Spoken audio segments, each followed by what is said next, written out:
आपत्तिजनक स्टेटमेंट है, क्योंकि लड़कियां हो या कोई भी हो, सबको अधिकार है अपने स्तर से, अपने सोच से, अपने अधिकार से कपड़े पहनने का।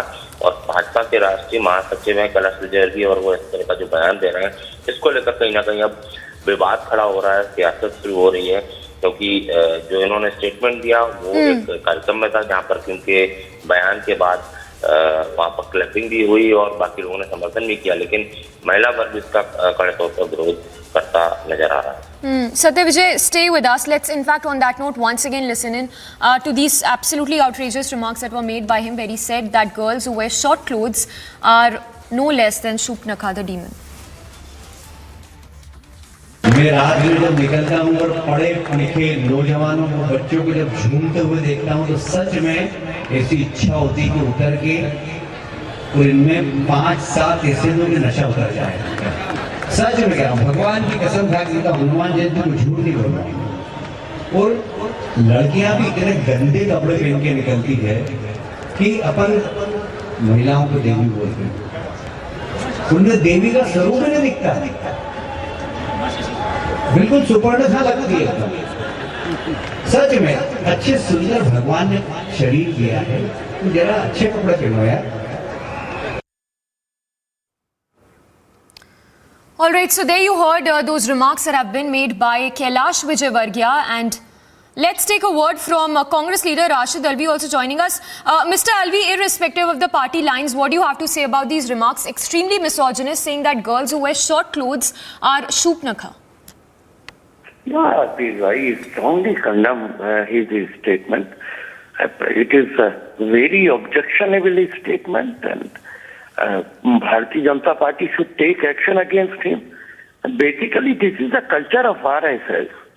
And we have seen so many leaders of Bharatiya Janata Party and RSS has given statements against women. They are basically against women. They are against women. Basically against girls, and I strongly condemn it. Yes. All right. Remains to be seen the kind of action or what if at all he retracts his statement. But for now, cutting across to the visuals coming in from Assam of President Droupudi Murmu. Sir सामने से हट जाइए ना sir.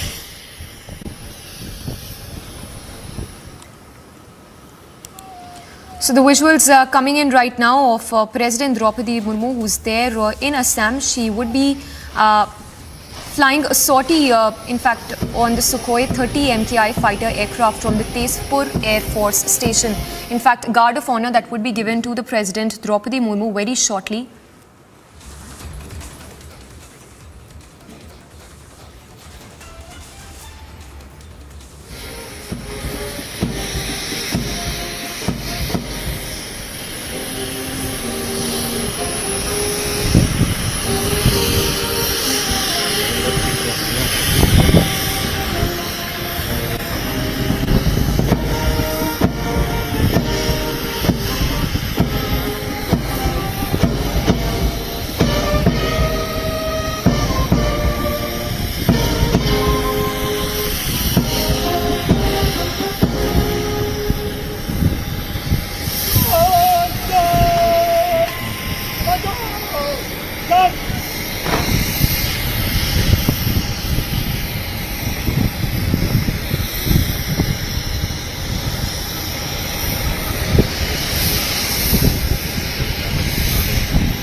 So these are the live visuals also coming in right now of President Droupudi Murmu, who's there at the Tezpur Station, Air Force Station. Let's quickly take a word from our senior executive editor Abhishek Kapoor also joining us. Abhishek, if you can take us through what we can expect. We understand in a short while from now the President would be flying the sortie. Well, Samiksha, so this is a tradition. Remember, President of India is also the Supreme Commander of the Armed Forces. So every president gets an opportunity with the three respective arms, Army, Navy and Air Force, to engage with them directly on occasions and to try some of these platforms. So for example, with the Navy, there is this tradition that the President is given a full sort of a march past or sail past, as it is called, by the Navy of its major ships, and that happens sometimes along the eastern seaboard, sometimes along the western seaboard, depending on what all ships are to be showcased in that sail through or sail past of the naval assets in front of the President of India as the Supreme Commander of the Armed Forces. Similarly, when it comes to the IAF, we have seen almost all of the presidents over the last two decades plus flying out some platform or the other of the IAF, particularly the Sukhois, depending on their fitness level. So we have, I for example, vividly remember President APJ Abdul Kalam flying out the Sukhoi, then President Pratibha Patil also doing it. So with that tradition, I believe in the last two and a half decades, except for Pranab Mukherjee, every president has been flying some platform, and now President Droupudi Murmu today is at the Tezpur base of Indian Air Force, and she would be flying into a Sukhoi aircraft. And of course, it's the president obviously sits as a co-pilot and takes the flight just to familiarize with the systems and to understand how really things work and in what conditions essentially the forces work. Of course, the showcase ride, a short one, I believe there is a takeoff, a go around, and then the president is brought back.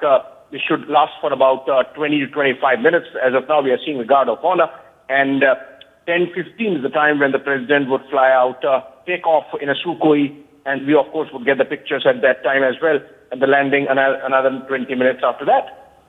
All right, Abhishek, requesting you to speak over these visuals also that we are putting out on our screens right now as we see those visuals of the president being given the Guard of Honor.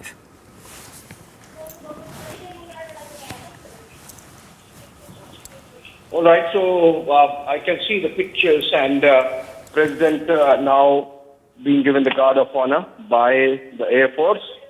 I believe the Chief of Air Staff, Air Marshal Chaudhary, should be there. I can't see in the pictures. There's pictures that they're on air as of now. But this is an important occasion where the armed forces, in this case the IAF, showcase to the President, who is the Supreme Commander of the Armed Forces, look at how they work and their preparedness. It becomes an occasion to really showcase the best in terms of the livery and the paraphernalia and the best foot forward, so to say, for their Supreme Commander. Yes. And in the pictures, I think now the Guard of Honor would start. It just ended, and now over to the actual flying of in a Sukhoi, which happens at 10:15.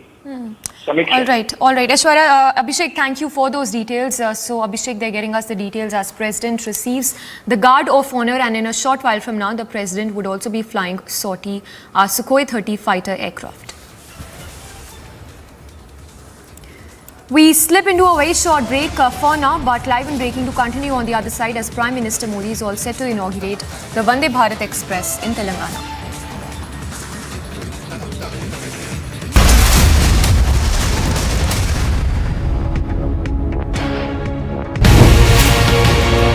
Mr. Ohana, you as a Speaker of Knesset, how do you see upholding the democracy? And I'm talking at a time when there have been protests, and in fact, the issues between the two countries are sort of on the same level. We want Israel to be a better democracy, which means more decisions should be taken by the public through their representatives.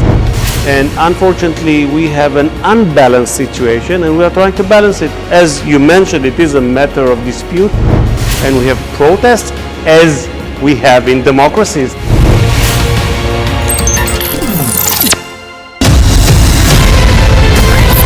इस देश में बहुत समय के बाद एक ऐसी सरकार आई है जो सरकार टिकाने के लिए नहीं चल रही है, देश को सुधारने के लिए सरकार चल रही है। ये पहला एक बड़ा इवेंट हुआ है जहां पे आप इस पर विस्तृत तौर से इन डिटेल आप बात करेंगे, तो let us address all issues.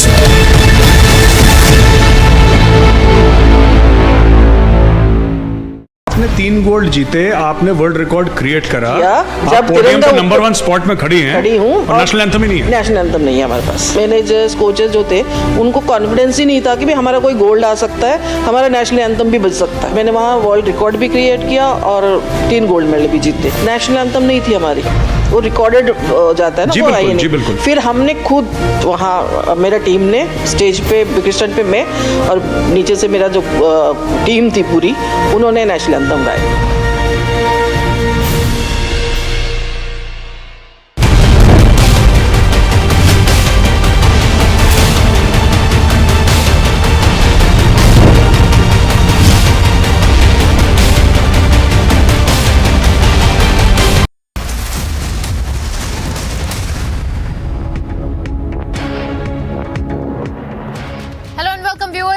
Tuning into Republic TV. I'm Priyanka Sharma. We are live and breaking and straight away getting you updates from, in fact, an active shooter that has been reported on campus at the University of Oklahoma now, in the city of Norman on Saturday.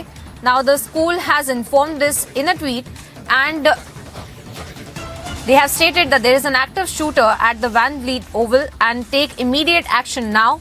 Run, hide, fight. Read a post on the official Twitter account of the Oklahoma University. Another tweet posted at 9:45 p.m. local time said that the school police were looking into the potential shots fired on the campus and avoid South Oval area, shelter in place, the university had stated in a tweet. The investigation we're learning now is underway and an alert has been issued in the region by the authorities as well. Now, we have seen, viewers, in the recent time, incidents of gun violence have been on the rise across the US, and earlier in March, at least 2 people were hospitalized in a shooting at East High School in Denver, the capital of Colorado, and we have seen several such incidents where we have looked at gun violence being perpetrated in educational institutes, in high schools and colleges, and now, of course, in another concerning situation developing out of the campus of the University of Oklahoma in the city of Norman. We are now seeing how the school, in fact, had informed about an active shooter in the premises via a tweet as well.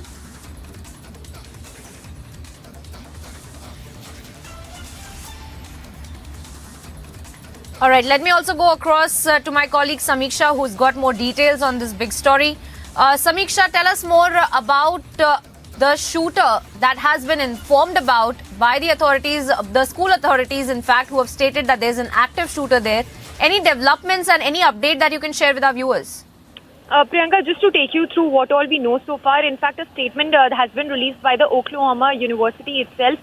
They've stated there is an active shooter in the campus. In fact, another tweet was also put out at 9:45 p.m. local time where they said that the school police were looking for potential shots fired on the campus.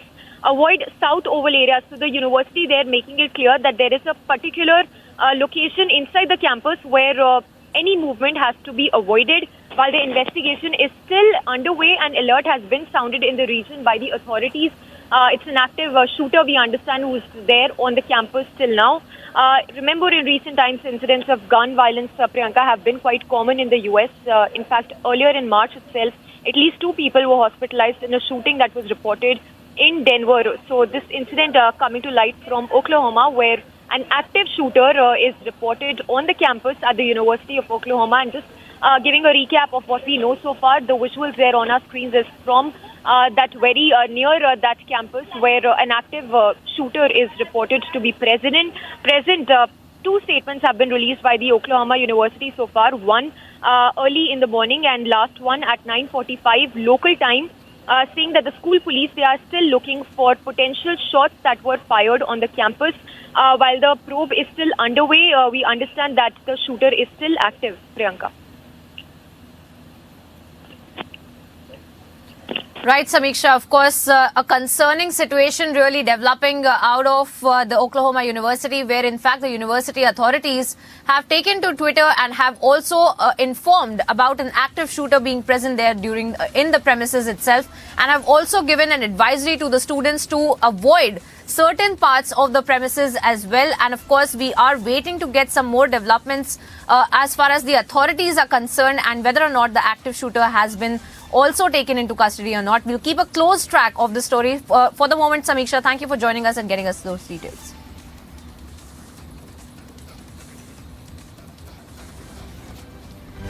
Moving on now, viewers, to some news in brief. Pakistan's army on Friday has arrested a high-value target and the founder of the banned separatist group in the country's restive Balochistan province in a successful intelligence operation. Gulzar Imam alias Shambe, according to the Inter-Service Public Relations, Gulzar Imam was apprehended in a carefully planned operation that spanned months over the various geographical locations.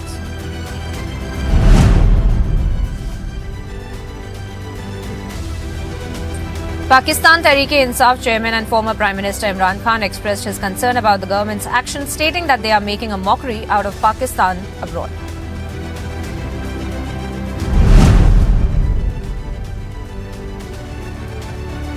China announced that it is launching 3 days of military drills in the Taiwan Strait. According to sources, the People's Liberation Army Eastern Theatre Command said that United Sharp Sword would run April 8, that is today, to April 10 for combat preparedness. And meanwhile, Taiwan Defense Ministry said that it detected at least 13 Chinese aircrafts and 3 warships around the island.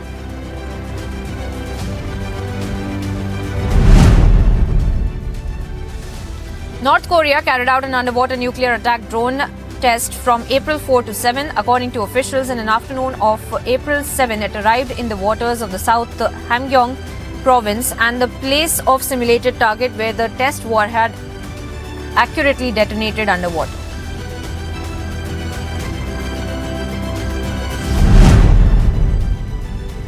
Russian Federal Security Service investigators have formally charged Ivan with the espionage, but the Wall Street Journal reporter denied the charges and said that he was working as a journalist.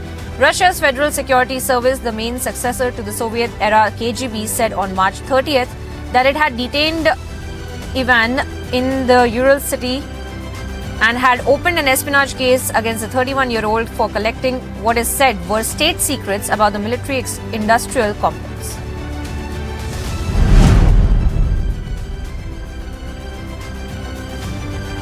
About a dozen people were hurt in the apartment building fire early Friday morning in Detroit's west side. According to the fire chief, James Harris, 20 people were displaced and 11 people suffered injuries, including smoke inhalation, bumps and bruises. And Harris further described the building as a total loss and said that at least some sections of the building roof appeared to have collapsed.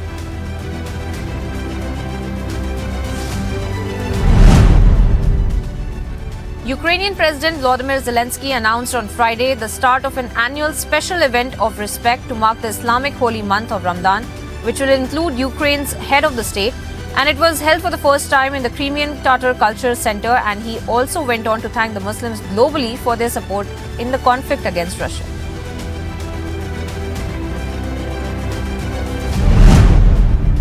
Ukrainian President Volodymyr Zelensky attended the iftar dinner celebrations for the Islam's holy month of Ramadan at the Crimea Tatar Culture Center outside Kiev on Friday.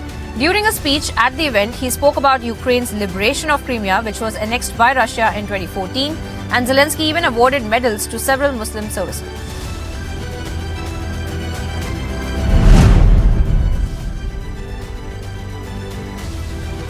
Tel Aviv police on Friday night shot dead the terrorist who was carrying out a car ramming and shooting attack that resulted in the death of one person while injuring 6 others. According to the police, an officer at a nearby gas station heard a commotion after the terrorist rammed into people at Charles Clore Park on the Tel Aviv waterfront.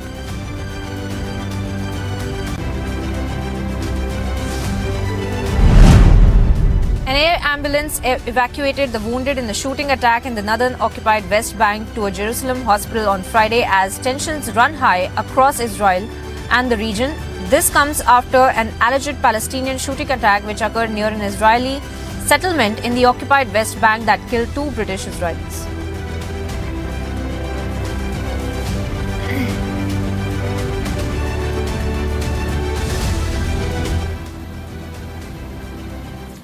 Shifting our focus now, viewers, to the Prime Minister's itinerary down south and how he is all set to inaugurate and dedicate to the nation various developmental projects to the tune of rupees 11,000 crores as well. Now, this also includes the Vande Bharat Express that he's all set to inaugurate and dedicate to the nation. And this comes before he will be making a pit stop at the election-bound state of Karnataka as well. And as of now, of course, we are looking at how the Prime Minister's itinerary is going to be panning out over the next few hours as well. Let me also bring in my colleague Aneri, who's on the ground reporting for us as far as the Prime Minister's movement is concerned. Aneri, if you can hear me, please tell us more about the Prime Minister's itinerary, about the developmental projects that he's all set to inaugurate and dedicate to the nation. Well, yes, Priyanka, we have been seeing how there have been various programs which have been lined up for national as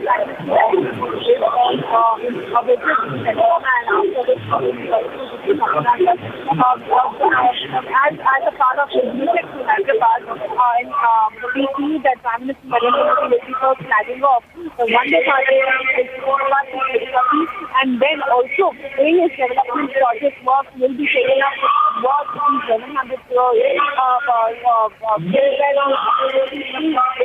redevelopment work of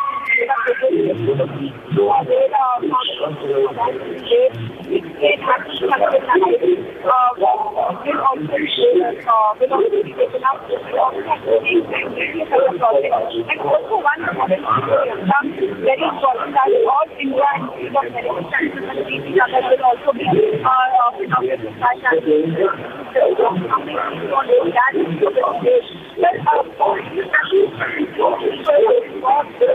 and also various other projects being inaugurated by Narendra Modi today. Here in Hyderabad as PM will land here at Developmental and after will be moving because in the budget where he will be inaugurating the Vande Bharat train from there from Droupudi and after which he will be coming here at the parade ground where there are massive arrangements have been put in place and also I think we are seeing the project work.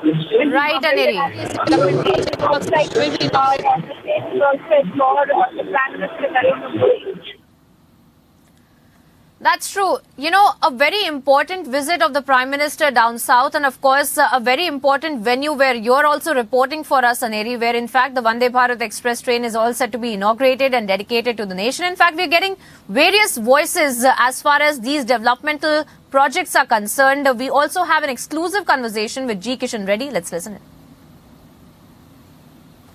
प्रधानमंत्री नरेंद्र मोदी जी हैदराबाद में रहेंगे, Vande Bharat train inaugurate करने वाले और साथ ही साथ कई सारे रेलवे प्रोजेक्ट्स भी इनॉग्रेट करने वाले। ये सारा जो मामला है इस पे थोड़ी सी पॉलिटिक्स भी हो रही है और कह रहे हैं कि ये बीआरएस की सरकार जो यहाँ पे है वो कह रही है कि आने वाले चुनाव की ये सारी तैयारी हो रही है भारतीय जनता पार्टी की। तो आप ये विषय पे कैसे आप इसको देखते हैं, क्योंकि इसके पहले भी कई बार बीआरएस की सरकार ने ये कहा है कि सेंट्रल गवर्नमेंट ने तेलंगाना के लिए कुछ नहीं किया। तेलंगाना में भारतीय जनता पार्टी सरकार लगातार 8.5 साल से लाखों करोड़ रुपए खर्च किया है, लाखों करोड़ रुपए। हम पूरा मैं प्रेजेंटेशन देने वाला हूँ तेलंगाना की जनता के सामने। हम बताना चाहता हूँ लगभग 1,04,000 करोड़ रुपए खर्च करके नेशनल हाईवेज कंस्ट्रक्ट किया है और fertiliser factory Narendra Modi ji foundation डाला है और उसको उद्घाटन किया है, लोकार्पण भी किया है और तेलंगाना सरकार को लाखों करोड़ रुपए हम अलग अलग ऑर्गेनाइजेशंस के द्वारा उनका लोन भी दिलाए हैं। वैसा नहीं, हम तेलंगाना में किसानों को हम फाइनेंशियल असिस्टेंस देते हैं, तेलंगाना में गरीबों को फ्री राइस देते हैं, तेलंगाना में स्कूल्स को डेवलपमेंट के लिए काम करते हैं, तेलंगाना में हर गांव पंचायत को विलेज डेवलपमेंट के लिए पैसे देते हैं, तेलंगाना में हेल्थ सेक्टर में हम पूरा पैसे देते हैं। हर विषय पर तेलंगाना में गांव में रहने वाले गरीबों को जो मनरेगा के द्वारा हम फाइनेंशियल असिस्टेंस देके उनको रोजगार देते हैं। ऐसा एक सेक्टर नहीं है उस सेक्टर में तेलंगाना सरकार समर्थन नहीं किया, मगर ये झूठा प्रचार करते हैं, ये झूठ प्रचार करते हैं, जो अच्छे स्कीम्स है नहीं चलाना चाहते हैं।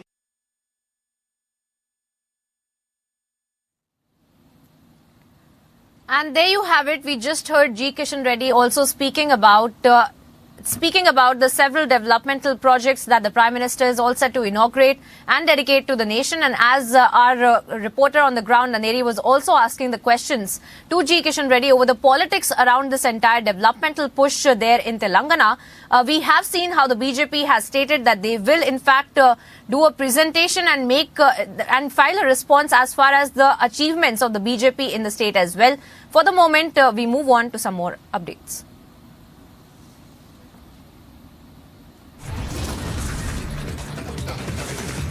And slipping into a very short break here now, viewers, getting you details on the other side of how the President Droupudi Murmu will fly a sortie on the Sukhoi 30 MKI fighter aircraft.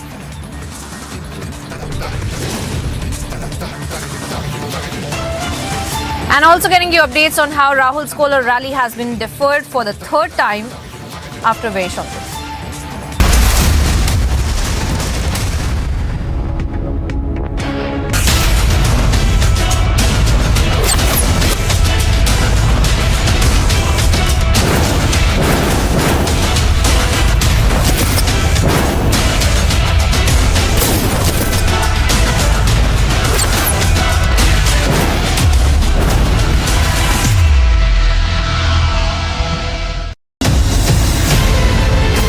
आप सभी देश के जन जन तक सही सूचनाएं पहुंचाने में अहम भूमिका निभा रहे हैं। जब नेशन फर्स्ट होता है तब हमारे संकल्प भी बड़े होते हैं और उनको सिद्ध करने के प्रयास भी व्यापक होते हैं। प्रधानमंत्री जी, हमने भी ठान लिया है हमारा रिपब्लिक मीडिया नेटवर्क भी अपने कदम और भी तेज करेगा।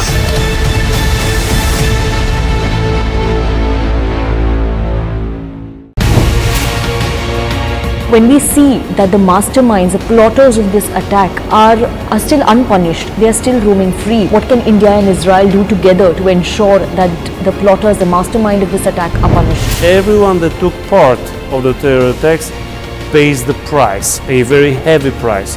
So we are still waiting for those who committed, those who sent, those who operated those terror attacks to be brought to justice. And indeed, we need to bring very serious pressure from all the world, from all the free world who stands against terrorism.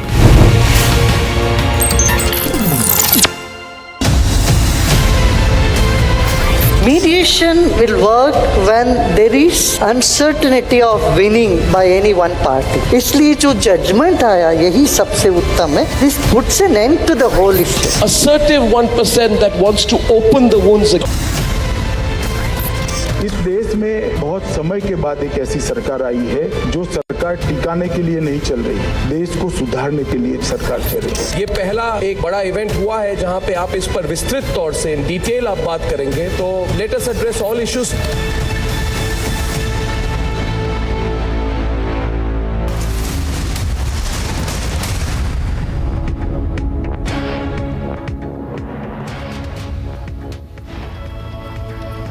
Welcome back, viewers. Shifting our focus to what's happening with the Israel's military, in fact, who has sent out the statement that there were air raids that had been carried out right after, the Hamas targets, they were also in the Gaza Strip as well. And now, of course, we also see that how there have been various protests on the streets as well. And the bombardment in the early hours of Friday followed a spate of the rocket launches from the southern Lebanon as tensions soared after Israeli forces stormed the Al-Aqsa Mosque as well. And we do see how the tensions are at an all-time high. Here's a detailed report on the same. It's the biggest rocket salvo since 2006. Israeli jets hit sites in Lebanon and Gaza. This comes in retaliation for rocket attacks it blamed on the Islamist group Hamas. This also comes at a time when tensions following police raids on the Al-Aqsa Mosque in Jerusalem this week threatened to spiral out of control. The military said targets included the entry ship to an underground network used for weapons manufacturing. The current round of violence began after Israeli police twice raided the Al-Aqsa Mosque in Jerusalem's Old City. That led to rocket fire from Gaza and, in a significant escalation, a rocket barrage from Lebanon.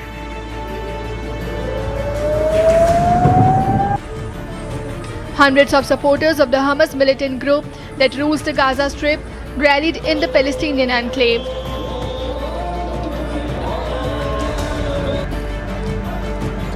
This in protest over the Israeli police raids at the Al-Aqsa Mosque in recent days that triggered unrest in Jerusalem.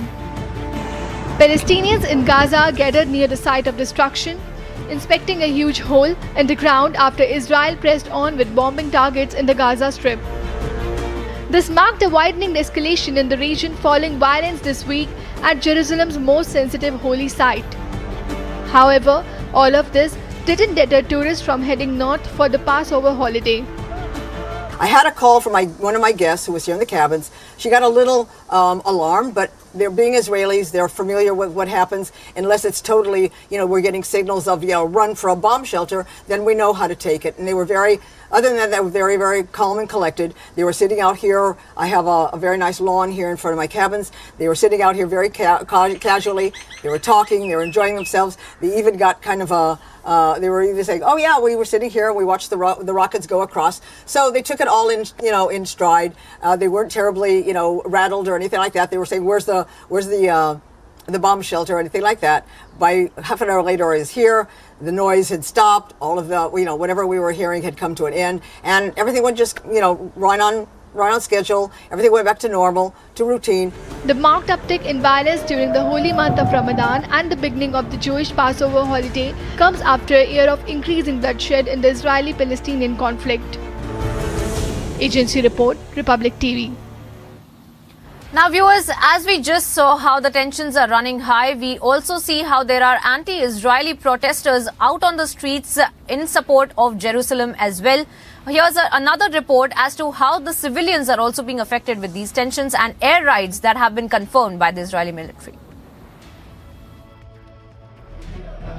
Anti-Israel protests took to the streets in Amman in a show of and praised the Palestinian resistance during the march.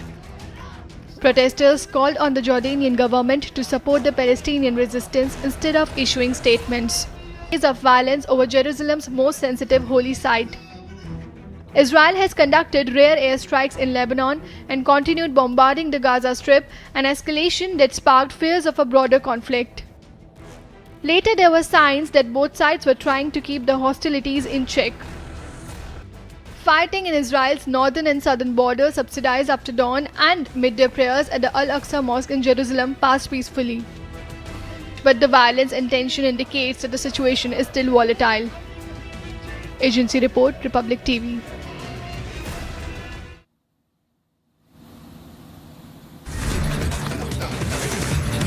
Time now here for a short break, viewers. Coming up on the other side, President Droupudi Murmu will fly a sortie on the Sukhoi 30 MTI fighter aircraft.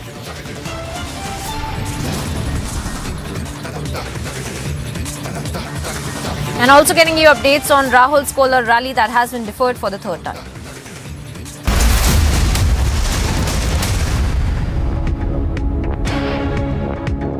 आपने 3 gold जीते, आपने world record create करा, जब podium पे number 1 spot में खड़ी हूँ और नेशनल एंथम ही नहीं है। नेशनल एंथम नहीं है हमारे पास। मैनेजर्स, कोचेस जो थे, उनको कॉन्फिडेंस ही नहीं था कि भी हमारा कोई गोल्ड आ सकता है, हमारा नेशनल एंथम भी बज सकता है। मैंने वहाँ वर्ल्ड रिकॉर्ड भी क्रिएट किया और 3 गोल्ड मेडल भी जीते। नेशनल एंथम नहीं थी हमारी, वो रिकॉर्डेड जाता है ना, वो आई नहीं। फिर हमने खुद वहाँ, मेरा टीम ने स्टेज पे क्रिस्टन पे मैं और नीचे से मेरा जो टीम थी पूरी, उन्होंने नेशनल एंथम गाया।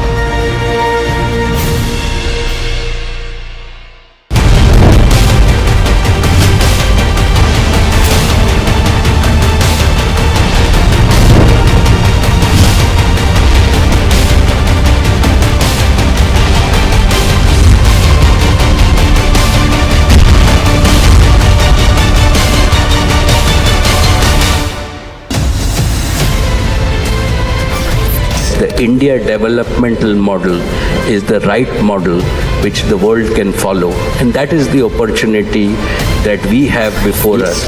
I believe that you are soaked in the philosophy of nation first.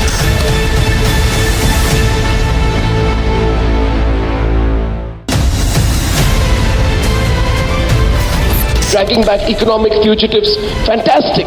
But a crackdown on corruption alone is not enough to steer the economy. That is where the reforms are not just to remove those who are with several cases of corruption and disproportionate assets. This will ensure that at a local level, no officer can go about saying, hey, I've come to inspect you without the system approving it.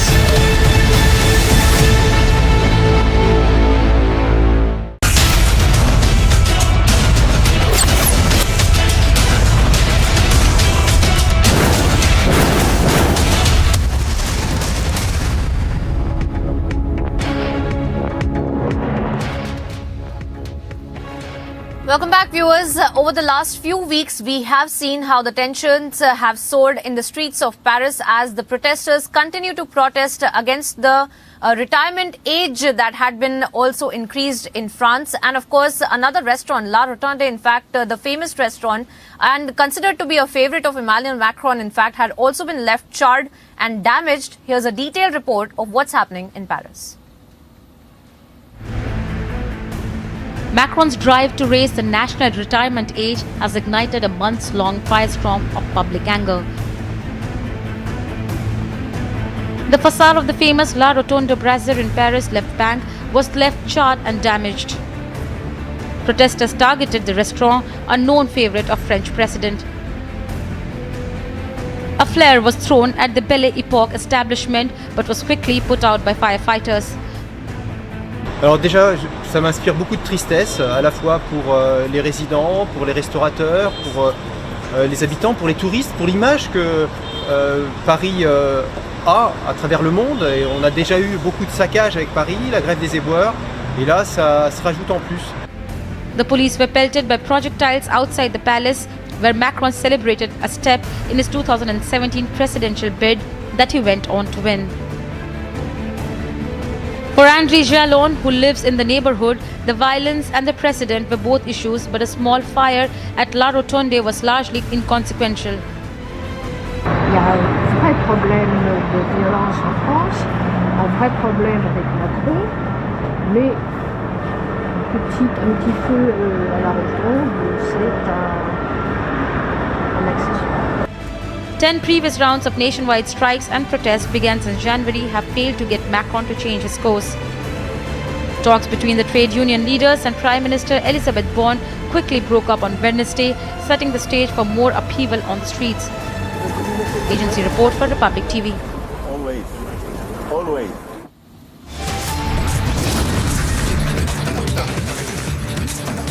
Time now here for a short break, viewers. Coming up on the other side, Karnataka Chief Minister says names shortlisted for the Assembly polls. Party Parliamentary Board to meet today to finalize the list of candidates. Getting you all the updates after a very short break.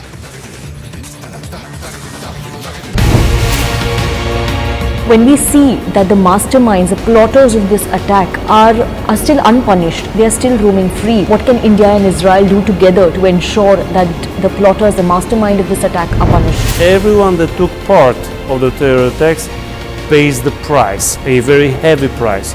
So we are still waiting for those who committed, those who sent, those who operated those terror attacks to be brought to justice. And indeed, we need to bring very serious pressure from all the world, from all the free world who stands against terrorism.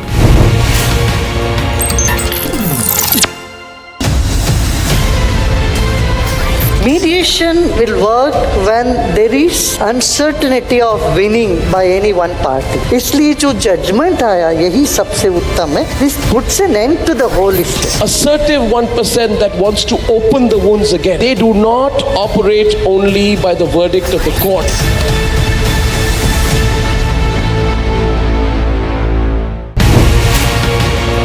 Mr. Ohana, you as a Speaker of Knesset, how do you see upholding the democracy? And I'm talking at a time when there have been protests, and in fact, the issues between the two countries are sort of on the same level. We want Israel to be a better democracy, which means more decisions should be taken by the public through their representatives. And unfortunately, we have an unbalanced situation, and we are trying to balance it. As you mentioned, it is a matter of this. dragging back economic fugitives, fantastic. But a crackdown on corruption alone is not enough to steer the economy. That is where the reforms are not just to remove those who are with several cases of corruption and disproportionate assets. This will ensure that at a local level, no officer can go about saying, hey, I've come to inspect you without the system approving it.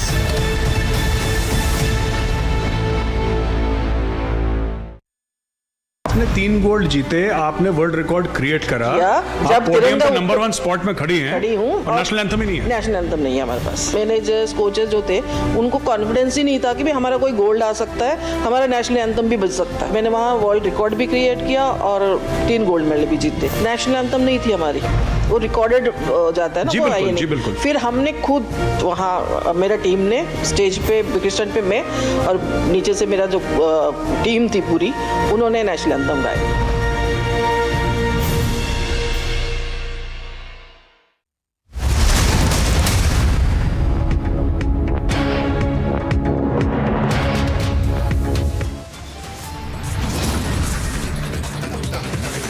It's 10 a.m. viewers, and here are the headlines. Pawar differs with the opposition on JPC demand on the Adani issue. Opposition unity falters yet again.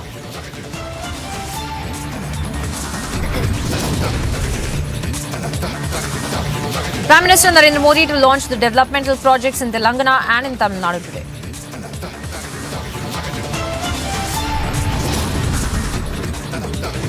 BJP leader Kailash Vijayvargiya makes sexist comments, says girls wearing short dresses are super cool.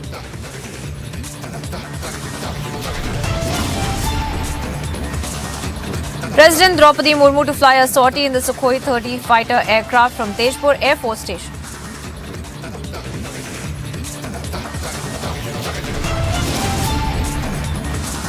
Karnataka Chief Minister says names shortlisted for the Assembly polls. Party Parliamentary Board to meet today to finalize the list of candidates.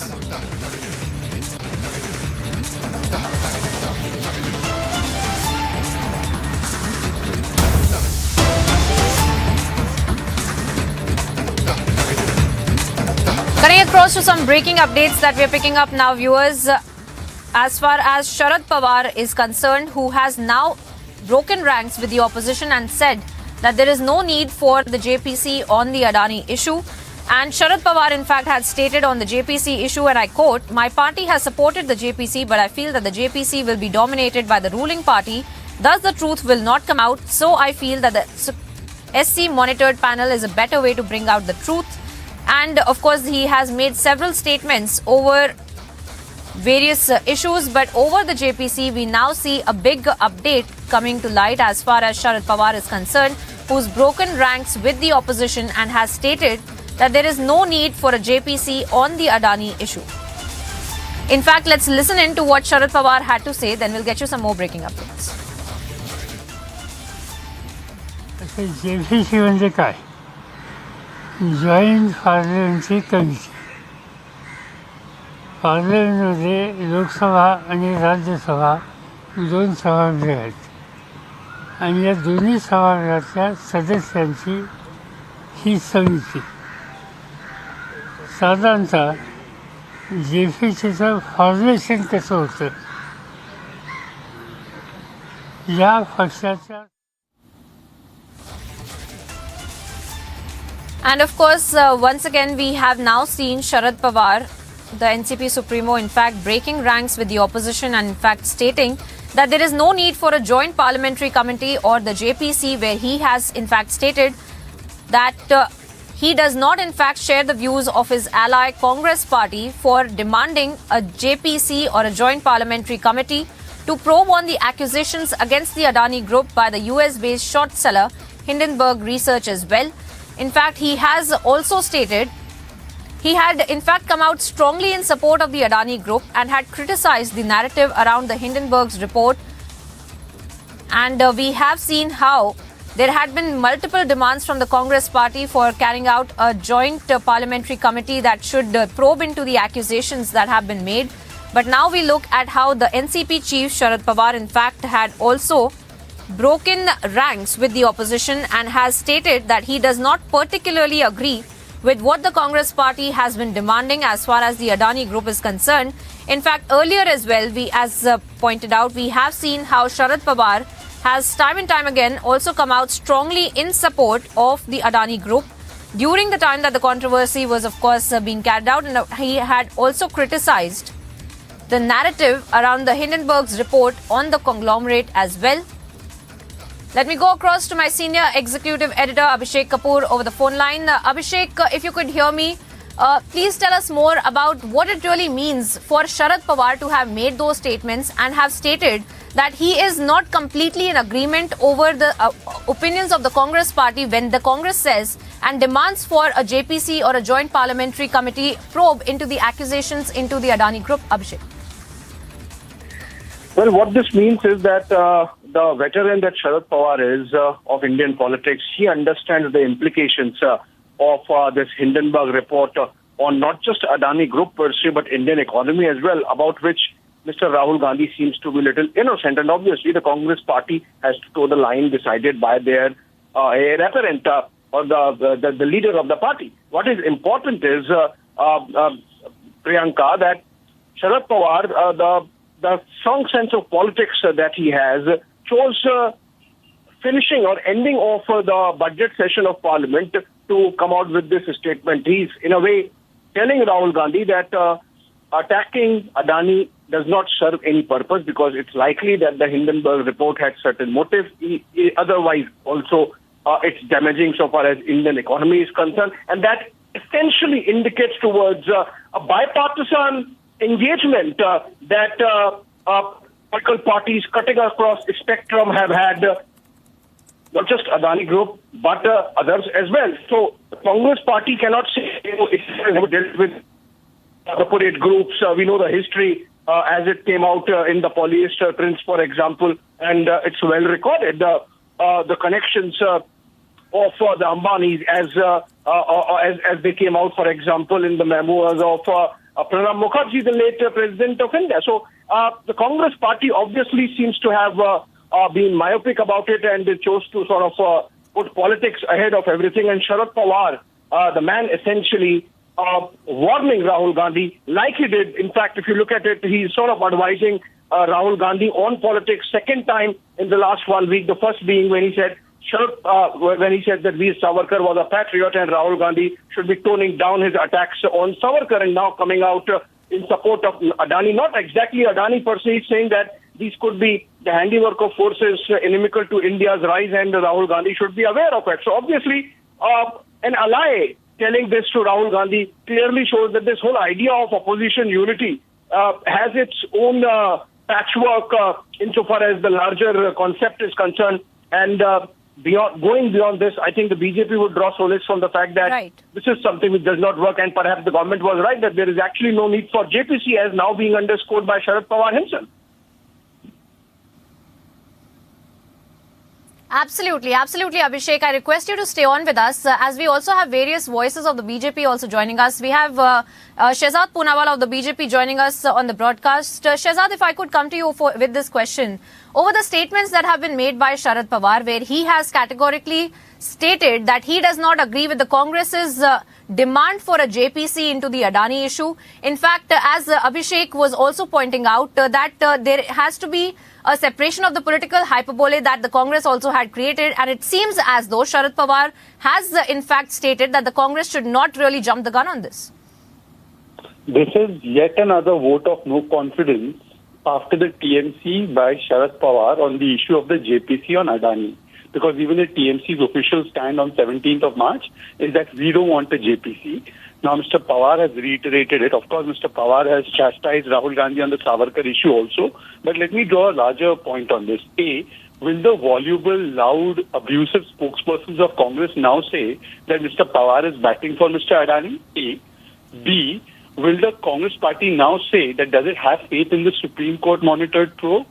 C, the point is very clear, as Mr. Pawar has explained, that this Hindenburg report seems to be a targeted attempt. Why is the Congress party not listening to its own allies' wisdom on something like this, and why does it always have faith in something foreign, and why does it take everything foreign so seriously?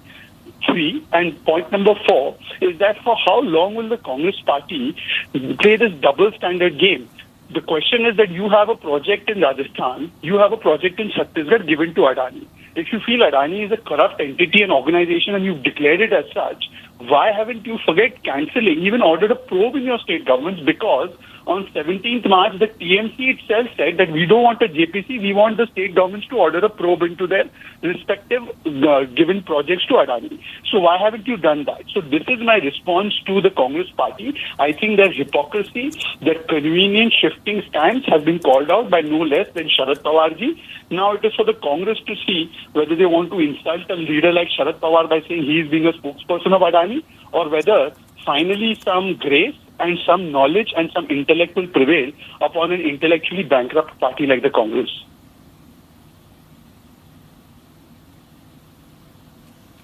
Right.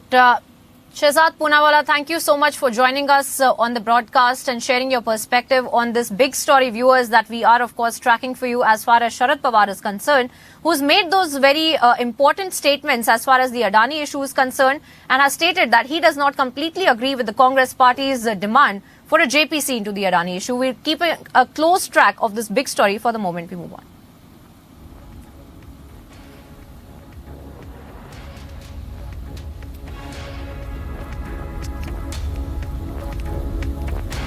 And we're getting you some more updates as far as the statements from Sharad Pawar are also concerned. And we have seen how Sharad Pawar, in fact, has made strong statements against the Congress party and taken up the statements that have been made by Rahul Gandhi as well, as far as Savarkar is also concerned. Various issues that have been addressed by Sharad Pawar today while speaking publicly, and he has also spoken specifically over how his party had supported the JPC, but he feels that the JPC will be dominated by the ruling party, thus the truth will not come out, and he has stated that the SC monitored panel is a better way to bring out the truth as well. But we have seen how the Congress party from time to time again, in fact, had also demanded action and demanded a JPC probe into the entire Adani Hindenburg controversy.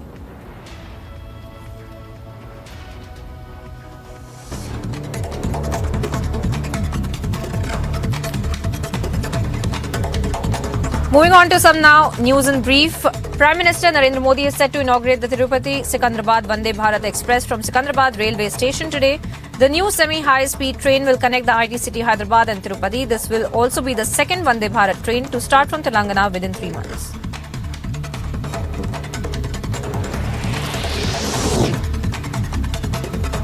Prime Minister Narendra Modi will inaugurate the new integrated terminal building at Chennai International Airport today. Ahead of his formal inauguration, the Prime Minister said that the new terminal building will be an important addition to the city's infrastructure.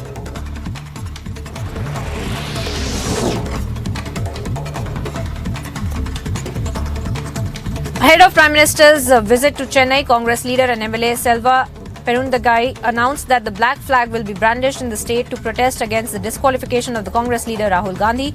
Congress is likely to hold demonstrations at events that will be attended by the Prime Minister Narendra Modi during his visit.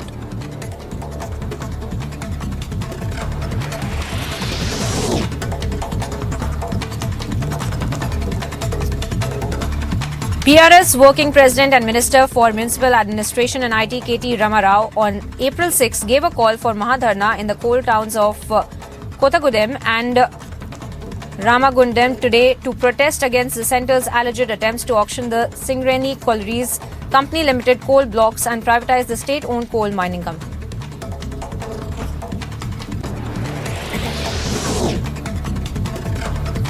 Karnataka Chief Minister Basavaraj Bommai on Friday said that the BJP State Election Committee has shortlisted 3 names per constituency for the May 10th Assembly polls, and the party's parliamentary board will meet in New Delhi today to discuss and finalize the list of the candidates.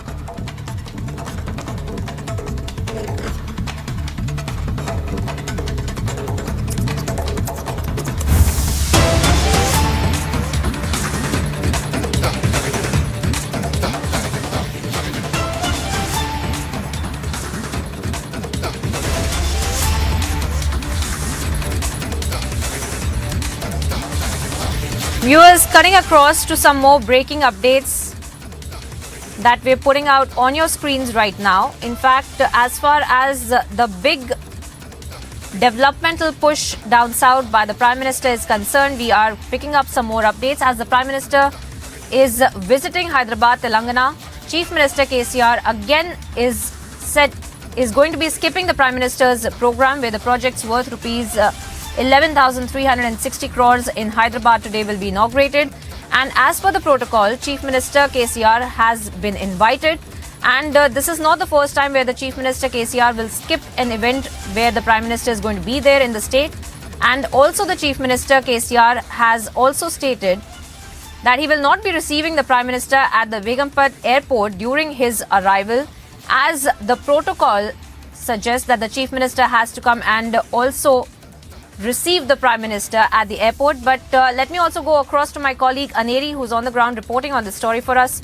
Aneri, please tell us the details of what exactly has the Chief Minister KCR really stated and the protest really that was also breaking out. And the KCR in fact has also stated that he will not go and receive the Prime Minister at the airport either. Well, that's right, Priyanka. We have been seeing this is not the first time where CM KCR will be skipping the event or not even receiving the Prime Minister. Earlier back then also where Prime Minister Narendra Modi was in Telangana, CM KCR did not attend. And once again, what we are being learning is that the Chief Minister of Telangana, K. Chandrasekhar Rao, will be skipping the program. Which, it's a government, it's an official program where Prime Minister Narendra Modi will be launching the development work for the Telangana state. But however, CM KCR is likely to skip this event as well. And also, Priyanka, we have been learning that CM KCR has been given an formal invite. As per the protocol, he is invited for the program. But still, CM KCR is going to skip, and also at the same time, he will not be receiving Prime Minister Narendra Modi at the airport as well as what we are being told. However, Priyanka, back then also during when Prime Minister Narendra Modi was going to launch or lay the foundation stone for the Ramagundam fertilizer factory as well, during that time also CM KCR was invited, but he did not attend the program. And now once again we are seeing this face-off which has been escalating between the centre and the state. Let it be over any issue, because we have been seeing how... That being said, Aneri, if I could also ask you about what really has been the statement from the Chief Minister, if any, talking about why exactly is he refraining from going to these events and not going to receive the Prime Minister as well, as you're pointing out for us, that this has happened in the past as well. What has been the justification this time that KCR has given? Well, Priyanka, this is the information what we have been getting this from our sources from the CMO office. However, what we are being seeing, Priyanka, this is not the first time where we see that CM KCR will not be attending. Earlier also this has happened, and also in the recent times, how time and again the CM KCR or the Telangana cabinet ministers have been heading out at the central government over various issues. Well, this is not the first time where we are seeing anything of such sort happening, because earlier also CM KCR did not attend the official program where Prime Minister Narendra Modi had arrived for laying the foundation. That's right. Aneri, requesting you to hold on to your thoughts, as we also have Rachna Reddy of the BJP joining us over the broadcast. Rachna Reddy, thank you so much for speaking to Republic. If I could come to you over the latest as far as Chief Minister KCR is concerned, who stated that he will not just go to the programs where the developmental push is being talked about by the Prime Minister. In fact, he will not even go to receive the Prime Minister. What exactly is the problem with this entire issue? Because the KCR in fact has stated he will refrain from not even following the protocol. Hello, good morning. Thank you for having me. Yes, ma'am. I mean, this charade has been going on for at least 2 years now, where Mr. KCR believes that he is above everything, including protocol, including at least ceremonial protocol. Also, he believes he is above everything. What Mr. KCR is worried of is that his lack of development and the absolute apathy that he has shown the state and the situation that the state of Telangana is in right now. So every time Shri Narendra Modi ji comes, all his ministers are up in arms about some random reason, and they give press meets. And today, lo and behold, I mean, KCR and his government should have some shame. After Shri Narendra Modi ji actually stating on record that Singareni, 51% of the stake in Singareni is with the state government and 49% stake is with the central government, and it is impossible to sell or to privatize Singareni, and if anybody has to make that decision, it's the state government's decision. Today, in order to show their so-called rebellion against Shri Narendra Modi ji and his developmental push, they are going on a strike, on a dharna all across Telangana, once again trying to mislead her voters and the people of Telangana. When Shri Narendra Modi ji himself had clarified completely that Singareni is not in our hands, it's in the hands of the state government. Here, KCR once again, because he cannot show any developmental agenda for Telangana, because the entire state is beleaguered with paper leaks, with scams, with scams in job notifications, etc. That's right. Rachna Reddy, what you're pointing out for us, of course, is also very important. Thank you for sharing your perspective here on Republic TV. And of course, we are going to be tracking this story very closely for you viewers as we look at the Prime Minister's big developmental push down south and how the Chief Minister KCR is refraining from going to those events. For the moment, we move on.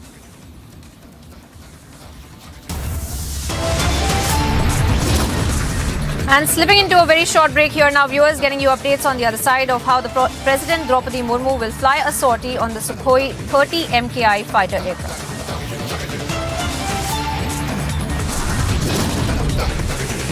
Also getting you updates on how Rahul's Polar rally has been deferred for the third time.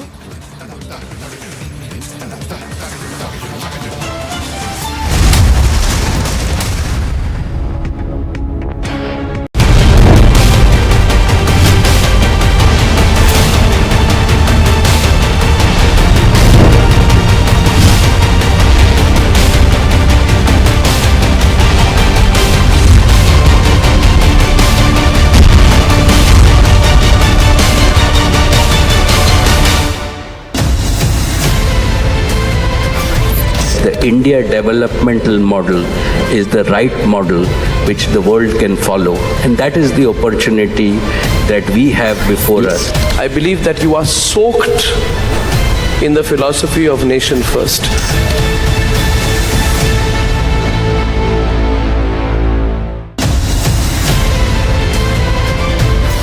Dragging back economic fugitives, fantastic. But a crackdown on corruption alone is not enough to steer the economy. That is where the reforms are not just to remove those who are with several cases of corruption and disproportionate assets. This will ensure that at a local level, no officer can go about saying, hey, I've come to inspect you without the system approving it.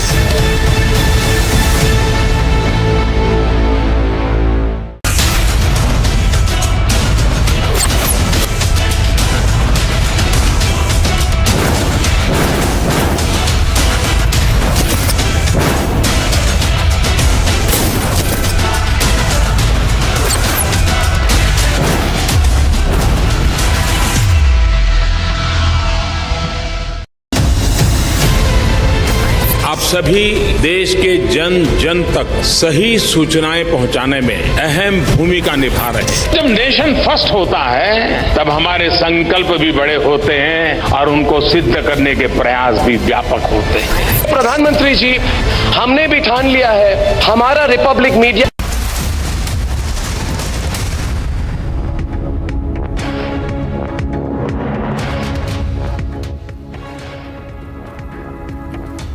Welcome back, viewers. Straight away cutting across to these visuals that we are getting of the President Droupudi Murmu, who is said to be the second female head of state to fly a warplane after the former President Pratibha Patil took off from the Pune Air Force Base in the frontline Sukhoi 30 MKI fighter jet more than a decade ago. And now we are once again seeing Droupudi Murmu in Assam, where she is all set to fly a sortie on the Sukhoi 30 MKI fighter aircraft today from the Tezpur Air Force Station. In fact, those are the visuals from the Tezpur Air Force Station that we're putting out on your screens, and visuals of the President Droupudi Murmu there as well, being given the Guard of Honor, and post which, of course, she is going to be the second female head of state to fly a warplane. And we have in fact seen the itinerary of the President Droupudi Murmu, who right after inaugurating the Gajotsav, we are now seeing Droupudi Murmu, who is all set to take flight in the Sukhoi 30 MKI fighter jet.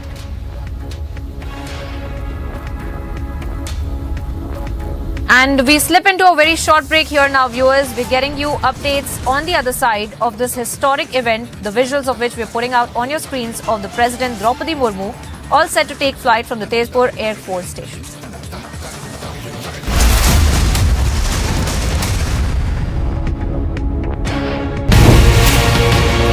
Mr. Ohana, you as a Speaker of Knesset, how do you see upholding the democracy? And I'm talking at a time when there have been protests, and in fact the issues between the two countries are sort of on the same level. We want Israel to be a better democracy, which means more decisions should be taken by the public through their representatives.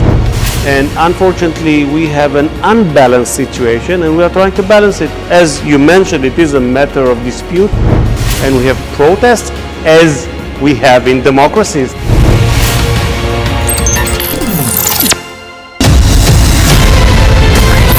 इस देश में बहुत समय के बाद एक ऐसी सरकार आई है जो सरकार टिकाने के लिए नहीं चल रही, देश को सुधारने के लिए सरकार चल रही है। ये पहला एक बड़ा इवेंट हुआ है जहां पे आप इस पर विस्तृत तौर से इन डिटेल आप बात करेंगे, तो let us address all issues.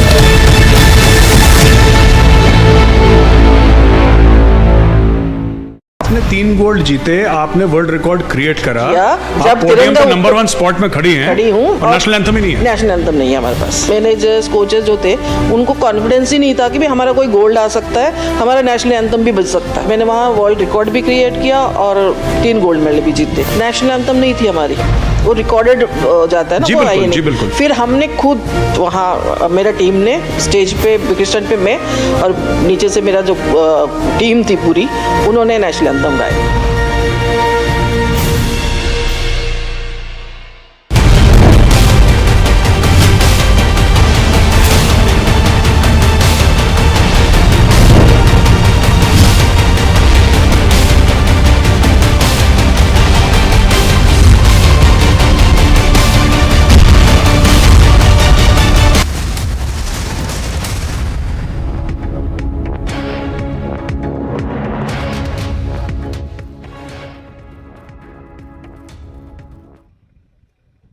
Cutting across to these visuals coming in from Assam as we speak, President Droupudi Murmu, who also has received Guard of Honor at Tezpur Air Force Station, and in a while from now she would be flying that sortie as well. So all eyes on President Droupudi Murmu, who would be flying in frontline fighter jet in Tezpur of Assam. And these are the live visuals also coming in right now of President Droupudi Murmu in Assam as we speak. In a while from now, she would be flying Sukhoi 30 fighter jet. Remember, President Droupudi Murmu is on a visit to Assam from the 6th, and today is the last day of her visit in Assam, where she would also be flying the sortie She would be making a sortie on the Sukhoi 30 MKI fighter aircraft at Tezpur Air Force Station. These are the live visuals also coming in right now. In fact, just a short while back, the President also received Guard of Honor, and President Droupudi Murmu, who's all set to fly a sortie on Sukhoi 30 MKI fighter aircraft.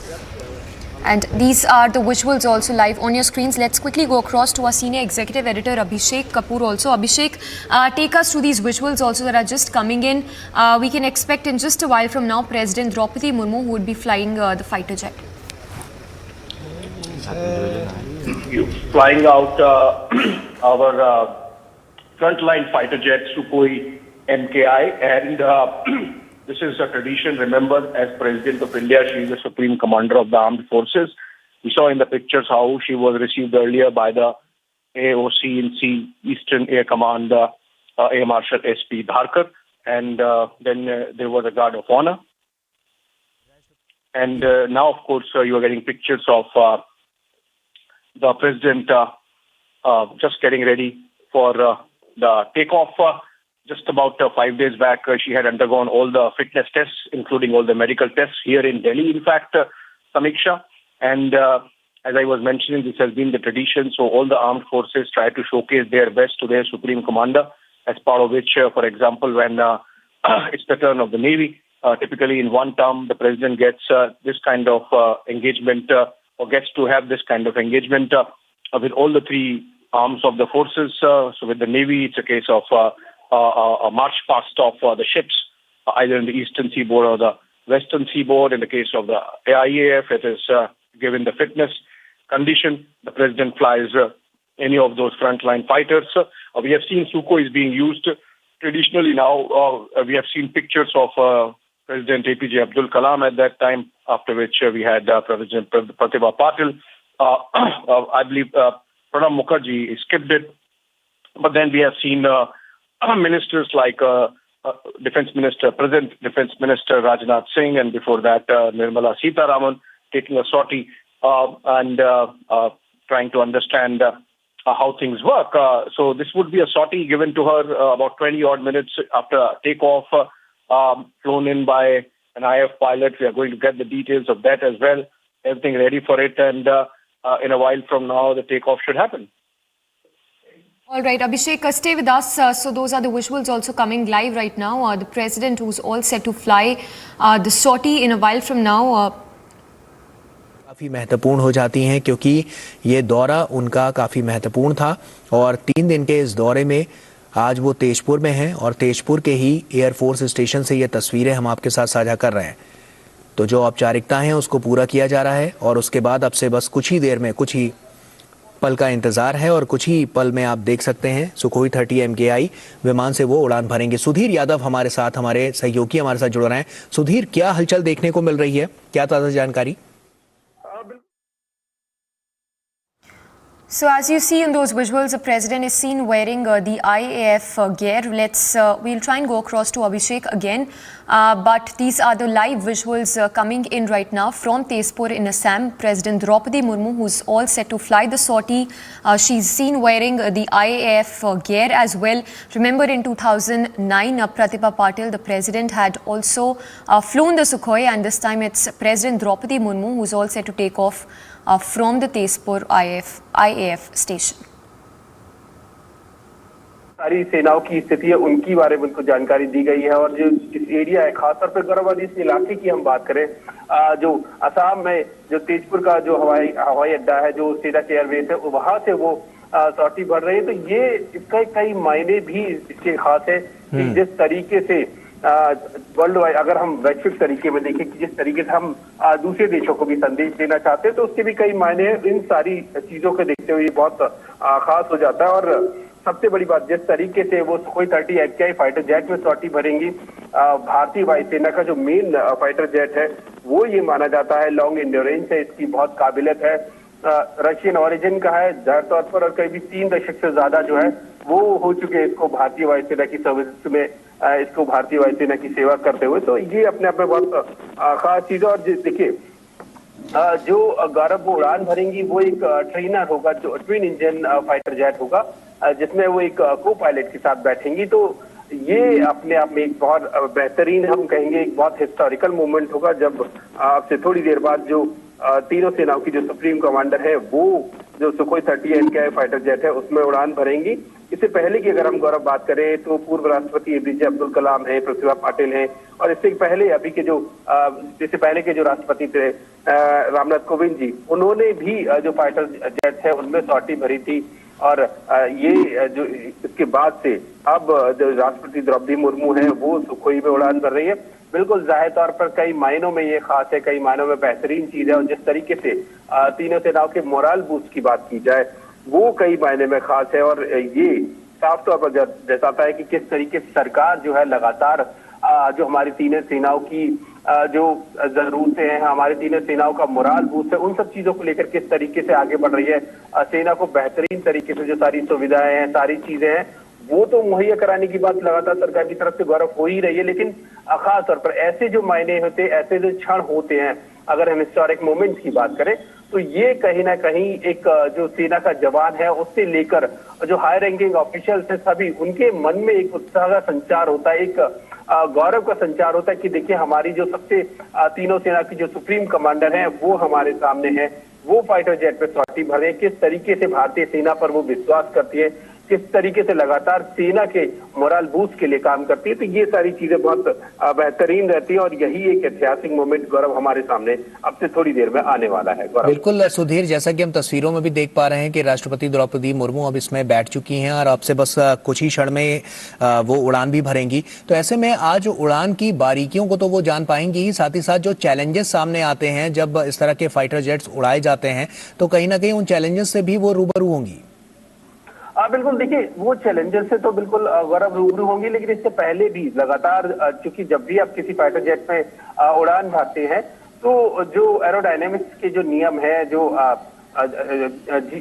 हम कहेंगे कि aerodynamics के जो नियम है उनसे किस तरीके से उन पर असर पड़ता है, ये सारी चीजें जो टेक्निकलिटीज हैं वो तो उनको सारी कुछ बताई गई होंगी। लेकिन खास तौर पर जिस तरीके की गौरव बात की गई, जो तेजपुर एयरफोर्स बेस है, वो अगर हम पूर्वोत्तर के इलाके की खास तौर पर बात करें तो वो बहुत स्ट्रैटेजिकली लोकेटेड है और यहाँ से अगर हम बात करें एयर डोमिनेंस की, एयर सर्वेलेंस की और हमारी एयर सिक्योरिटी की अगर हम बात करें गौरव, तो इससे जो हमारे देश चीन की बात करें, म्यांमार और बांग्लादेश और भूटान, 4 देशों की तरफ जो हमारी एयर डोमिनेंस, एयर सिक्योरिटी और एयर सर्वेलेंस की जो बात होती है वहां के लिहाज से बहुत महत्वपूर्ण। तो ऐसे स्ट्रैटेजिक बेस से भी उड़ान भरना ये भी कई मायने में खास है, क्योंकि इससे पहले के जो हमारे तीनों सेनाओं के जो सुप्रीम कमांडर्स रहे थे, डॉक्टर APJ अब्दुल कलाम, प्रतिभा पाटिल और इससे पहले जो राष्ट्रपति रहे थे रामनाथ कोविंद जी, उन्होंने जो उड़ान भरी थी वो पुणे के हवाई अड्डे से, पुणे के जो एयरफोर्स स्टेशन है वहां से उड़ान भरी थी। और ऐसे में जब राष्ट्रपति द्रौपदी मुर्मू यहाँ से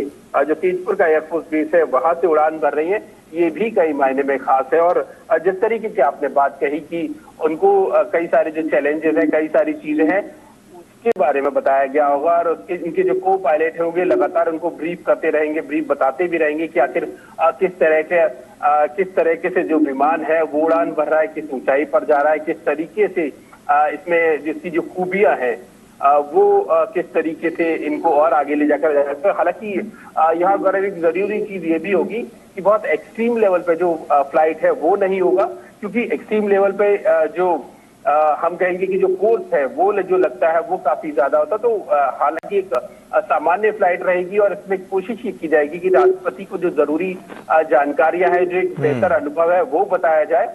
और इसके अलावा जो हमारा एयर डोमिनेंस, एयर सर्वेलेंस का जो इलाका है, किस तरीके से हम इनको देखते हैं, ऊपर जाकर किस तरीके की स्थितियां बनती है एक फाइटर जेट के लिए और सुरक्षा के लिहाज से, उन सारी चीजों से रूबरू कराया जाएगा। तो ये कई मायने में खास रहेंगी इस लिहाज से। ये बेहद ही महत्वपूर्ण क्षण है और आज राष्ट्रपति द्रौपदी मुर्मू को एक अलग अनुभूति भी होगी, एक अलग अनुभव भी मिलता हुआ नजर आएगा। बारीकियां तो वो जानेंगी, साथ ही जो समस्याएं और जो कठिनाइयां जो सैनिक हैं, जो फाइटर जेट के जो उसे उड़ाते हैं, उस पायलट हैं, उनके सामने जो चुनौतियां आती हैं उनसे भी आज वो रूबरू हो पाएंगी कि किस तरह की दिक्कतें उनको आती हैं। तो कहीं ना कहीं ये काफी महत्वपूर्ण पहल है अगर देखा जाए तो। बिल्कुल, देखिए गौरव, महत्वपूर्ण पहल तो इस मायने में खास है ही कि जिस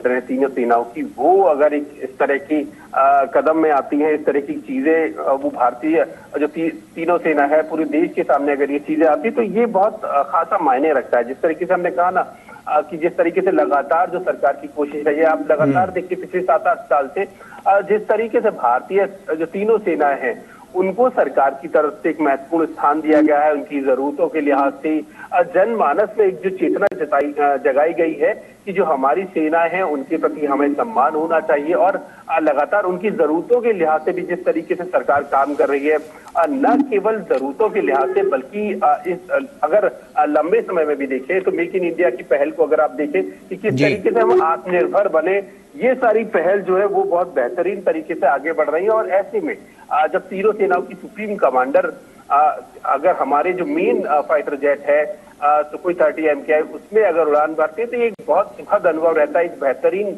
सुकून देने वाला एक गर्व का क्षण होता है कि हमारी जो तीनों सेनाओं की सुप्रीम कमांडर हैं वो एक बेहतरीन उदाहरण जवानों के सामने पेश कर रही हैं कि देखिए भारत जो हमारी जो सरकार है वो सेना के साथ खड़ी हुई है, चाहे किसी भी परिस्थिति की बात हो, चाहे कोई भी चीज हो, आपकी समस्याओं में हम हमेशा आपके साथ भागीदार है और अगर आपको किसी तरह की जरूरत भी पड़ती है तो उसमें लगातार सरकार उनके साथ आगे बढ़ रही है। ये एक खास मायने रहता है कि और जब यहाँ खास बात और है गौरव, जब यहाँ वो पहुंची होंगी और जो यहाँ का एयर क्रू होगा और जो कई सारे पर्सनल होंगे उनसे उन्होंने जो बातचीत की होगी उसके बारे में भी उन्होंने जाना होगा कि आखिर किस तरह की समस्याएं रहती हैं, किस तरह का एक जो क्रिटिकल पॉइंट रहता है जब आप किसी फाइटर जेट में उड़ान भरते हैं तो किस तरह की क्रिटिकलिटी रहती है, किस तरह की जो समस्याएं आती हैं, किस तरह से आप इनसे आगे निकलते हैं, ये सबको जाना होगा। ये अपने आप में खासा मायने होगा क्योंकि गौरव इसके लिए ट्रेनिंग जो होती है खासतौर पर फाइटर पायलट की अगर हम बात करें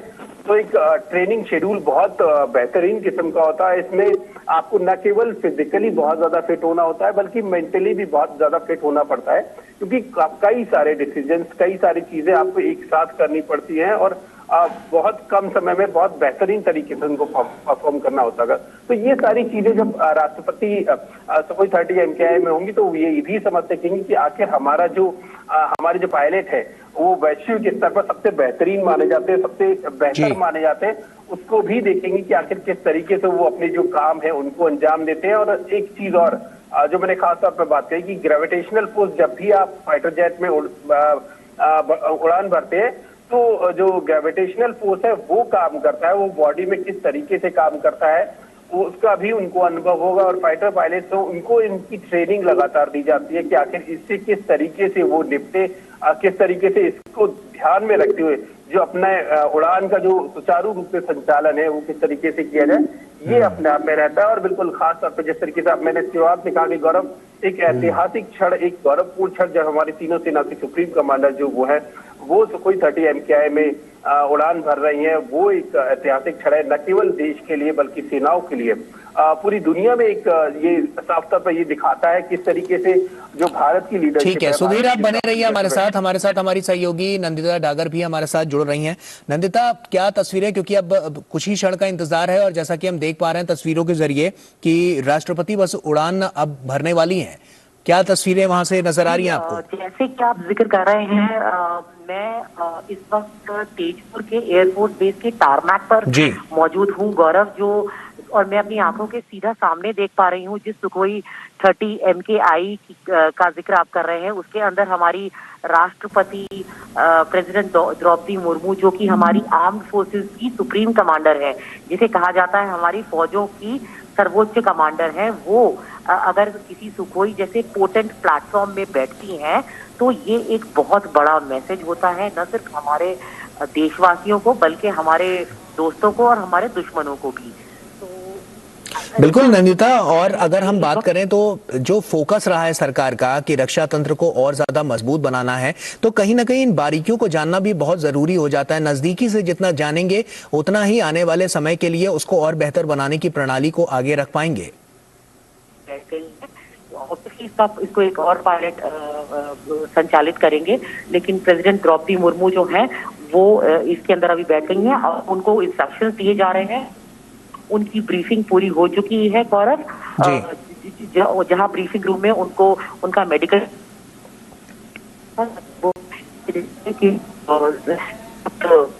ये शॉट देने के लिए नहीं है, शायद 2000। तो ये तस्वीरें हम आपको लगातार दिखा रहे हैं और आप देख सकते हैं बस कुछ ही क्षण का इंतजार है और उसके बाद उड़ान भरती हुई राष्ट्रपति द्रौपदी मुर्मू यहाँ पर नजर आएंगी। राष्ट्रपति सुखोई 30 MKI जो विमान है उसमें बैठ चुकी हैं और ये तस्वीरें, सीधी तस्वीरें हम आपके साथ साझा कर रहे हैं। सुधीर हमारे साथ, हमारे सहयोगी हमारे साथ जुड़े हुए हैं। सुधीर, जैसा कि हम बात कर रहे थे, क्योंकि फोकस की जब हम बात करते हैं तो रक्षा तंत्र को और उसके बुनियादी ढांचे को और ज्यादा विकसित किया जा रहा है, तो ऐसे में टेक्नोलॉजी की जब हम बात करते हैं तो कहीं ना कहीं ये जो टेक्नोलॉजी है वो और ज्यादा निखर कर आने वाले समय में सामने आएगी, जो रक्षा तंत्र को और ज्यादा मजबूत करेगी। बिल्कुल बिल्कुल गौरव, देखिए साफ तौर पर ये हम और आप भी महसूस कर पा रहे हैं जिस तरीके से लगातार सरकार काम कर रही है, मल्टी फ्रंट पे काम कर रही है। न केवल अभी हाल ही की बात करें, अगर कुछ समय पहले तो जो इमरजेंसी जो खरीदारी की बात है उसको लगातार सरकार ने आगे बढ़ाया है। ये सिर्फ इसलिए बढ़ाया गया मैच की जो हमारी जरूरतें हैं वो कहीं से कम ना पड़ पाए। हमारी जो हमारे सुरक्षा बल है, हमारी जो तीनों सेनाएं हैं, उनके लिए जरूरी साजो सामान है वो वक्त पर मुहैया है। लेकिन इसके साथ ही सरकार लॉन्ग टर्म में ये भी कोशिश कर रही है कि मेक इन इंडिया को लेकर किस तरीके से आगे बढ़ाया जाए। हमारे जो स्टार्टअप्स हैं, हमारे जो डिफेंस मैन्युफैक्चरर्स हैं, वो किस तरीके से सेनाओं की जरूरतें पूरी करें। ये एक बेहतरीन जो पहल सरकार की तरफ से की गई है। एक जो इन्वायरमेंट क्रिएट किया जा रहा है जिसमें लगातार जो देशवासी है उनके लिए बेहतरी के काम हो रहे हैं। तीनों सेनाएं बहुत बेहतरीन तरीके से। All right, so these are the live visuals on your screens right now. President Droupudi Murmu would be flying a sortie on Sukhoi 30 MKI fighter jet. Any moment from now, let's take a word from Abhishek Kapoor also. Abhishek, once again, if you can take us to these live visuals coming in right now. President Droupudi Murmu is all set to fly the sortie. Well, yes, so we're seeing pictures of President Murmu being given go around at the facilities, and of course then she'll go around in air with the sortie of the Sukhoi 30 MKI, and this is part of a tradition in which the forces, get the Supreme Commander of the Armed Forces to acquaint himself or herself with the latest and of course the preparedness of our respective arms of the armed forces. In the case of IAF, this has typically become a tradition of flying out and having a sortie in one of those frontline fighters. Most of the times it has been Sukhoi. In the case of Defense Minister Rajnath Singh, he has tried other aircraft as well, including, I believe, our LCA Tejas, our own indigenous aircraft. We saw before that President Murmu being given a guard of honor. And before that, of course, she was received by Air Officer Commanding-in-Chief of the Eastern Air Command, Air Marshal Dharkar, SP Dharkar. So I think these pictures for the next 20 minutes or half an hour are going to have, this is about messaging as well. This is about preparedness. This is about our forces using this opportunity to present their best foot forward. So when it comes to Navy, for example, Samiksha, the march past that happens, or the sail past that happens by our frontline ships and our naval assets, that also ends up becoming a show of strength occasion also. So similarly, in the case of in the case of the Indian Army, the president would be typically taken to a firing facility and shown live fire exercises, and taken to a main battle tank or shown army's exercises. So this is part of a tradition now, with the president integrated with the armed forces as supreme commander, and President Murmu now being taken to the aircraft, and in a while from now we'll see that picture of takeoff and landing in all about 15-20 minutes.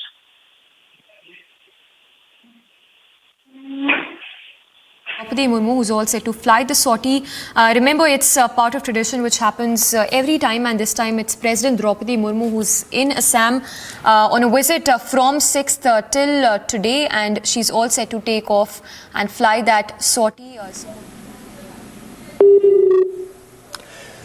तो ऐसे में ये तस्वीरें हम आपको दिखा रहे हैं। आप देख सकते हैं कि तमाम तैयारियां हैं और जो औपचारिकताएं हैं वो पूरी कर ली गई हैं। बस अब से कुछ ही देर में ये विमान उड़ने के लिए तैयार है। राष्ट्रपति द्रौपदी मुर्मू इसमें बैठी हुई हैं और आपको बता दें कि काफ़ी महत्वपूर्ण ये पूरा क्षण है, क्योंकि आज वो खुद जान पाएंगी, समझ पाएंगी, बारीकियों को नज़दीकी से देख पाएंगी, और इसीलिए ये उड़ान काफ़ी महत्वपूर्ण है। और जैसा कि आप देख सकते हैं, तमाम औपचारिकताएं जो हैं वो अब पूरी होने को हैं। सुधीर हमारे सहयोगी हमारे साथ लगातार जुड़े हुए हैं। सुधीर, बस अब कुछ क्षण में ही उड़ान भरने के लिए द्रौपदी मुर्मू तैयार हैं।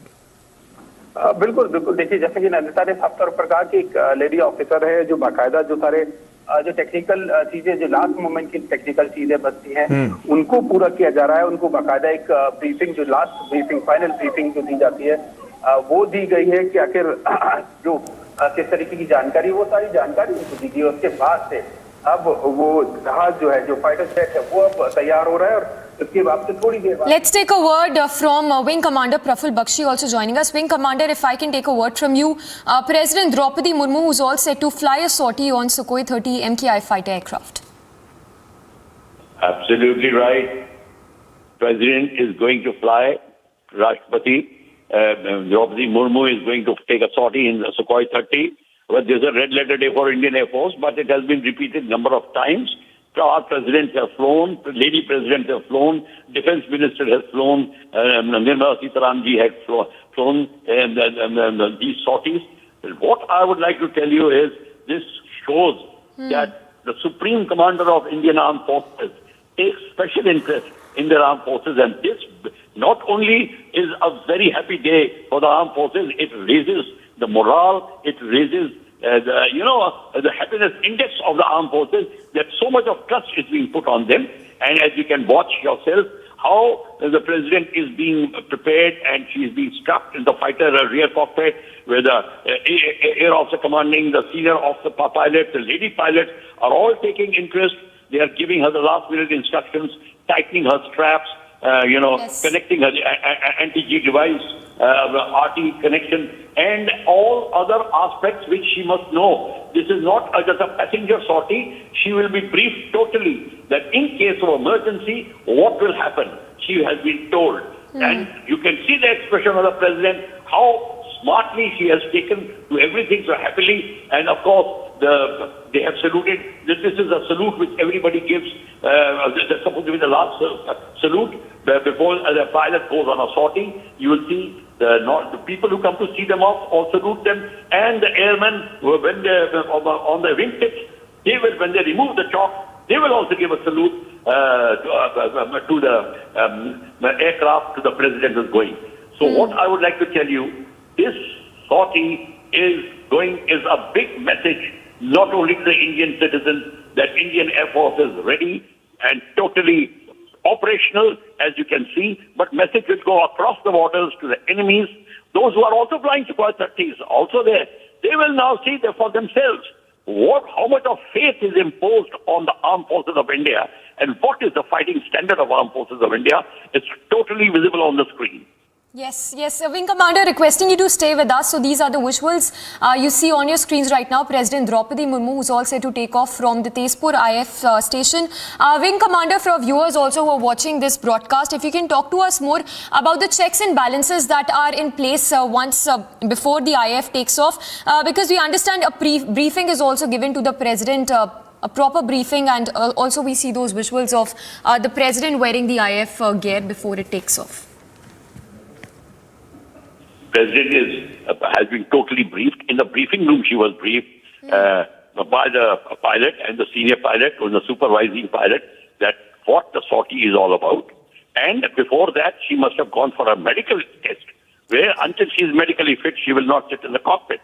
And of course, this sortie will not be a sortie which will require the extreme limits of the body's endurance. No, this will be a normal introductory sortie for President. But whatever the case may be, her physical fitness and medical fitness is totally mandatory, and that is what has been done. She has been briefed on the emergency procedures, and as you saw how she was briefed on last-minute briefing while strapping up, and everything has been complete.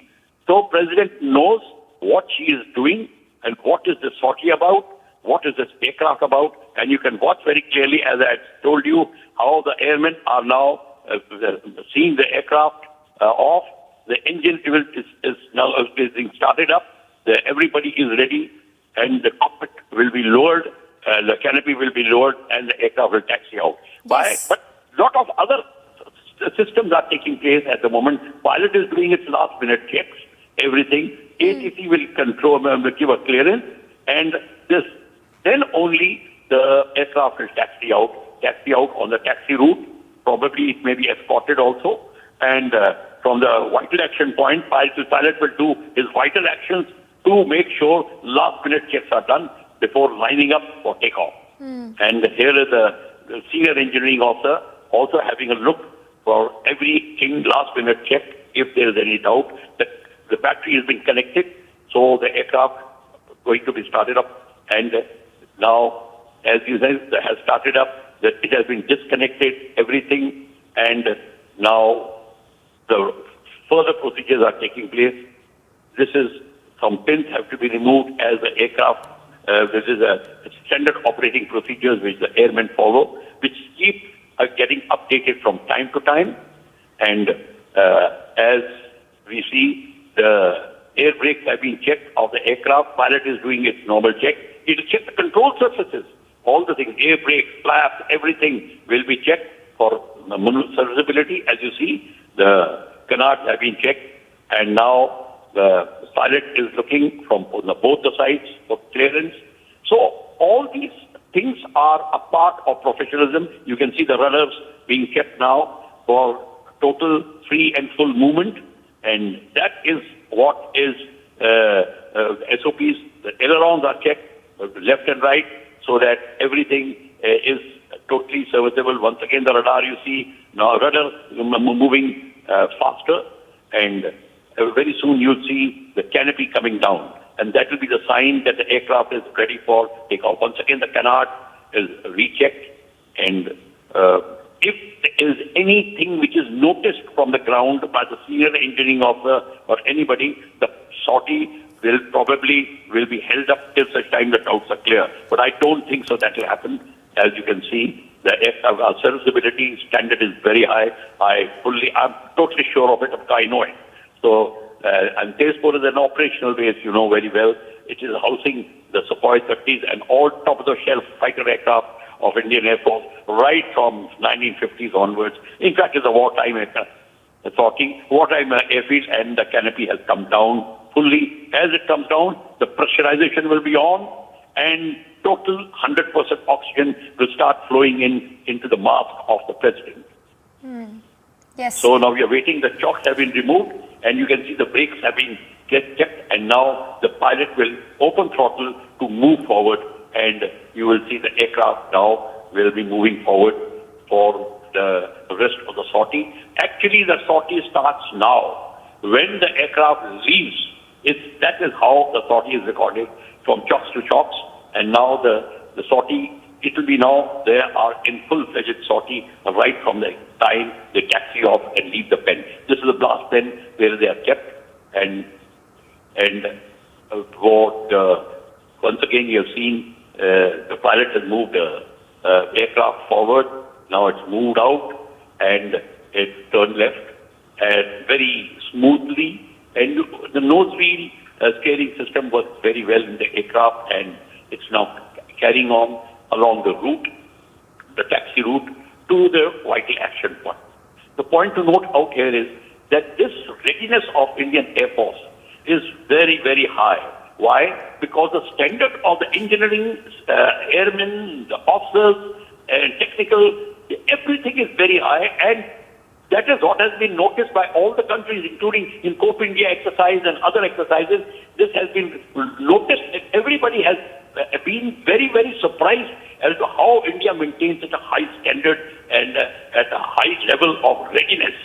And total security is, of course, I don't have to talk about it because you can understand how the whole area must have been secured. The local radar will be on, the aircraft will be fully on radar as the aircraft takes off. And the pilot will monitor, the ops normal call will be given. There is no doubt about it. I don't want to exaggerate. Everybody must be now in a great excitement because President of India is flying. So I don't want to understate the whole thing, but this is how it is. The aircraft has turned left further, it has cleared the hangar, and now it is proceeding now towards the vital action point. And everybody is ready out there. Of course, the CNC Eastern Air Command must be there, also watching everything very carefully, very intently, and this will make a very, very happy moment and a very exciting moment for the Indian Air Force, a relentless race, as I have already told you.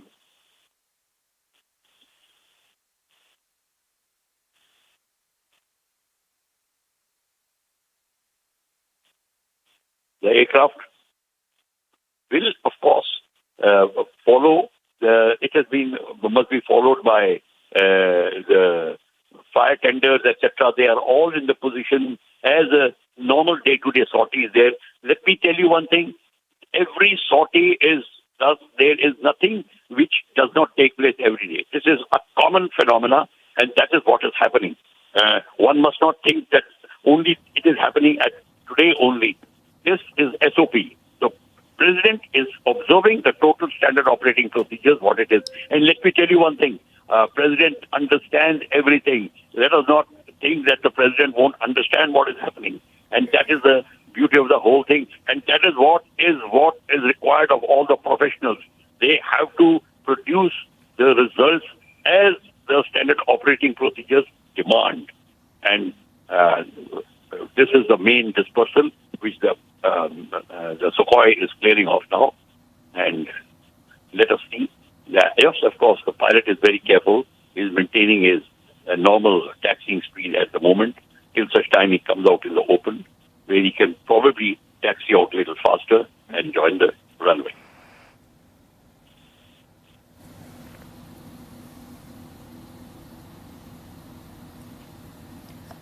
That's right. Wing Commander, if I could also ask you to speak to us over these visuals as you were telling us about the Sukhoi 30 and how this is, of course, going to be the second president, the second female head of state, in fact, to fly a warplane after the former President Pratibha Patil. And now, of course, we are seeing the Sukhoi 30 about to take off for that sortie as well. And if you could, Wing Commander Praful Bakshi, also speak to us over these visuals and explain to our viewers the nitty-gritties of what really goes on in the preparation and what exactly is expected once she actually does take off.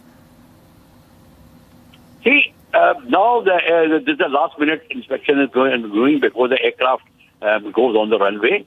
And this aspect, there are SOPs to every aircraft is a different SOP.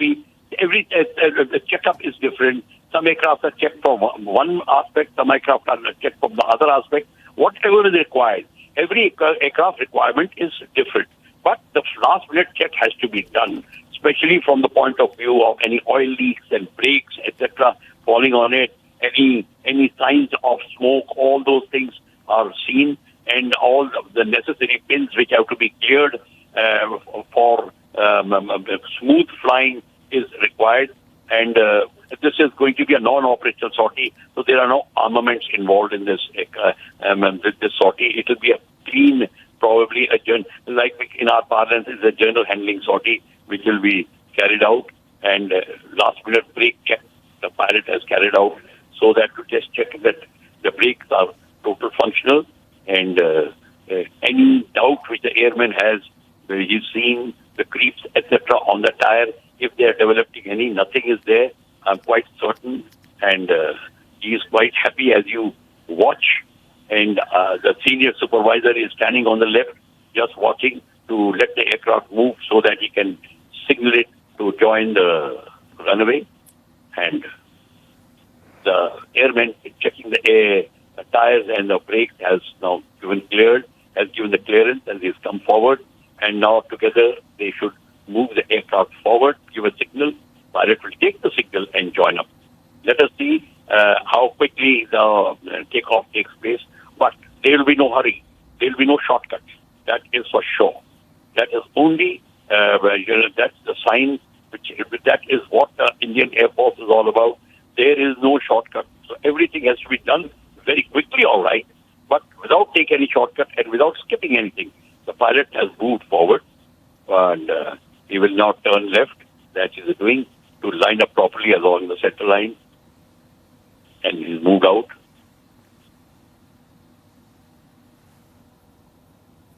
And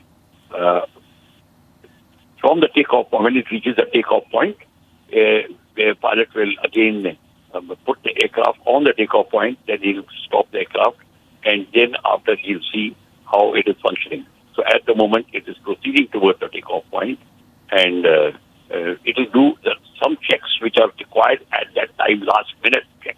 It will carry out and make sure that all the necessary selections have taken place where the flaps required is, what are the flap requirement is there, what are the temperatures, pressures, everything is normal, all the oxygen flow is normal. He'll ask the president, are you feeling comfortable? That is, I'm pretty sure will be asked and the president will give it's okay because it's very necessary because it's the first sortie for the president flying in this aircraft or in any aircraft, I think in any jet aircraft, fighter aircraft for that, for it may be. So one has to be careful. There is no doubt about it. As I told you, there will be no shortcuts. So there will be no shortcuts. This is far last minute. The final checks which the pilot does, he probably open full throttle on the brakes to check up how the performance of the brakes and how the performance of the acceleration is there before it releases the brakes for a takeoff. At the moment, ATC is being contacted. ATC will give the clearance for takeoff. All the total takeoff path has to be totally clear. There is no aircraft should be flying. And there are SOPs when the head of the state is flying or VIP is flying, then the speed, what is the SOP? The pilot has now released the brake. The aircraft is now down the runway, along the runway, and it has now raised its nose and carried out airborne, climbing very smoothly. And as you will watch, the pilot will now put in a turn to turn towards the local flying area, whichever is allotted to the pilot. I hope the camera catches the aircraft so that I can tell you, yes, it's still straight and level, very good. It is going to gain its complete height. Probably to go climb up to 3,000 feet or 4,000 feet as the briefing has been done. There is no fixed thing that it will only fly till that height. From the operational point of view, whatever is required is already done. But still the aircraft is still straight and level, as you can see. And thereafter, I think it is leveled out now and it is still proceeding straight. Let us see if our camera catches on. I doubt. So this was the very successful takeoff of the President of India in the aircraft. And the entire airfield is totally alert, full of, enthusiasm. And as we will watch, the President will probably be shown some light turns with bang, a little steep turn will be shown. And it's still flying. Your camera is caught on. I'm very happy. And this is a portion of the takeoff once again for us, which we had missed. Yes. And carrying out the height. But the question here is that as the aircraft gains height, there will be pressure on the body. There's no doubt about it. But it will be very light at the moment. Till such time, the pilot undertakes the high G maneuver. That is the time when the G increases. But I doubt they will take. And the aircraft's height, probably we do not know till what height they'll climb, but I personally feel not more than 25,000 feet. It will not climb more than that. So this is very essential to know because at the moment they don't want to put aircraft onto the president onto undue pressure. I personally feel that should be avoided. 25,000 feet will be very good for the president and a little bit of maneuverability of the aircraft will be shown, but that not more, not high Gs, etc. If I had authority, I would not allow it at that moment for the president to be put under high G. But whatever the case may be, it all depends on her enthusiasm also. And I personally feel she's so enthusiastic that she would want something more. But I know very well the pilot's briefing is absolutely perfect and he will not violate his briefing and not get carried away. So he will carry out whatever is decided for the president and that's what it is. So once again, another view of the same takeoff we are watching. The pilot must have leveled off by now and he must be in their local flying area and reported. And when in the local flying area, the pilot will keep giving ops normal call every 5 to 7 minutes. Why? Check up the pressures, the temperatures are all okay, aircraft is maneuvering, the other pilot, the passenger who's in the aircraft is okay, health is okay, and that all monitoring system is running well, and that report pilot will continue giving to the flight control. That is called ops normal call, which will be continuously given as the required period is there. And so afterburner, when it comes, the pilot will, the president will feel the acceleration of thrust. Afterburner, when they are switched off, you can make out. When the afterburner is there on the takeoff, you can make out. And especially during maneuverability, and here she is. Once again, the president is on the scenes which were taken place earlier when she was proceeding towards the aircraft is there. So we have now seen the beginning and the remaining sorties are being shown together. That's right. Wing Commander Praful Bakshi, you're taking us through the smaller point-by-point process of what really goes on when the president is in fact on board of the Sukhoi aircraft as well. We appreciate you to actually double down and actually give us some perspective on how really these procedures are followed. But if I could come to you over a broader point of this particular optics, these particular pictures that we're looking at right now, where we see the President Droupudi Murmu on board of the Sukhoi and of course a sortie being made. Talking about the optics, if you could speak to us about how it really speak to us about the preparedness of the Indian armed forces and what it really shows to the rest of the world when we have our president on board of our aircrafts carrying out a sortie as well, Wing Commander. No, there is no doubt about it that the president, when the head of the state comes, there is no doubt about it. Extra precautions have to be taken, which is as per the protocols. From the flight safety point of view, of course, nothing will be changed. It is not that the normal sortie that the flight safety is less and the other sortie the flight safety is more. No, that is constant. But there will be other, from the point of view of security, protocol, like no other aircraft is flying. All the radars on the monitoring the borders will be on. That point of security will be there. There will be the total alert in the air. In fact, that the aircraft, that the total sky is safe.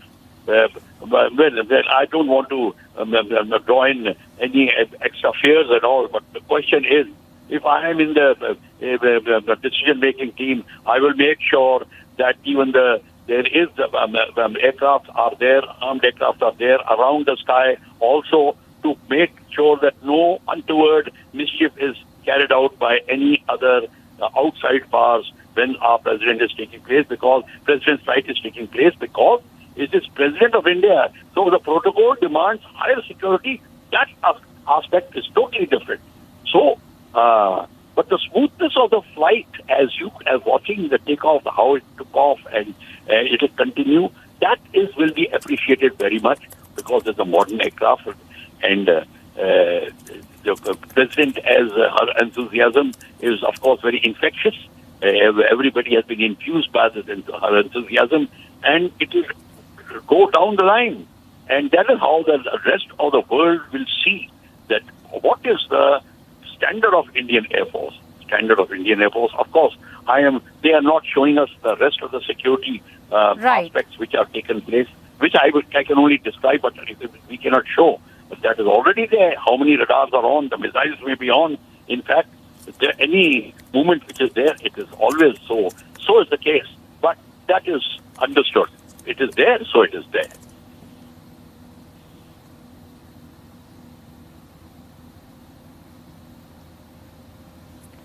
Right.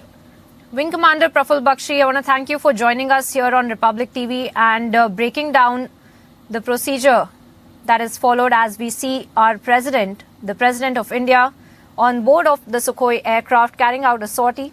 And we can expect those images to really come to light when the entire sortie is carried out by the president and the exercise, in fact, culminates. And we have seen how the president has been on the visit to the northeast. And now, of course, today she is on board of the Sukhoi aircraft carrying out a sortie.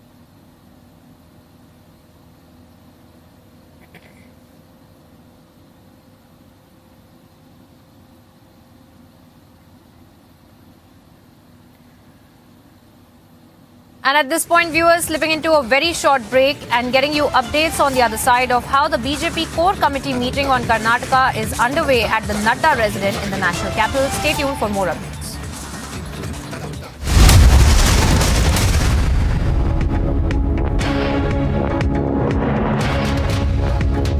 आपने 3 gold जीते, आपने world record create करा। जब podium पे number 1 spot में खड़ी हूँ और नेशनल एंथम ही नहीं है। नेशनल एंथम नहीं है हमारे पास। मैनेजर्स कोचेस जो थे उनको कॉन्फिडेंस ही नहीं था कि भी हमारा कोई गोल्ड आ सकता है, हमारा नेशनल एंथम भी बज सकता है। मैंने वहाँ वर्ल्ड रिकॉर्ड भी क्रिएट किया और 3 गोल्ड मेडल भी जीते। नेशनल एंथम नहीं थी हमारी, वो रिकॉर्डेड जाता है ना, वो आई नहीं। फिर हमने खुद वहाँ मेरा टीम ने स्टेज पे क्रिस्टन पे मैं और नीचे से मेरा जो टीम थी पूरी, उन्होंने नेशनल एंथम गाया।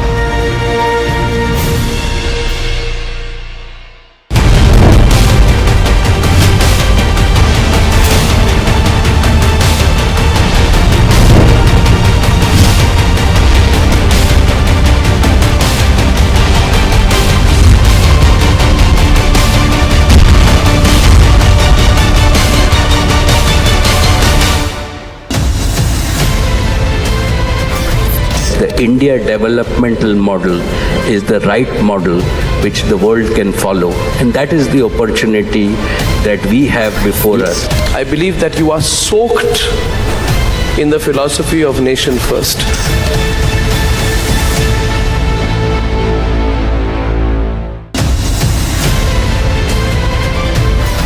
Dragging back economic fugitives, fantastic. But a crackdown on corruption alone is not enough to steer the economy. That is where the reforms are not just to remove those who are with several cases of corruption and disproportionate assets. This will ensure that at a local level, no officer can go about saying, hey, I've come to inspect you without the system approving it.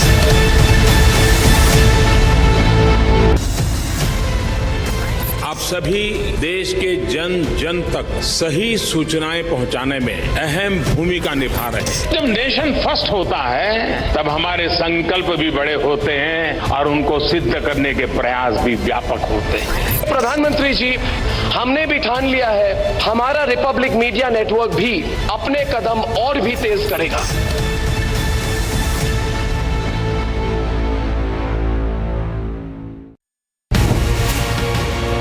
Mr. Ohana, you as a Speaker of Knesset, how do you see upholding the democracy? And I'm talking at a time when there have been protests, and in fact, the issues between the two countries are sort of on the same level. We want Israel to be a better democracy, which means more decisions should be taken by the public through their representatives. And unfortunately, we have an unbalanced situation, and we are trying to balance it. As you mentioned, it is a matter of dispute, and we have protests as we have in democracies.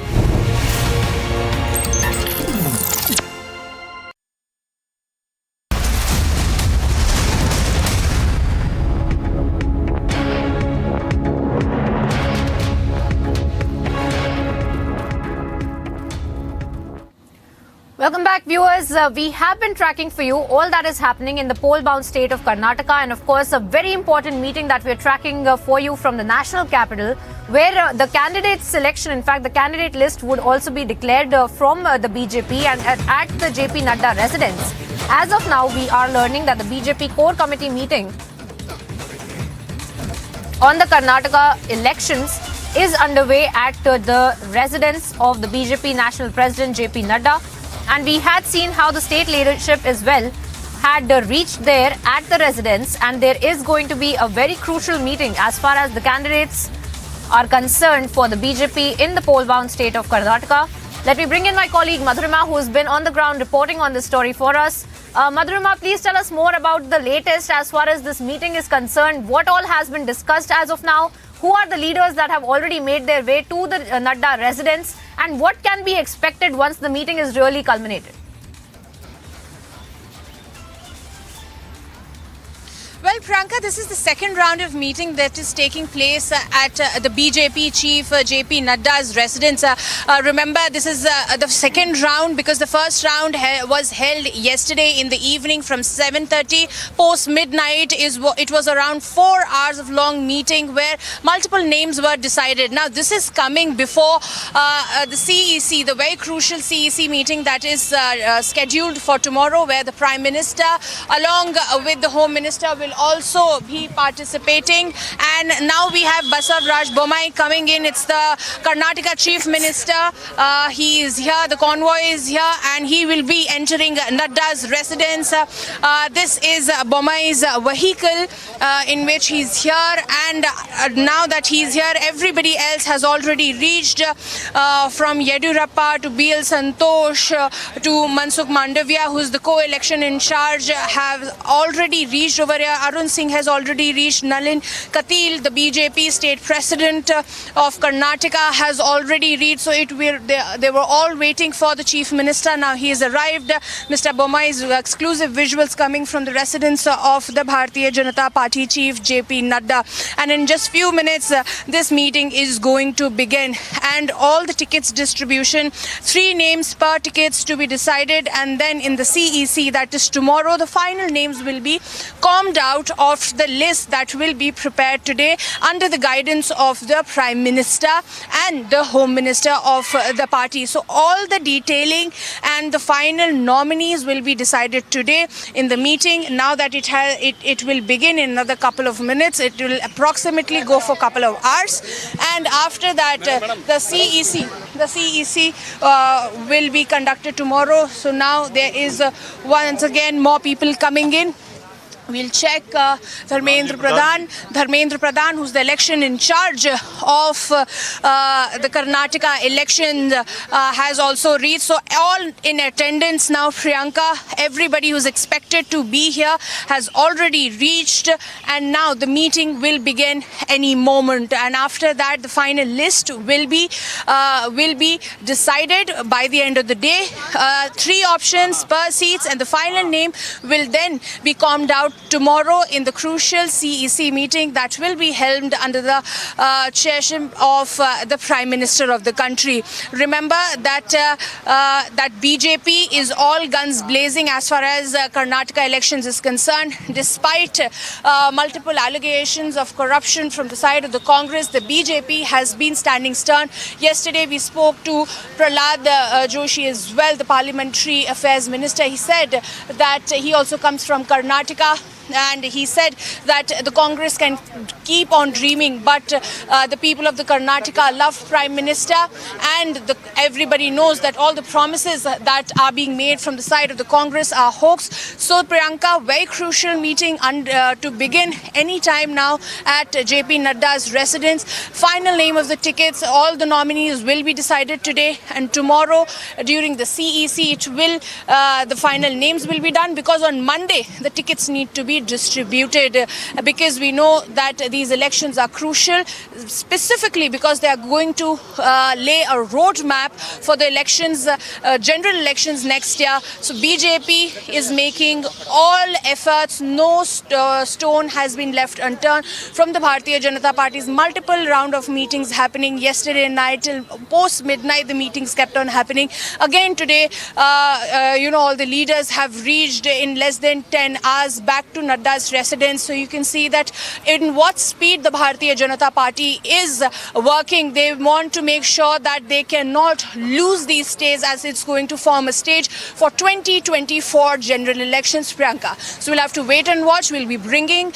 all the updates for our viewers as to what is really being decided, who are the people who will be decided for the tickets, because the distribution has to begin, as that is going to give the final impetus to the campaigning in the state of Karnataka. Priyanka.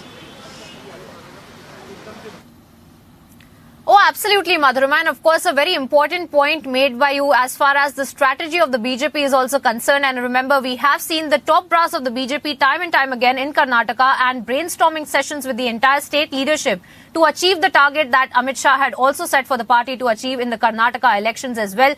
A very important story, Madhurima. We'll keep coming back to you as you report from the ground on this story as well. For the moment, we move on.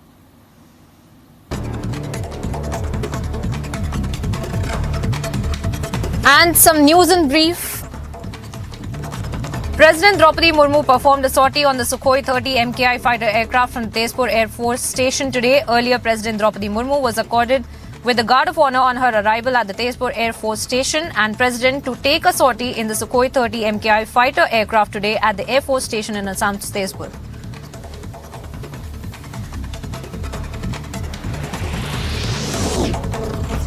Assam police arrested 3 leaders of the banned organisation Popular Front of India and Campus Front of India in Assam's Barpeta district. Police also recovered cash of rupees 1.5 lakh, 4 mobile phones and a pamphlet of the Social Democratic Party of India in their possession. According to the Assam police officials, the arrested PFI and CFI leaders were identified as Jakir Hussain, who is also the State Secretary of the PFI, Abu Sama, and the CFI National Treasurer, Sahidul Islam, Hiren Nath, Additional Director General of Police.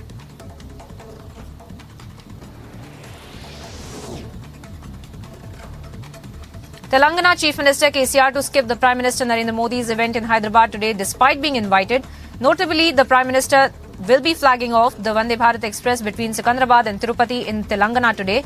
And the Prime Minister will also inaugurate and lay the foundation stone for the projects worth rupees 11,300 crores today.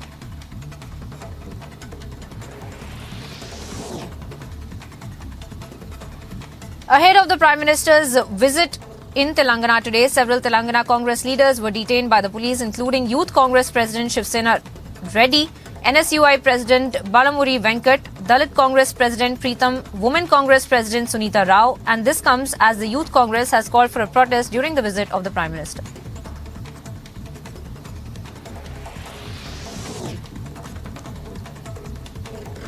A Delhi police head constable shot himself dead early morning today, and the Delhi police said that the HC Imran Mohammed has shot himself with his official weapon.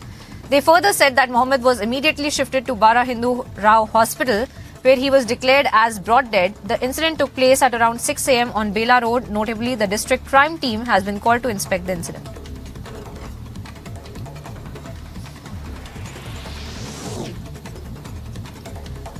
A major fire erupted at the PVC market in Delhi's Tikri Kalan today. Nearly 25 fire tenders were immediately rushed to the spot to douse the fire, and as per the official statement, the fire was brought under control and the cooling operation is underway.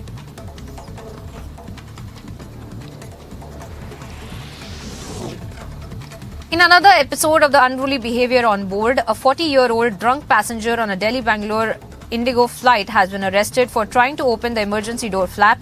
According to the Indigo officials, the unruly passenger has been handed over to the CISF upon arrival in Bengaluru.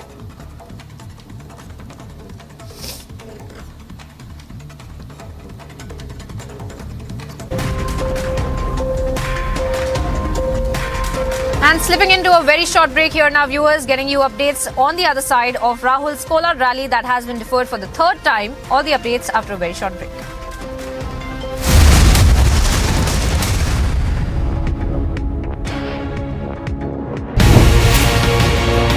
When we see that the masterminds, the plotters of this attack are still unpunished, they are still roaming free, what can India and Israel do together to ensure that the plotters, the mastermind of this attack are punished? Everyone that took part of the terror attacks pays the price, a very heavy price. So we are still waiting for those who committed, those who sent, those who operated those terror attacks to be brought to justice. And indeed, we need to bring very serious pressure from all the world, from all the free world who stands against terrorism.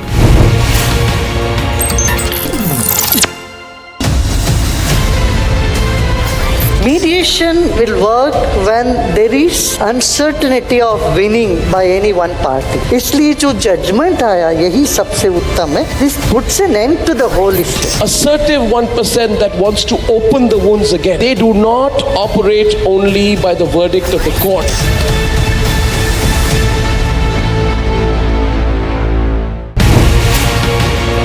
Mr. Ohana, you as a Speaker of Knesset, how do you see upholding the democracy? And I'm talking at a time when there have been protests, and in fact, the issues between the two countries are sort of on the same level. We want Israel to be a better democracy, which means more decisions should be taken by the public through their representatives. And unfortunately, we have an unbalanced situation and we are trying to balance it. As you mentioned, it is a matter of dispute and we have protests as we have in democracies.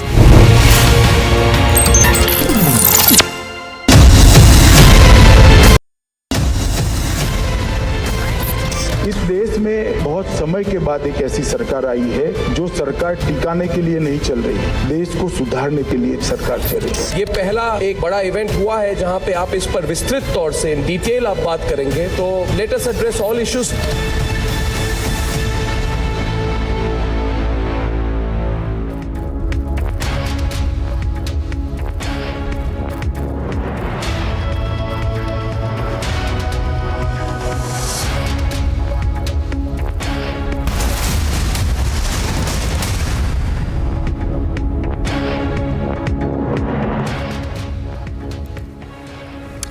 Ladies and gentlemen, India's biggest news event is back. The third edition of the Republic Summit will be held in the national capital this month. The biggest names, the biggest newsmakers, the biggest agents of change and transformation in India will be at the Republic Summit once again this year.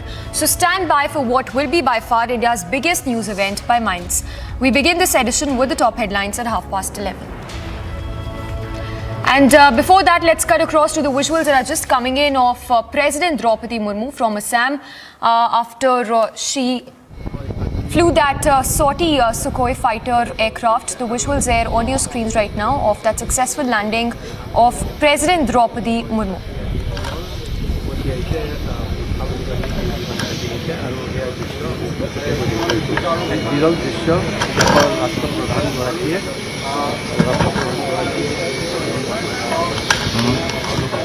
So the visuals there coming in of that aircraft in which President Droupudi Murmu she flew the sortie on Sukhoi 30 MKI fighter aircraft from the Tezpur Air Force Station.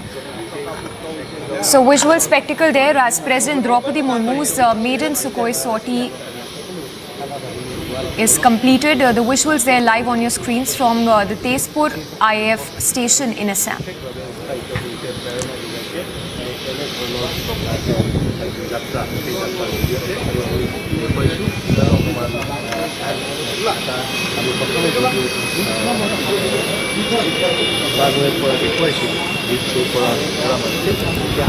ये बहुत ज़रूरी है कि ये जो Sukhoi विमान है जिसमें कि आप देख रहे हैं कि राष्ट्रपति सवार हैं, इसकी खासियत क्या है, इसके लिए आपको जानने की ज़रूरत है।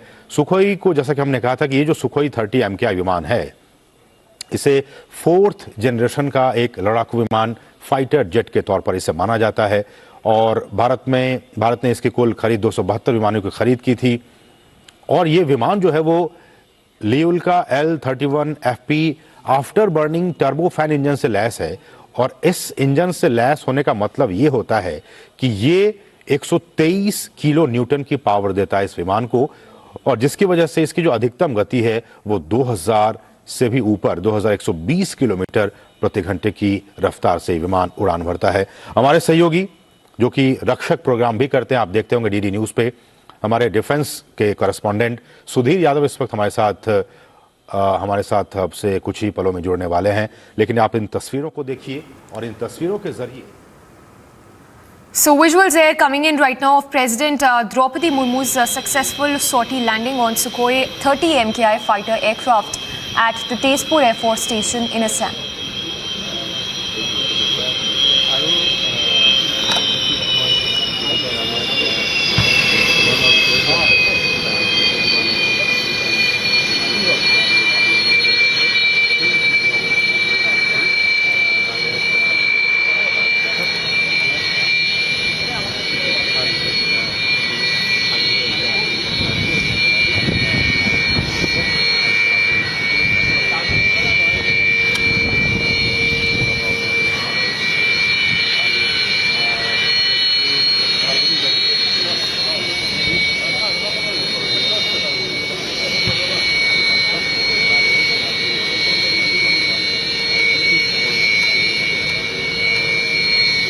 So the visuals there on your screens coming to you live from the Tezpur Air Force Station as President Droupudi Murmu took her maiden fighter jet flight today Remember, she was seen wearing an anti-gravity suit before stepping into Sukhoi 30 MKI fighter aircraft at the Tezpur Air Force Station.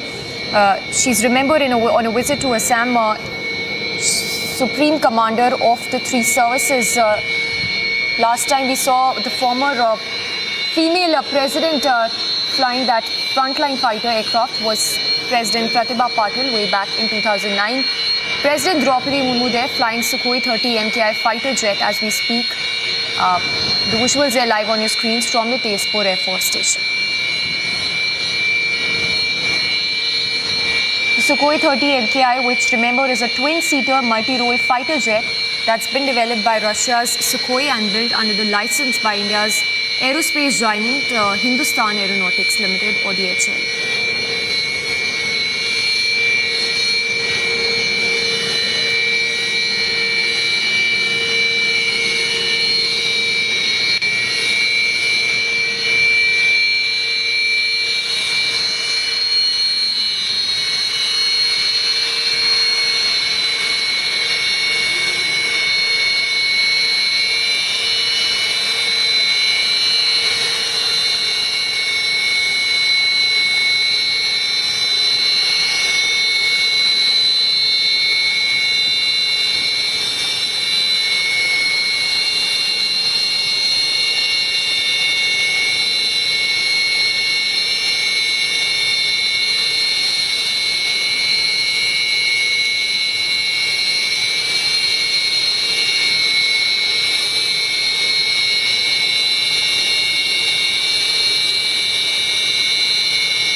So the visuals there on your screens, President Droupudi Murmu's maiden Sukhoi sortie, the visuals live on your screens from Tezpur IF station. In fact, President Droupudi Murmu was also seen wearing an anti-gravity suit before she stepped into that Sukhoi 30 MKI fighter aircraft at the Tezpur Air Force Station in Assam. Remember, Sukhoi 30 MKI is a twin-seater multi-role fighter jet that's been developed by Russia's Sukhoi and built under license by India's aerospace giant DHL. The visuals there of President Droupudi Murmu, who's just landed, and that's successful landing of Sukhoi sortie.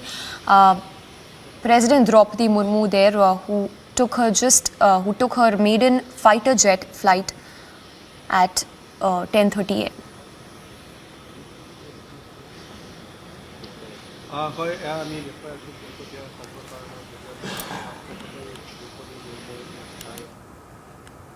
और जैसा कि सुधीर बता भी रहे थे कि देश की बेटियों के लिए भी आज का दिन बहुत ही महत्वपूर्ण, क्योंकि देश की बेटी, देश की महिला, प्रथम नागरिक, राष्ट्रपति हमारी द्रौपदी मुर्मू और भारतीय वायुसेना के जो अधिकारी आप देखिए, इनमें एक महिला भी हैं। सुधीर, आप बता भी रहे थे कि देश की महिलाओं के लिए अगर बात की जाए, एक रोमांच और एक जुनून भी उनमें पैदा करेगा कि हम भी जरूर भारतीय वायुसेना में जाएं और देश की सेवा करें। सुधीर, ये तस्वीरें जी बिल्कुल ये तस्वीरें साफ तौर पर असीम देखिए बिल्कुल रोमांच भर देती है कि जो तीनों सेनाओं की सुप्रीम कमांडर है उनको एक यंग जो पायलट है वो खुद एक जो महिला एयर क्रू है वो उनको ब्रीफ कर रहे हैं, उनकी सारी जो तैयारियां हैं। तो ये दोनों एक साझा रूप से बिल्कुल ये दर्शाते हैं कि किस तरीके से महिला शक्ति को लेकर जो सरकार है वो आगे बढ़ रही है। तीनों सर्विसेज जो है उनमें उनकी एंट्रीज को, उनके प्रमोशंस को लेकर आगे बढ़ा गया है। उनके इंडक्शन में खास तौर पर बात करें, जिस तरीके से लंबे समय में ये भी बात हो रही थी कि कॉम्बैट में महिलाओं को, विमेन्स को जाना चाहिए कि नहीं जाना चाहिए, सरकार ने उसके रास्ते बीच खोले हैं।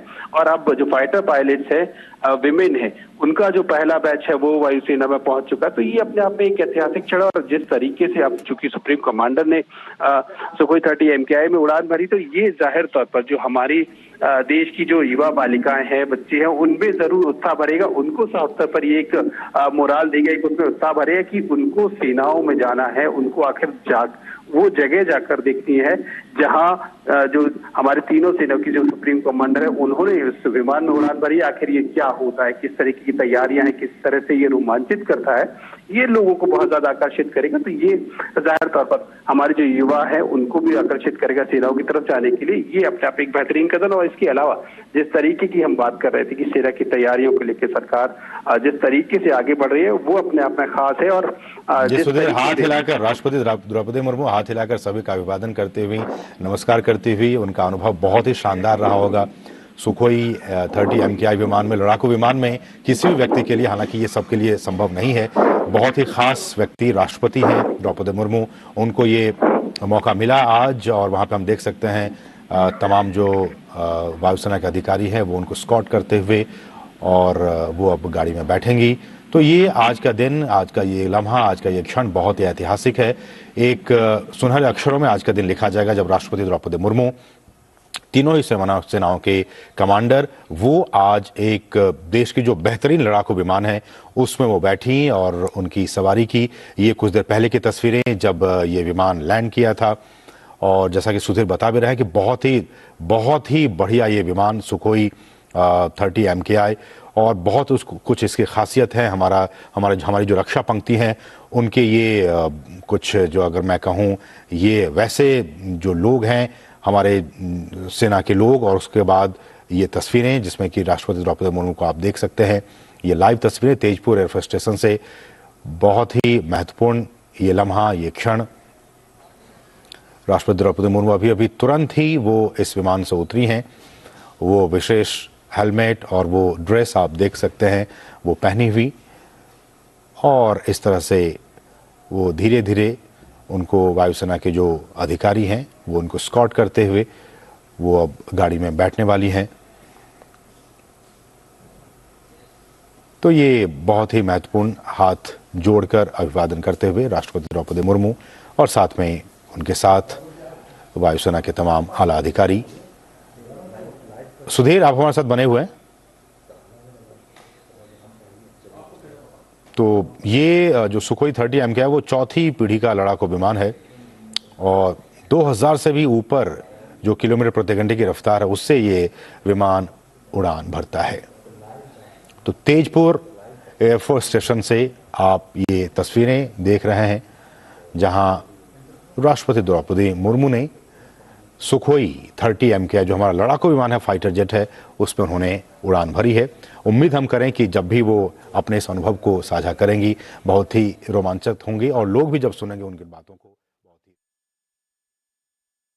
You see the visuals there of President Droupudi Murmu as she took that ride at sortie on the Sukhoi 30 MKI fighter aircraft.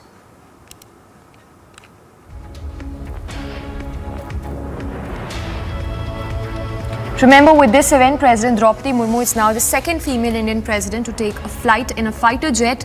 The first female leader to do so was, of course, former President Pratibha Patil way back in 2009 when she took her flight in a Sukhoi fighter jet from the Pune Air Force Base. So after 2009, it's the second female president, President Droupudi Murmu, who flew a sortie in a Sukhoi 30 MKI fighter jet at the Tezpur Air Force Station in Assam this morning. The president, remember, is of course the supreme commander of the three services and is in Assam.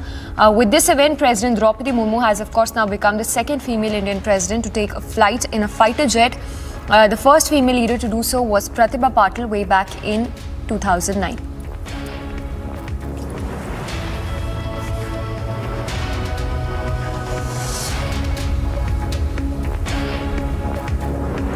And there you see the visuals also of President Droupudi Murmu, who just flew a sortie in Sukhoi 30 MKI fighter jet. All checks and balances were done, and she was in fact briefed as well by the commanders, by the pilot, and after which she took that ride, a sortie in Sukhoi 30 MKI fighter jet at the Tezpur Air Force Station in Assam.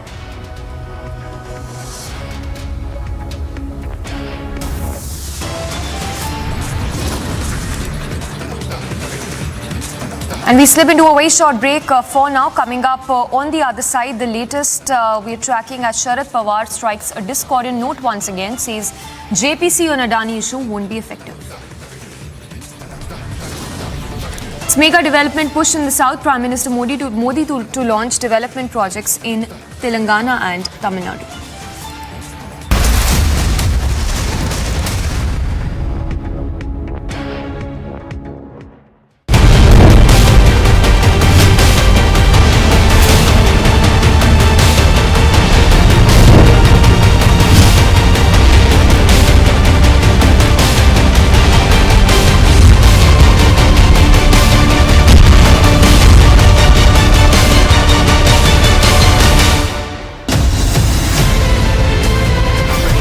The India developmental model is the right model which the world can follow, and that is the opportunity that we have before us. I believe that you are soaked in the philosophy of nation first.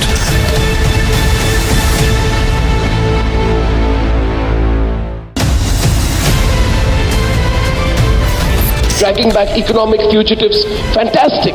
But a crackdown on corruption alone is not enough to steer the economy. That is where the reforms are not just to remove those who are with several cases of corruption and disproportionate assets. This will ensure that at a local level, no officer can go about saying, hey, I've come to inspect you, without the system approving it.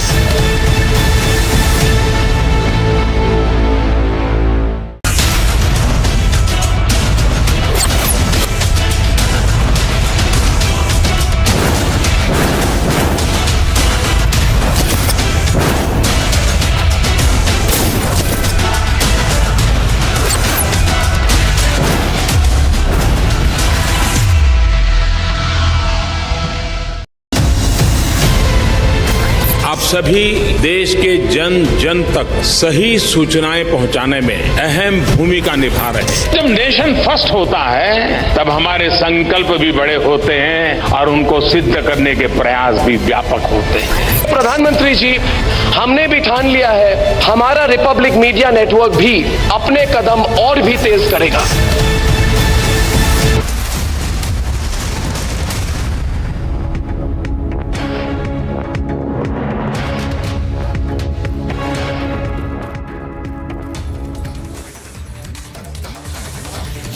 And we continue to track all the latest on Karnataka polls. The latest we're given to understand that the core committee meet has begun at JP Nadda's residence. Top leaders from Karnataka, including CT Ravi, BS Yediyurappa, as well as the incumbent Chief Minister Basavaraj Bommai, are all present in this core committee meet, which is taking place in the national capital at JP Nadda's residence. We'll try and go across to Madhurima as well, who's there outside Nadda's residence, tracking all those details. So important to watch out for would be the list of the BJP for the upcoming Karnataka polls. Remember, the BJP is all set to release a list of candidates who would be contesting for the upcoming Karnataka polls that are slated to take place on 10th of May next month. And this is a core committee meet which is underway as we speak. Top BJP leaders, including the likes of JP Nadda and Prahlad Joshi, and Karnataka leaders, including the former Chief Minister of Karnataka, BS Yediyurappa, BL Santosh, CT Ravi, are all present in this meeting, which is happening as we speak. In fact, ministers also, including Mansukh Mandavia, is also there at Nadda's residence. Let's go across to Madhurima, who's there at JP Nadda's residence. Madhurima, if you can take us through who exactly are part of this core committee meet, which is happening, and what developments can we expect by the end of the day? Well, Samiksha, it's a very crucial meeting that is happening here at the residence of the BJP Chief Home Minister Amit Shah, along with Union Minister Dharmendra Pradhan, Mansukh Mandavia, General Secretary BL Santosh, CT Ravi, Union Minister Prahlad Joshi. All of them have reached here along with the Chief Minister of Karnataka, Basavaraj Bommai, the former Chief Minister and the strongest Lingayat leader in Karnataka, B.S. Yediyurappa. All of them have reached here, and today final names will be decided. This is the second round of the core committee meeting that is taking place here at Nadda's residence, Samiksha.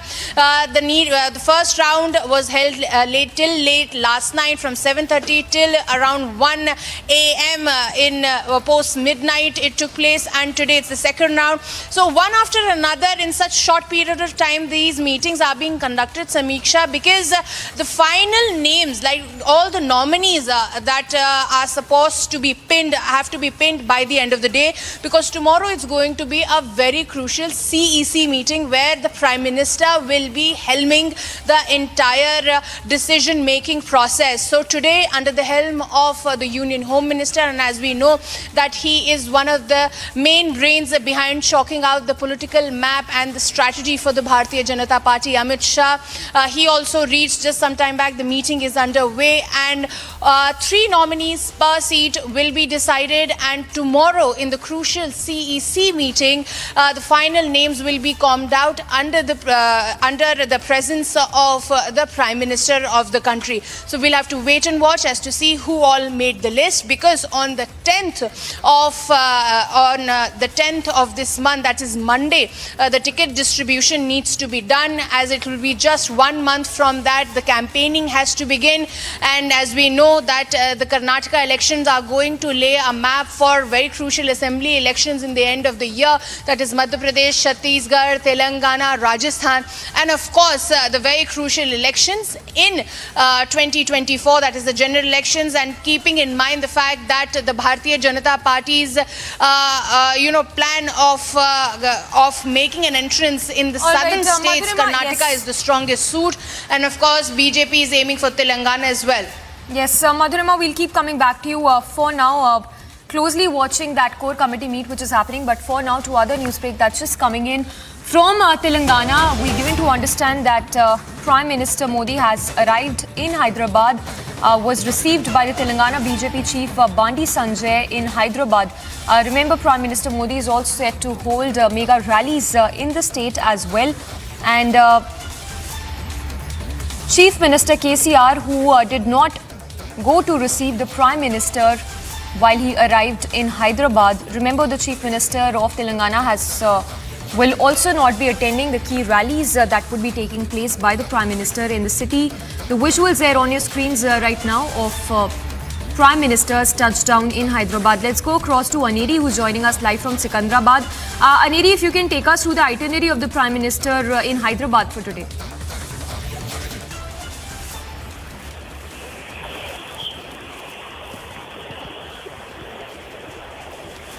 All right, I'm not sure if Aneri is connected. We'll try and connect with Aneri again, but the visuals there on your screens where you see Bandi Sanjay, several BJP workers as well, as they've reached as Prime Minister arrived in Hyderabad. Let's try and go across to Aneri again. Aneri, Vande Bharat would be flagged off by the Prime Minister in Hyderabad today. Take us through the finer details.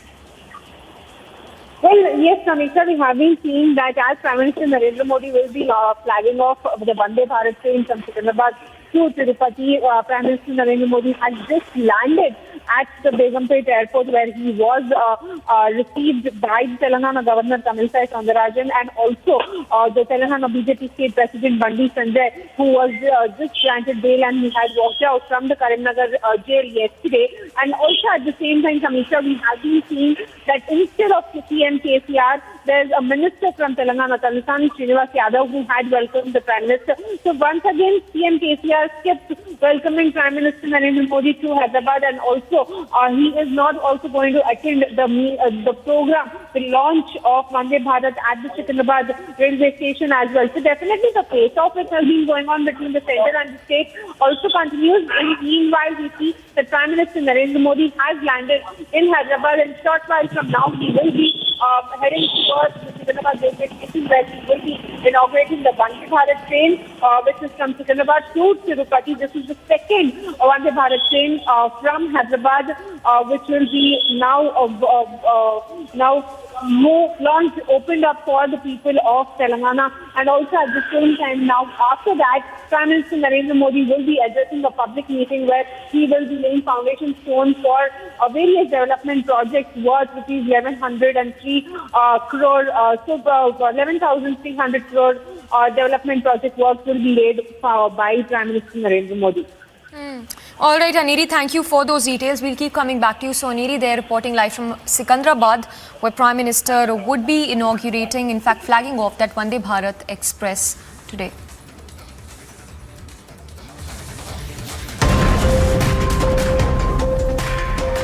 We slip into a break, but coming up on the other side, the latest as Rahul's Kolar rally has now been deferred for the third straight time.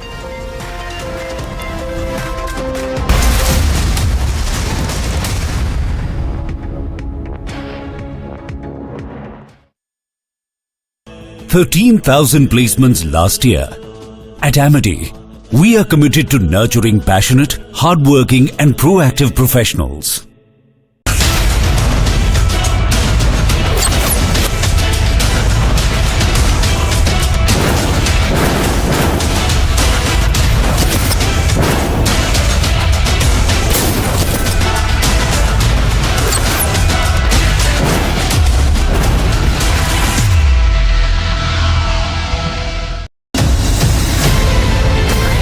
सभी देश के जन जन तक सही सूचनाएं पहुंचाने में अहम भूमिका निभा रहे हैं। जब नेशन फर्स्ट होता है तब हमारे संकल्प भी बड़े होते हैं और उनको सिद्ध करने के प्रयास भी व्यापक होते हैं। प्रधानमंत्री जी, हमने भी ठान लिया है, हमारा रिपब्लिक मीडिया नेटवर्क भी अपने कदम और भी तेज करेगा।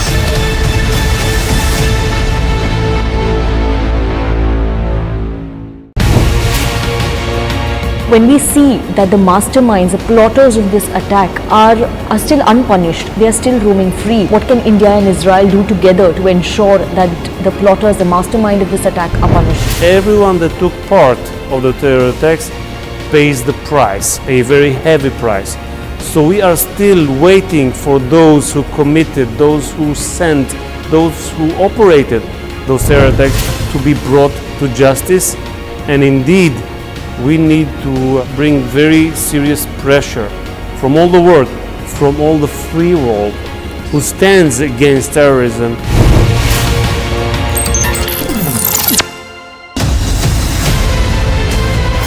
Mediation will work when there is uncertainty of winning by any one party. इसलिए जो judgment आया यही सबसे उत्तम है. This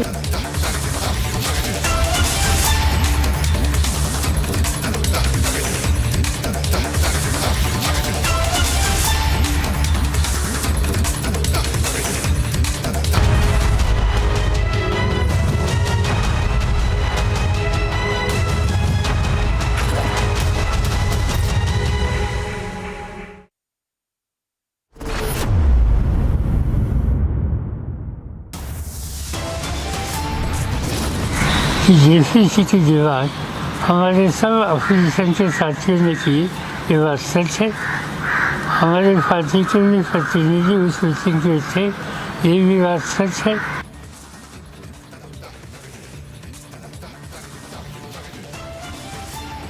Sharad Pawar strikes a discordant note once again, says JPC on Adani issue won't be effective.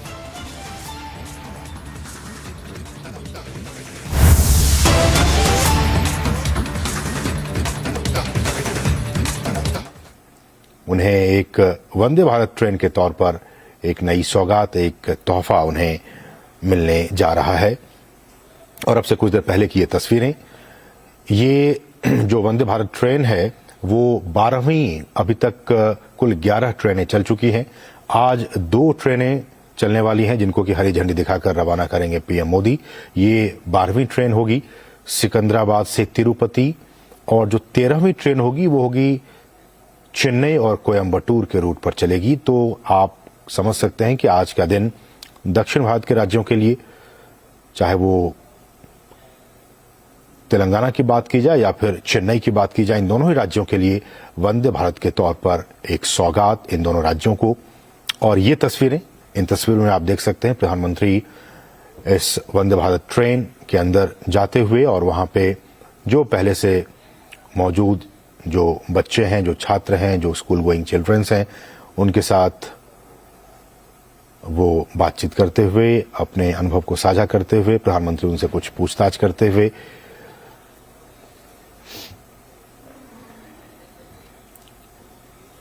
और लगातार जैसा कि हमारे सहयोगी अभिषेक भी कह रहे थे अपने पीस टू कैमरा में कि ये जो ट्रेनें हैं वंदे भारत ट्रेनें, ये देश को गति प्रदान कर रही हैं, और देश को गति प्रदान करने के साथ साथ जो शक्ति है, भारत एक शक्तिशाली देश के तौर पर भी उभर रहा है।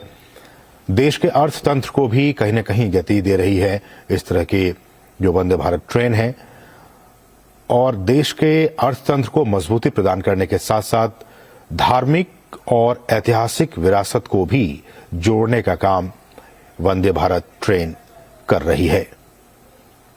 और जैसा कि हमने आपको दिखाया भी कि रेलवे का भी मानना है कि इस तरह की ट्रेनों के चलने के बाद से जो देश के कई जो प्रमुख तीर्थ स्थल हैं, प्रमुख धार्मिक स्थल हैं, वहां लोगों का आना जाना काफी आसान हुआ है, और पहले की तुलना में काफी ज्यादा जो तीर्थयात्री हैं, जो श्रद्धालु हैं, वो अब मूव कर रहे हैं, वो एक जगह से दूसरी जगह जाते हैं। और ये लाइव तस्वीरें हम आपको दिखा रहे हैं सिकंदराबाद रेलवे स्टेशन से, जहां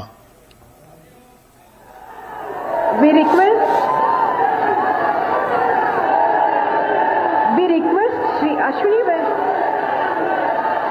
Shri Ashwini Vaishnav ji, Honorable Railway Minister, to felicitate our Honorable Prime Minister Shri Narendra Modi Garu by presenting a charial painting depicting Batukamma festival. Charial painting is a unique art form native to Telangana, and Batukamma is a colorful floral festival of Telangana which has over the years become a symbol of its culture and identity. The festival has been beautifully captured in the painting.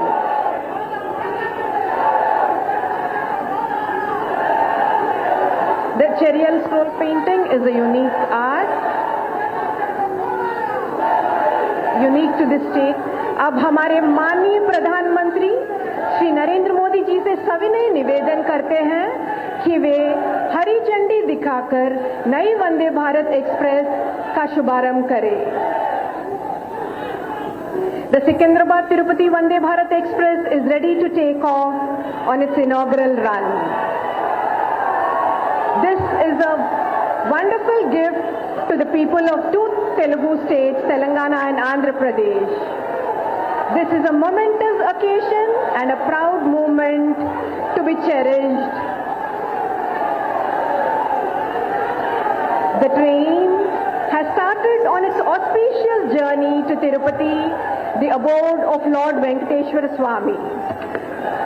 हमारे प्रधानमंत्री द्वारा हरी झंडी के संकेत पर Vande Bharat express अपने गंतव्य की ओर बढ़ रही है। ये हमारे लिए बहुत ही गर्व का क्षण है। It's a happy moment for the people of two Telugu states of Telangana and Andhra Pradesh. మన తెలుగు ప్రజలకు ఎంతో ప్రీతిపాత్రమైన వెంకటేశ్వర స్వామి కొలువైన ఆధ్యాత్మిక క్షేత్రం తిరుమలకు ఈ వందే భారత్ ఎక్స్ప్రెస్ మరింత వేగవంతంగా చేర్చనుంది. The two Telugu states of Telangana and Andhra Pradesh are about to see their connect getting stronger thanks to India's fully indigenous semi-high-speed train Vande Bharat Express. The city of Hyderabad is getting linked with Tirupati, gateway to the abode of Lord Venkateshwara and Goddess Padmavati, by the fastest and most comfortable rail service offering best-in-class travel experience.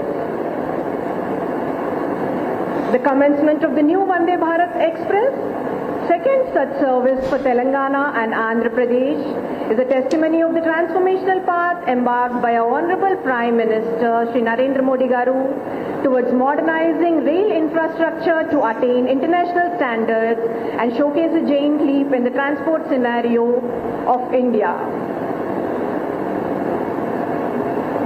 The connectivity also espouses the commitment of Indian Railways to provide utmost convenience to pilgrims. यह Vande Bharat express Telangana और आंध्र प्रदेश की जनता के लिए एक अनुपम भेंट है. Honorable Prime Minister Sir is greeting the audience with a radiant smile and a cheerful smile and a wave. And the people are very excited and enthusiastic to see and greet our beloved Prime Minister. यह Vande Bharat express. बहुत बहुत धन्यवाद प्रधानमंत्री महोदय. तेलंगाना और आंध्र प्रदेश को 3 माह की अल्प अवधि में 2 Vande Bharat express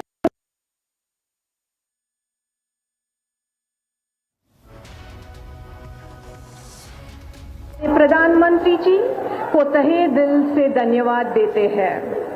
south central rail. तो ये आप तस्वीरें हम आपको बार बार दिखा रहे हैं. कुछ देर पहले की तस्वीरें आपने देखा अभी कुछ देर पहले जब प्रधानमंत्री ने हरी झंडी दिखाकर रवाना किया इस ट्रेन को, और उससे पहले की ये तस्वीरें जब इस ट्रेन में जो मौजूद लोग थे, जो छात्र थे, उनके साथ प्रधानमंत्री ने संवाद किया, उन बच्चों की पीठ पर अपने हाथे रखकर उन्हें पीठ थपथपाई. तो बहुत ही महत्वपूर्ण आज का दिन तेलंगाना के लिए. सिकंदराबाद तिरुपति वंदे भारत एक्सप्रेस ट्रेन को हरी झंडी दिखाकर प्रधानमंत्री ने रवाना किया. और जैसा कि हम आपको बता रहे हैं कि ये जो ट्रेन है सिकंदराबाद तिरुपति वंदे भारत एक्सप्रेस ट्रेन, इसके जरिए आईटी सिटी हम जानते हैं हैदराबाद को कहा जाता है, आईटी सिटी हैदराबाद और धार्मिक स्थल तिरुपति को जोड़ने की कोशिश आज इस ट्रेन के जरिए की गई है. और इससे हैदराबाद से तिरुपति जाने वाले श्रद्धालुओं को जल्दी आने जाने में काफी मदद मिलेगी.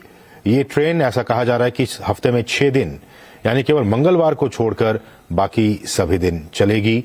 और सुबह 6 बजे सिकंदराबाद से चलकर ये दिन में 2:30 बजे के आसपास तिरुपति पहुंचेगी और तिरुपति से फिर 3:15 बजे के आसपास ये चलकर रात को 11:45 बजे के आसपास ये सिकंदराबाद पहुंचेगी. और ये ट्रेन नलगोंडा, गुंटूर, ओंगोल और नेल्लोर स्टेशनों पर भी रुकेगी.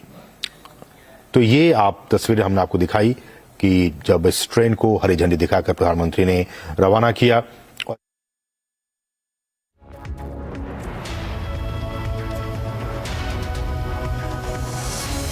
And there you have it, viewers, the Vande Bharat Express being flagged off between Secunderabad and Tirupati, and the Prime Minister in fact has spoken about the Vande Bharat Express from time to time and has spoken about the development of the railways in the country and how that helps in the connectivity push and the developmental push in the country as well, and has time and time again reiterated the importance of the railways as well. And once again we see those images of the Vande Bharat Express being flagged off by the Prime Minister there in Secunderabad at the Secunderabad railway station. We just saw a few minutes ago how the Prime Minister had landed at the airport, in fact, and then we had seen how he was being received by the BJP leadership, as the Chief Minister KCR had stated that he will not be going to the airport to receive the Prime Minister.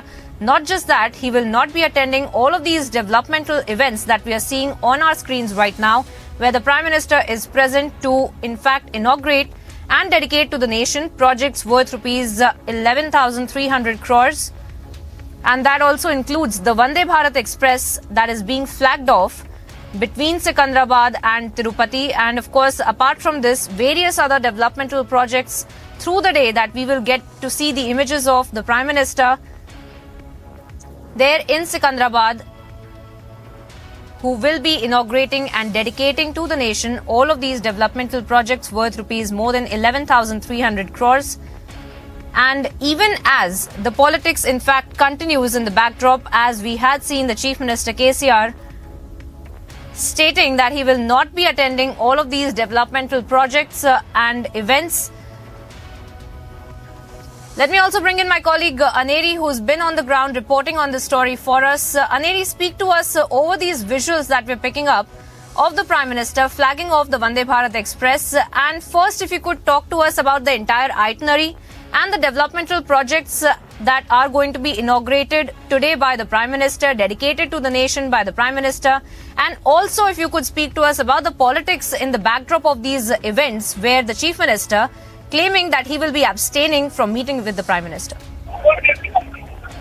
Well, that's right, Priyanka. We have been seeing that Prime Minister Narendra Modi, who was landed some time back, has now arrived at the Secunderabad railway station, where he is flagged off the Vande Bharat train. And also at the same time, we do not see the Telangana Chief Minister K. Chandrasekhar Rao attending the event, as the BJP leaders and the Union Minister V. Kishan Reddy also had very clearly stated that invitations have been sent to everyone. All the protocol is being followed. But then we still see the CM KCR has not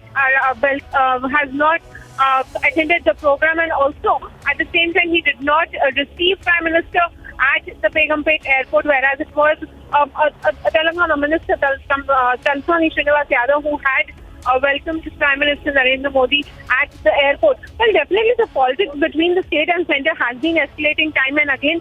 And also, Priyanka, not to forget, the Prime Minister's visit comes just after a series of events which had taken place from the time BJP State President Bandi Sanjay was arrested till the time where we see that he was granted bail and walked out out of Karimnagar jail. But then we also see that how the BRS leaders have been erecting posters across Hyderabad, hitting out at Prime Minister Narendra Modi, says Parivar welcomes Modi ji in Hyderabad, where there are posters of BJP leaders along with their some relative who holds a post at any organization or at any other state. But now we also have been seeing that the BJP has been saying that this is not a political event. This is for the development of the state, and that is the reason why we are seeing that here about 11,300 crore rupees project will be inaugurated by Prime Minister Narendra Modi. Various programs, various foundation stone laying ceremony will be done by Prime Minister Narendra Modi here in Hyderabad.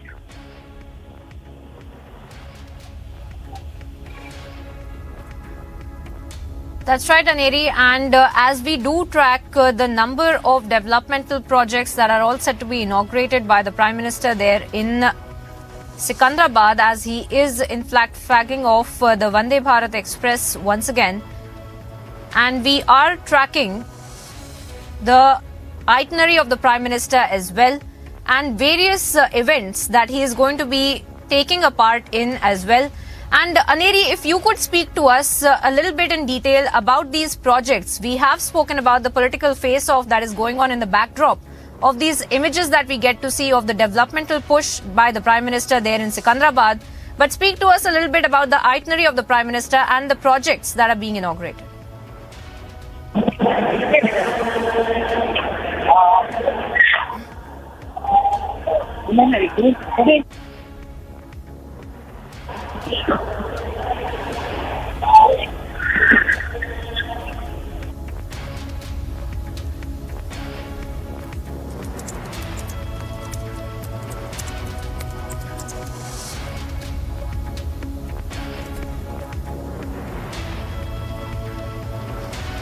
All right, Aneri, if you could hear me, please speak to us a little bit more about the developmental push that we are seeing by the Prime Minister there in Secunderabad right now, and the various other projects, because we're being told that at least the developmental projects worth rupees 11,300 crores that are being inaugurated and dedicated to the nation, foundation stones being laid for various projects as well. If you could speak to us a little bit in detail about these projects and what exactly are these projects, plus the itinerary of the Prime Minister as to the events where he will be giving his attendance today.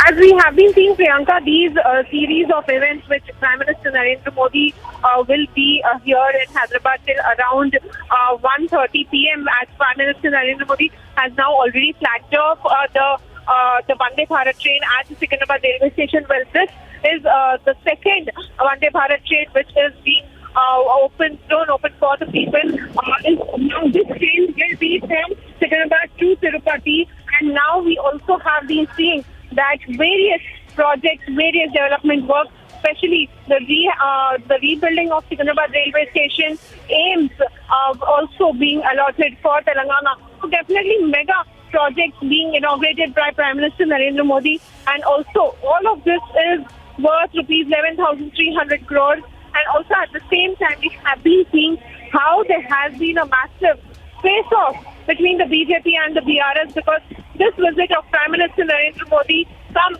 just few months of the state elections, because remember, Priyanka, Telangana state assembly elections will be happening this year, and that is why we have been seeing how the BRS government also has been hitting out at Prime Minister Narendra Modi as they continue to state that now all of these projects are being inaugurated and all of this is being done as there are elections in the state. However, we see that the BJP has also been saying that this is a development work which Prime Minister Narendra Modi wants to build a better state, and that is the reason why various development projects are being inaugurated by Prime Minister. But however, when we talk about the politics which is growing in the state of Telangana, when we talk about this particular program where Chief Minister K. Chandrasekhar Rao has not attended, well, he did not even welcome Prime Minister Narendra Modi at the airport. He did not even attend the Vande Bharat train launch by Prime Minister, and now we are seeing that this is not the first time where PM KCR did not attend, and now Prime Minister Narendra Modi has arrived at parade ground. That's right, Aneri. Thank you for getting us the details of the Prime Minister's movement and the inauguration of the several developmental projects that the Prime Minister is there to do. And of course, a very important visit of the Prime Minister, as we are seeing the Prime Minister Narendra Modi visiting the 4 South Indian states in 2 days. And of course, this also comes less than 6 months before the assembly elections, less than in fact weeks before the assembly elections of Karnataka, and how there have been a bitter battle between the centre appointed governors and the ruling parties in several states as well. So a very significant visit of the Prime Minister there in South, where 4 southern states of the country will be covered by the Prime Minister, and various developmental projects will also be inaugurated.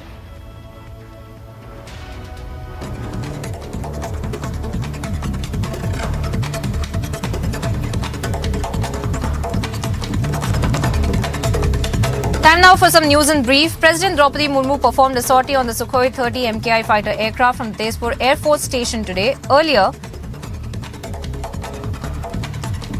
the President Droupudi Murmu was accorded with the Guard of Honour on her arrival at the Tezpur Air Force Station. President to take a sortie in the Sukhoi 30 MKI fighter aircraft today from Assam's Tezpur.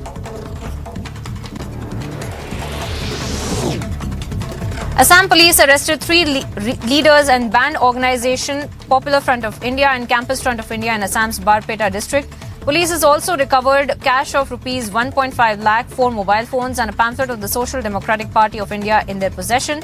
According to the Assam police officials, the arrested PFI and CFI leaders were identified as Zakir Hussain, Abu Sama and Shahidul Islam as well.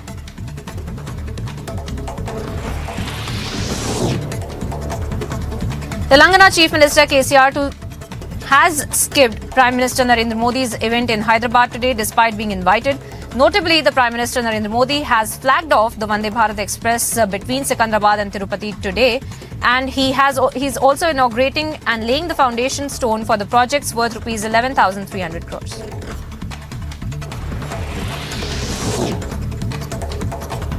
Ahead of the Prime Minister's visit in Telangana today, several Telangana Congress leaders were detained by the police, including Youth Congress President Shiv Sena Reddy, NSUI President Balamuri Venkat, Dalit Congress President Preetham and Women Congress President Sunita Rao. This comes as the Youth Congress has called for a protest during the visit of the Prime Minister.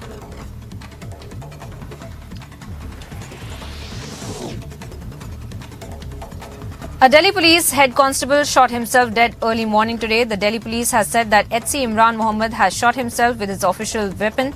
They further said that Mohammed was immediately shifted to Bara Hindu Rao Hospital, where he was declared brought as dead. The incident took place around 6 a.m. on Bela Road, and notably the district crime team has been called to inspect the incident.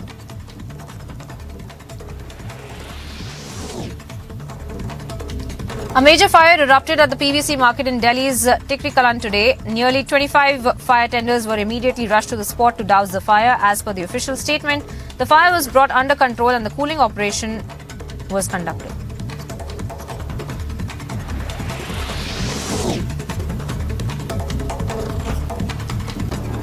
In another episode of unruly behavior on board, a 40-year-old drunk passenger on the Delhi-Bengaluru Indigo flight has been arrested for trying to open the emergency door flap.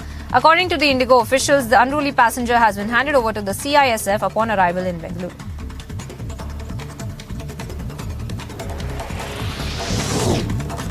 Former IT Minister Kapil Sibal attacked the centre over the fact-check provisions of the IT amendment rules, saying now that the government will decide what is fake, as Union Home Minister Amit Shah says democracy is not in danger.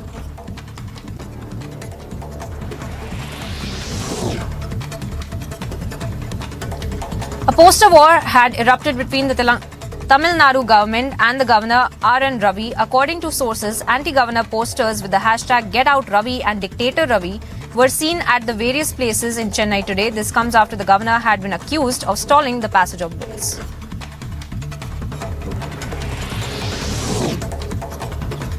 Bharatiya Janata Party West Bengal President Sukanta Majumdar, in a scathing attack, alleged that the Mamata Banerjee-led Trinamool Congress is doing everything to insult the tribal community. And according to the BJP leader, some of the scheduled tribe community women who joined the BJP were allegedly forced by the TMC to rejoin the ruling party and perform a Dandavat Parikrama as a punishment.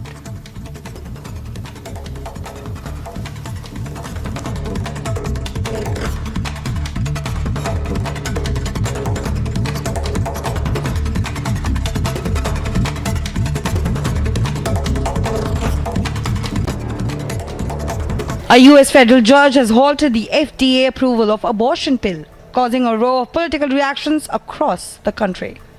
District Court in the abortion medication decision came down today. I haven't read it yet, so I'm going to do an analysis of it. But as a general matter, I'll say that there is no question that the President and I are going to stand with the women of America and do everything we can to ensure that women have the ability to make decisions about their health care, their reproductive health care, in a manner that is what they need, and they decide that, not their government. I'll also say about this case as a general matter that it is contrary to what makes for good public health policy to allow courts and politicians to tell the FDA what it should do. This is a drug that the FDA approved as safe 20 years ago.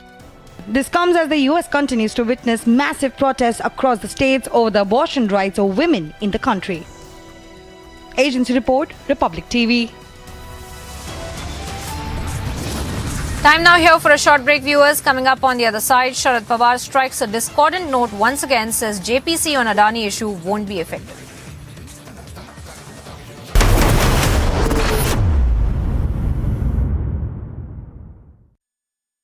$13,000 placements last year.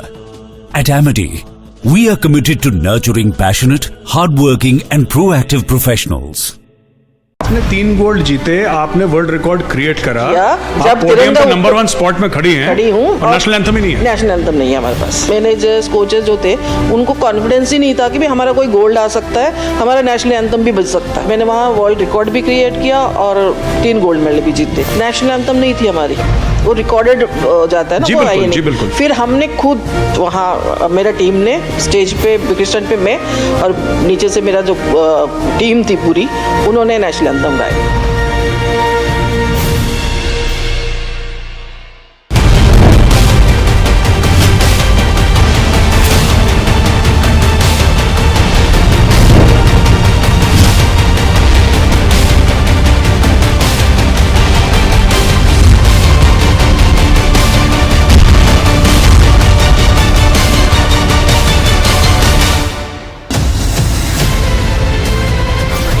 The India developmental model is the right model which the world can follow. And that is the opportunity that we have before us. I believe that you are soaked in the philosophy of nation first.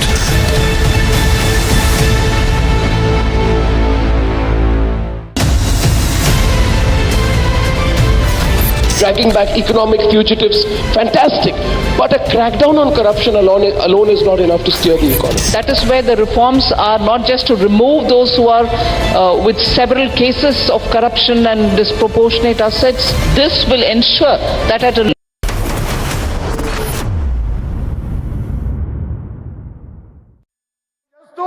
Venkateswara Swamy సేవలో ఈ రోజు Vande Bharat train Narendra Modi garu ప్రారంభించారని ఈ సందర్భంగా మనవి చేస్తా ఉన్నాను. ఈ సందర్భంగా తెలంగాణ ప్రజలను కోరుతా ఉన్నాను. ఇది 13వ ట్రైన్, అంటే 14వ ట్రైన్ ఈ రోజు ప్రారంభించుకున్నాము. ఈ 14 ట్రైన్లలో వందే భారత్ ఎక్స్ప్రెస్లలో 2 ఎక్స్ప్రెస్లు తెలంగాణ ప్రజలకు నరేంద్ర మోడీ గారు బహుమతిగా ఇచ్చారని మనవి చేస్తా ఉన్నాను. అంతేకాదు ఈరోజు సికింద్రాబాద్ రైల్వే స్టేషన్ తెలంగాణలోని అతిపెద్ద రైల్వే స్టేషన్ 714 కోట్ల రూపాయలతో అంతర్జాతీయ ప్రమాణాలకు అనుకూలంగా ఈరోజు ఆ యొక్క రైల్వే స్టేషన్ కూడా భూమి పూజ కొద్దిసేపటి తర్వాత ప్రధానమంత్రి చేయనున్నారు. అదేవిధంగా వచ్చేటువంటి 40 సంవత్సరాల వరకు ఎంతైతే ప్రయాణికులు పెరుగుతారో దాన్ని దృష్టిలో పెట్టుకొని ఈరోజు ఈ యొక్క రైల్వే స్టేషన్ ను అంతర్జాతీయ ప్రమాణాలతో స్టేట్ ఆఫ్ ఆర్ట్ గా ఈరోజు సికింద్రాబాద్ ప్రజలకు, హైదరాబాద్ ప్రజలకు, తెలంగాణ ప్రజలకు, ఆంధ్రప్రదేశ్ ప్రజలకు, హైదరాబాద్ లో ట్రైన్ లో ప్రయాణం చేసేటువంటి ప్రతి వ్యక్తికి అద్భుతమైనటువంటి ఒక రైల్వే స్టేషన్ ఈరోజు తెలంగాణ ప్రజలకు అందించారని మనం చేస్తా ఉన్నాను. అంతేకాకుండా ప్రతిరోజు 3,25,000 మంది ప్రయాణం చేసే విధంగా ఈ యొక్క రైల్వే స్టేషన్ ఆధీకరించారు. అదే కాకుండా ఈరోజు హైదరాబాద్ నుంచి మహబూబ్ నగర్ ప్రజలకు ఎవరైతే ట్రైన్లో ప్రయాణం చేస్తారో వాళ్ళకి ఇప్పటికీ సింగిల్ లైన్ మాత్రమే ఉంది, రైల్వే లైన్. దాన్ని డబ్లింగ్ చేసేటువంటి కార్యక్రమాన్ని కూడా గౌరవనీయులు ప్రధానమంత్రి గారు ఈరోజు 1,410 కోట్ల రూపాయలతో ఏదైతే రైల్వే లైన్ డబ్లింగ్ చేయడం జరిగిందో దాన్ని కూడా ఈరోజు మన తెలంగాణ ప్రజలకు అంకితం చేస్తా ఉన్నారు. అదేవిధంగా ఎంఎంటీఎస్ సెకండ్ ఫేజ్ మీకందరికీ తెలుసు. అనేక రోజులుగా ఆ ఎంఎంటీఎస్ సెకండ్ ఫేజ్ ఆగిపోయి ఉన్నది. ఏదైతే రాష్ట్ర ప్రభుత్వం సహకారం అందాలో అది అందని కారణంగా ఎంఎంటీఎస్ సెకండ్ ఫేజ్ పెరిగింది, దాని యొక్క బడ్జెట్ కూడా పెరిగింది. ఇటీవల ప్రధానమంత్రి గారిని ఈరోజు మా ఎంపీలందరం కలిసి, తెలంగాణకు సంబంధించినటువంటి ఎంపీలందరం కలిసి, బీజేపీ సంబంధించినటువంటి సంజయ్ గారు కానీ, బాబురావు గారు కానీ, లేక ధర్మపురి అరవింద్ గారు కానీ మేమందరం అడిగాము, sir Hyderabad common man train ఈ యొక్క ఎంఎంటీఎస్ ఉద్యోగస్తులు, కార్మికులు, వర్కింగ్ కమ్యూనిటీ ఎక్కువగా ప్రయాణం చేసి చాలా తక్కువ ధరతో ప్రయాణం చేయగలటువంటి ట్రైను, ఆ ట్రైనును మీరు రాష్ట్ర ప్రభుత్వం సహకారం లేకున్నా కూడా ప్రారంభించాలని చెప్పాము. అందుకోసం ఈరోజు 13 కొత్త ఎంఎంటీఎస్ సర్వీసులను MMTS second phase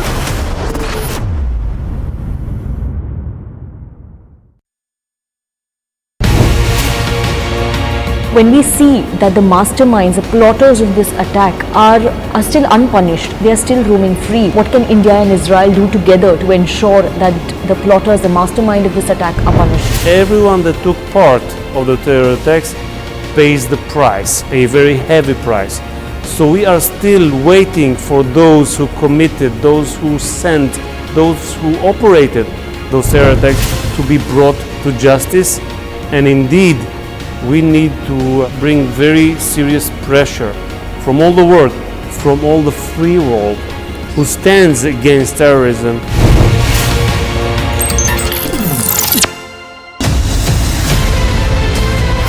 Mediation will work when there is uncertainty of winning by any one party. इसलिए जो judgment आया यही सबसे उत्तम है. This puts an end to the whole issue. Assertive 1% that wants to open the wounds again. They do not operate only by the verdict of the court.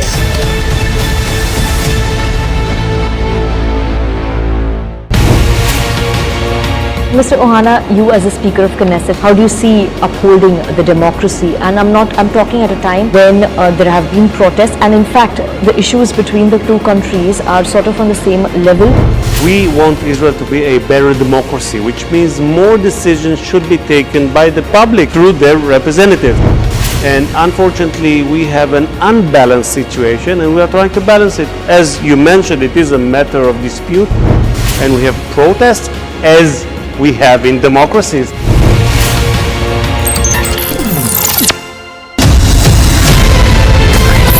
इस देश में बहुत समय के बाद एक ऐसी सरकार आई है जो सरकार टिकाने के लिए नहीं चल रही है, देश को सुधारने के लिए सरकार चल रही है. ये पहला एक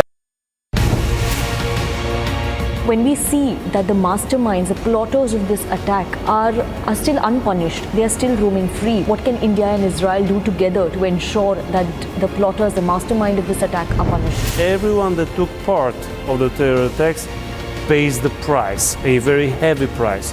So we are still waiting for those who committed, those who sent, those who operated those terror attacks to be brought to justice. And indeed, we need to bring very serious pressure from all the world, from all the free world who stands against terrorism.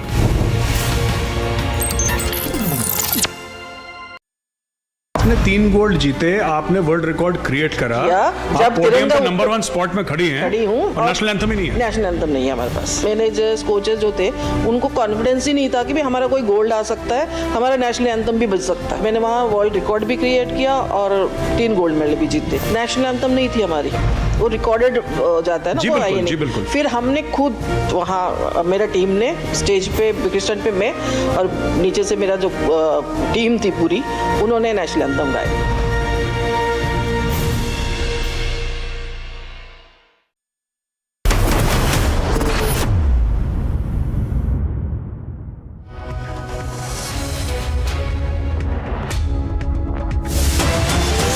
ऐसा कहना है कि JPC की दीवार हमारे सब opposition के साथियों ने की, ये बात सच है.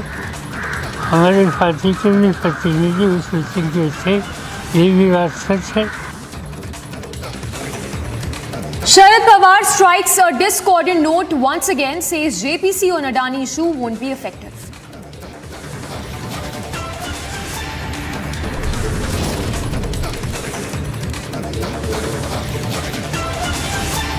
From Savarkar to Adani issue, Pawar blunts opposition card, a big strike on opposition unity attempt.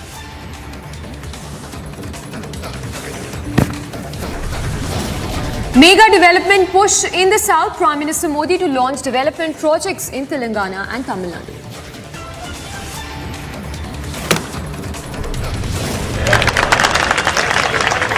मैं रात में जब निकलता हूँ और पढ़े लिखे नौजवानों को, बच्चों को जब झूमते हुए देखता हूँ तो सच में ऐसी इच्छा होती है कि उतर के और इनमें 5-7 ऐसे लोग नशा उतर जाए.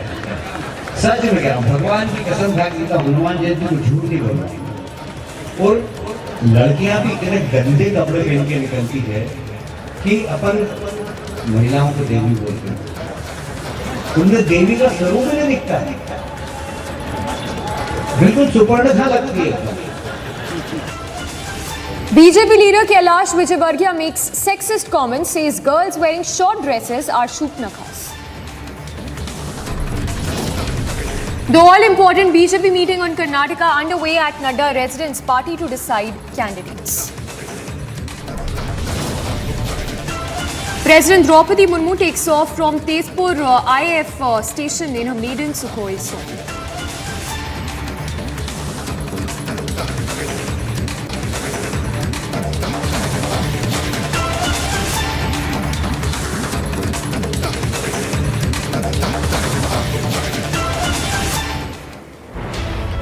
And we start with a big focus story. While the opposition attempted to stall the parliament proceedings with a JPC demand on the Adani matter, Sharad Pawar of the NCP has now struck a discordant note with the opposition, where he says that a Supreme Court panel will be effective than the JPC demand. He's also dismissed the Hindenburg report, which has created quite a political furor across party lines. In fact, to take you through the exact statement of what Sharad Pawar has said, he says that the BJP will have more seats in the JPC and that the opposition will have few seats in the JPC if it's formed, and that SC decision on panel is way better. So NCP chief there striking a discordant note with the opposition. Let's listen in to those exact statements that were made by the NCP chief.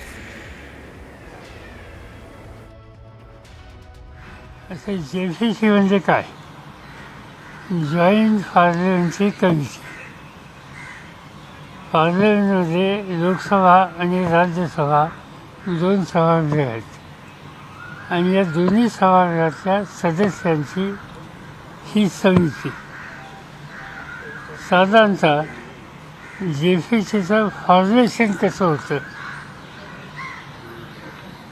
या पक्षाच्या सभासदांची संख्या अधिक आहे त्यांना अधिक जागा मिळतात. आता उदाहरणार्थ 21 लोकांची JPC असेल तर त्याच्यामध्ये 15 लोक हे सत्ताधारी पक्षाचे म्हणजे भाजपचे असतील आणि 6 ते 7 लोक अपोजिशनचे असतील. तर ज्या कमिटीमध्ये अपोजिशनचे लोक इतके कमी आणि सत्ताधारी पक्षाची संख्या इतकी अधिक, याचा अर्थ याची चौकशी नीट करावी अशी आपली अपेक्षा आहे. त्या संबंधीची शंका व्यक्त करायला संधी आहे. याऐवजी सुप्रीम कोर्टाने एक कमिटी नियुक्त करण्याचा निर्णय घेतला, ज्याच्यामध्ये निवृत्त सुप्रीम कोर्टाचे जजेस आणि इतर काही लोक आहेत. सुप्रीम कोर्टाने आणखीन एक गोष्ट केली की किती दिवसात त्याने अहवाल द्यायचा, टाईम पिरियड, याही संबंधीची सूचना केली. आणि माझं मत असं आहे की मी काही JPC सरसकट विरोध करत नाही. यापूर्वी JPC होती, काही JPCचा मी स्वतः चेअरमन होतो. पण JPC बहुमताच्या संख्येवर त्या ठिकाणी तिचं फॉर्मेशन होणार असल्यानं JPCपेक्षा सुप्रीम कोर्टाची कमिटी अधिक उपयुक्त आणि प्रभावी ठरेल असं माझं मत आहे. पॉईंट असा आहे, मला हिंदुस्थान कोण हे माहिती नाही. त्यांचा डिफॉल्ट वर्तमानपत्रात मी वाचला. एक कंपनी परदेशातली, ती या देशातल्या परिस्थितीच्या संबंधीची काही भूमिका घेतली. त्याच्यावर किती आपण लक्ष केंद्रित करायचं याचा विचार केला पाहिजे. त्यापेक्षा सुप्रीम कोर्टाची कमिटी ही अधिक प्रभावी ठरेल असं मला वाटतं. कुठलीतरी बाहेरची एखादी संघटना ती आम्हाला सांगणार यापेक्षा या देशातल्या सुप्रीम कोर्टाने आम्हाला सांगितलं तर ते लोकांच्या अधिक विश्वासाला पात्र ठरेल.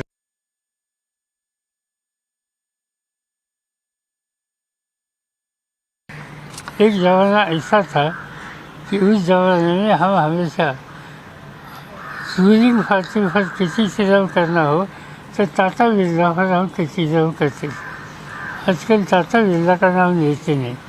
और दूसरा देशवासियों को ये पता लगा है, अंदाज़ा है कि टाटा का भी देश में कॉन्ट्रीब्यूशन है. इसलिए आजकल अदानी अंबानी नाम लेते हैं. तो उनका कॉन्ट्रीब्यूशन क्या है इसमें, इस बारे में सोचने की आवश्यकता है. दूसरी बात, आज मुझे लगता है कि हमारे सामने दूसरे इशू ज़्यादा इम्पोर्टेंट है. एक अनएम्प्लॉयमेंट, दूसरा प्राइस राइज और तीसरा फार्मर्स किसानों की समस्या. ये 3 मेजर इशू आज देश के सभी लोगों के सामने है. इस बारे में अपोजिशन के नाते से हमें ध्यान देना पड़ेगा. हम देंगे और इससे ज़्यादा इस इशू पर कोई बोलने की आवश्यकता है ऐसे मुझे लगता नहीं। All right, so there you heard Sharad Pawar making that big statement saying that there shouldn't be a JPC, rather it should be an SC monitored probe into the Hindenburg matter. So big statement that has come in while the opposition attempted to stall the parliament proceedings with JPC demand on Adani issue. Sharad Pawar has now struck a discordant note with the opposition leaders where he says that SC panel will be more effective than JPC, and also dismissing the Hindenburg report. Remember, this is not the first time that the NCP leader has struck a discordant note with the opposition because way back, in fact, in the month of April itself, Sharad Pawar on Savarkar had said that cannot ignore Savarkar's sacrifice in freedom struggle, and also on the degree Rao had said that the PM got votes for his charisma, not degree. So a lot of such statements that have come in from Sharad Pawar where he's not really in sync with the opposition's stand on these issues. Once again, listen into those remarks that have come in from the NCP chief.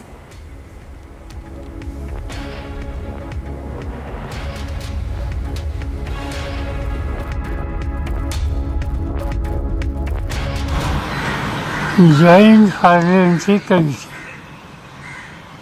पार्लमेंटमध्ये Lok Sabha आणि राज्यसभा दोन सभागृह आहेत आणि या दोन्ही सभागृहाच्या सदस्यांची ही समिती साधारणतः JPCचं फॉर्मेशन कसं होतं, या पक्षाच्या सभासदांची संख्या अधिक आहे त्यांना अधिक जागा मिळतात. आता उदाहरणार्थ 21 लोकांची JPC असेल तर त्याच्यामध्ये 15 लोक हे सत्ताधारी पक्षाचे म्हणजे भाजपचे असतील आणि 6 ते 7 लोक अपोजिशनचे असतील. तर ज्या कमिटीमध्ये अपोजिशनचे लोक इतके कमी आणि सत्ताधारी पक्षाची संख्या इतकी अधिक, याचा अर्थ ज्याची चौकशी नीट करावी अशी आपली अपेक्षा आहे त्या संवेदनेची शंका व्यक्त करायला संधी आहे.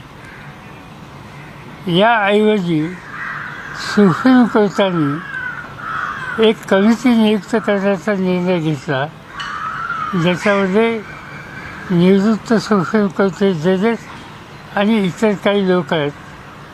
सुप्रीम कोर्टाने आणखीन एक गोष्ट केली की किती दिवसात त्यांनी अहवाल द्यायचा, टाईम पिरियड, याही संबंधीची सूचना केली. आणि माझं मत असं आहे की मी काही JPC सरसकट विरोध करत नाही. यापूर्वी JPC होती, काही JPCचा मी स्वतः चेअरमन होतो, पण JPC बहुमताच्या संख्येवर त्या ठिकाणी तिचं फॉर्मेशन होणार असल्यानं JPCपेक्षा सुप्रीम कोर्टाची कमिटी अधिक उपयुक्त आणि प्रभावी ठरेल असं माझं मत आहे. All right, so there you heard Sharad Pawar striking a discordant note, of course, with the opposition leaders with the statements that have come in from the NCP leader who says that there shouldn't be a JPC probe into the Adani matter, rather an SC monitored probe, a statement that has drawn sharp reaction from the Maharashtra Chief Minister Eknath Shinde as well, who says that the opposition leaders must pay heed to Sharad Pawar's statements. अनेक वर्ष त्यांना या राज्यामध्ये त्यांनी काम राज्यामध्ये केलेलं आहे, केंद्रामध्ये त्यांनी काम केलेलं आहे आणि त्यांनी ते भाष्य केलं आहे. त्यामुळे जे ज्यांना विरोध करत आहे त्यांना तुम्ही हा प्रश्न विचारला पाहिजे.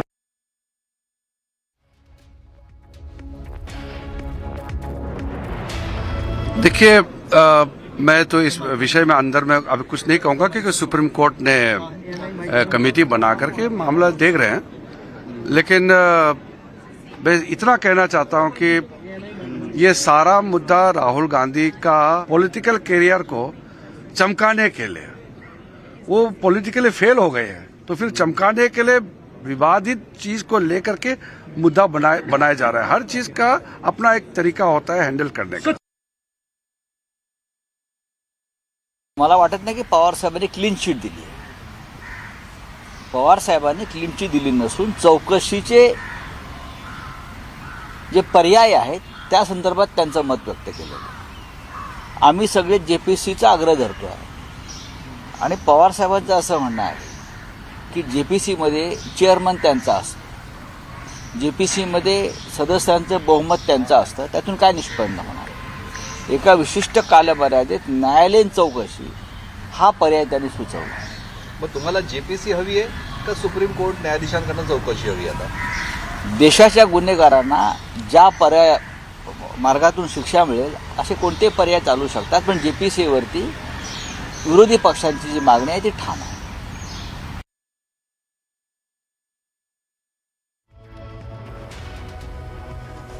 All right, so there you heard Eknath Shinde saying that the opposition must pay heed to these statements that have come in from NCP leader Sharad Pawar, the NCP chief, who says that instead of a JPC demand, there should be a demand for SC monitored probe into the Hindenburg matter. In fact, listen into a reaction that's also come in from Ashok Chavan.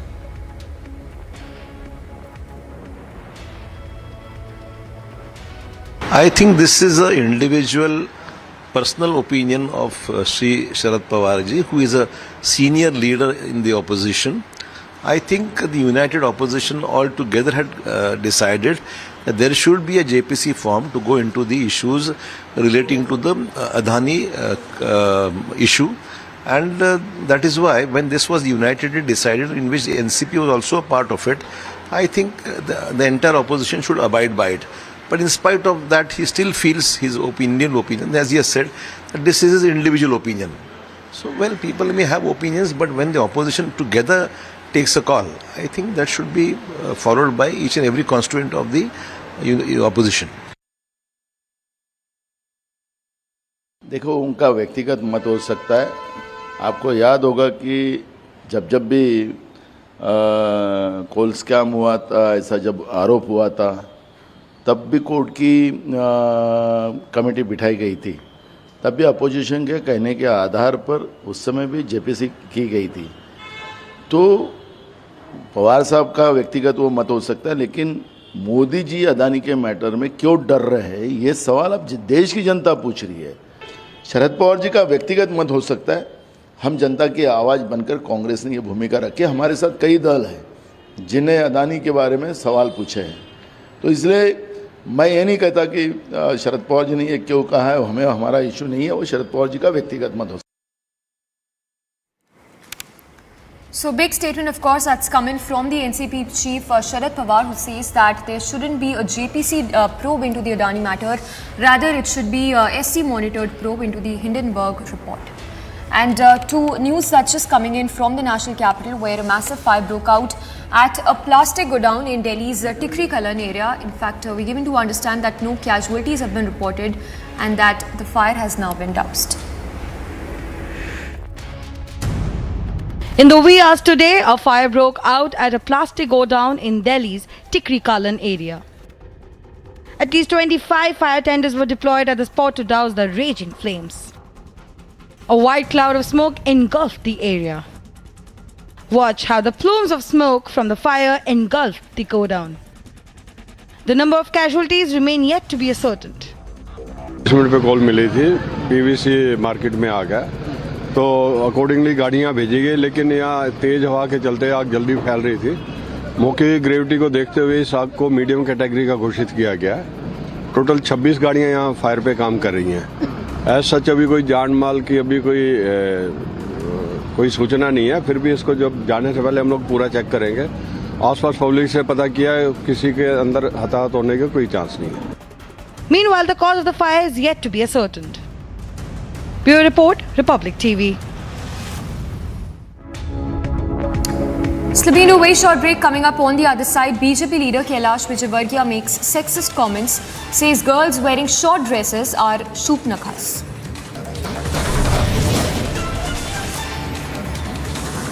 The all-important BJP meet on Karnataka underway at Nadda residence, party to decide candidates.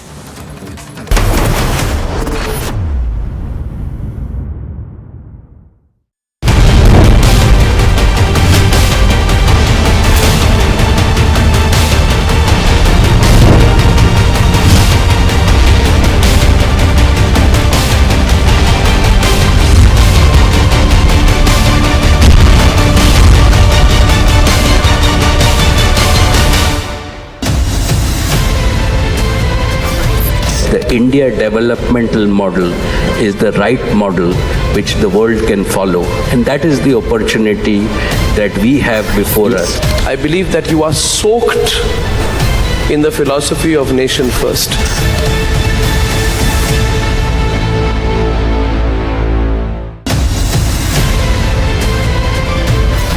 Dragging back economic fugitives, fantastic. But a crackdown on corruption alone is not enough to steer the economy. That is where the reforms are not just to remove those who are with several cases of corruption and disproportionate assets. This will ensure that at a local level, no officer can go about saying, hey, I've come to inspect you, without the system approving it.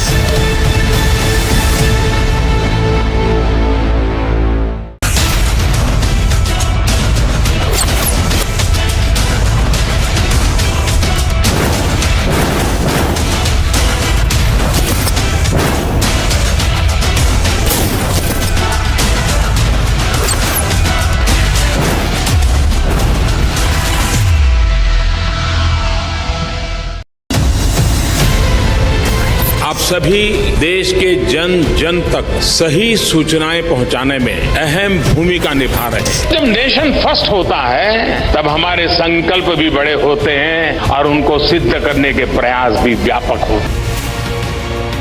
When we see that the masterminds, the plotters of this attack are still unpunished, they are still roaming free, what can India and Israel do together to ensure that the plotters, the mastermind of this attack are punished? Everyone that took part of the terror attacks pays the price, a very heavy price. So we are still waiting for those who committed, those who sent, those who operated those terror attacks to be brought to justice. And indeed, we need to bring very serious pressure from all the world, from all the free world who stands against terrorism.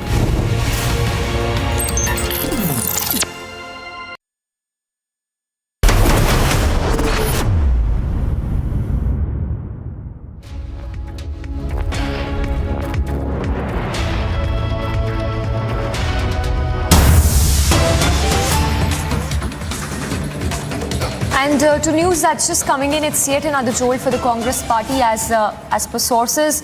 C.R. Keswan, the former Congress leader, who's also C. Rajagopalachari's great-grandson, who recently resigned from the Congress, is all set to join the BJP as per sources. So a source-based information that's just coming in, that C.R. Keswan, who recently joined, in fact recently quit the Congress, is all set to join the BJP this afternoon. So those are the details that are just trickling in. Remember, C.R. Keswan is also the great-grandson of C. Rajagopalachari. He had very recently resigned from the Grand Old Party, saying that the party is not really looking into the national issues, and there are several issues. There were in fact several of those issues that were raised by C.R. Keswan, after which we are now given to understand that he's all set to join the BJP.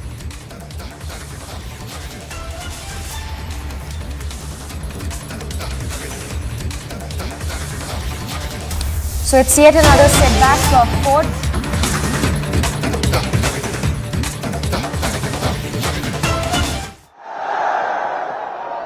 Bharat माता की।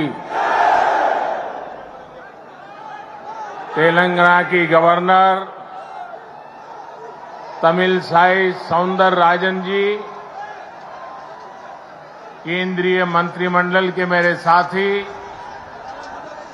अश्विनी वैष्णव जी, इसी तेलंगाना की धरती के पुत्र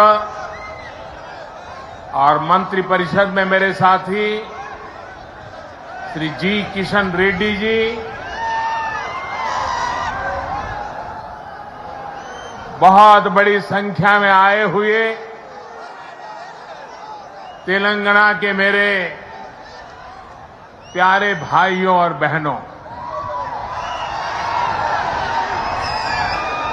प्रियमैना सोदरा सोईदरी मणुलारा मी अंदरिकी न हृदयपूर्वक नमस्कार म्हणू।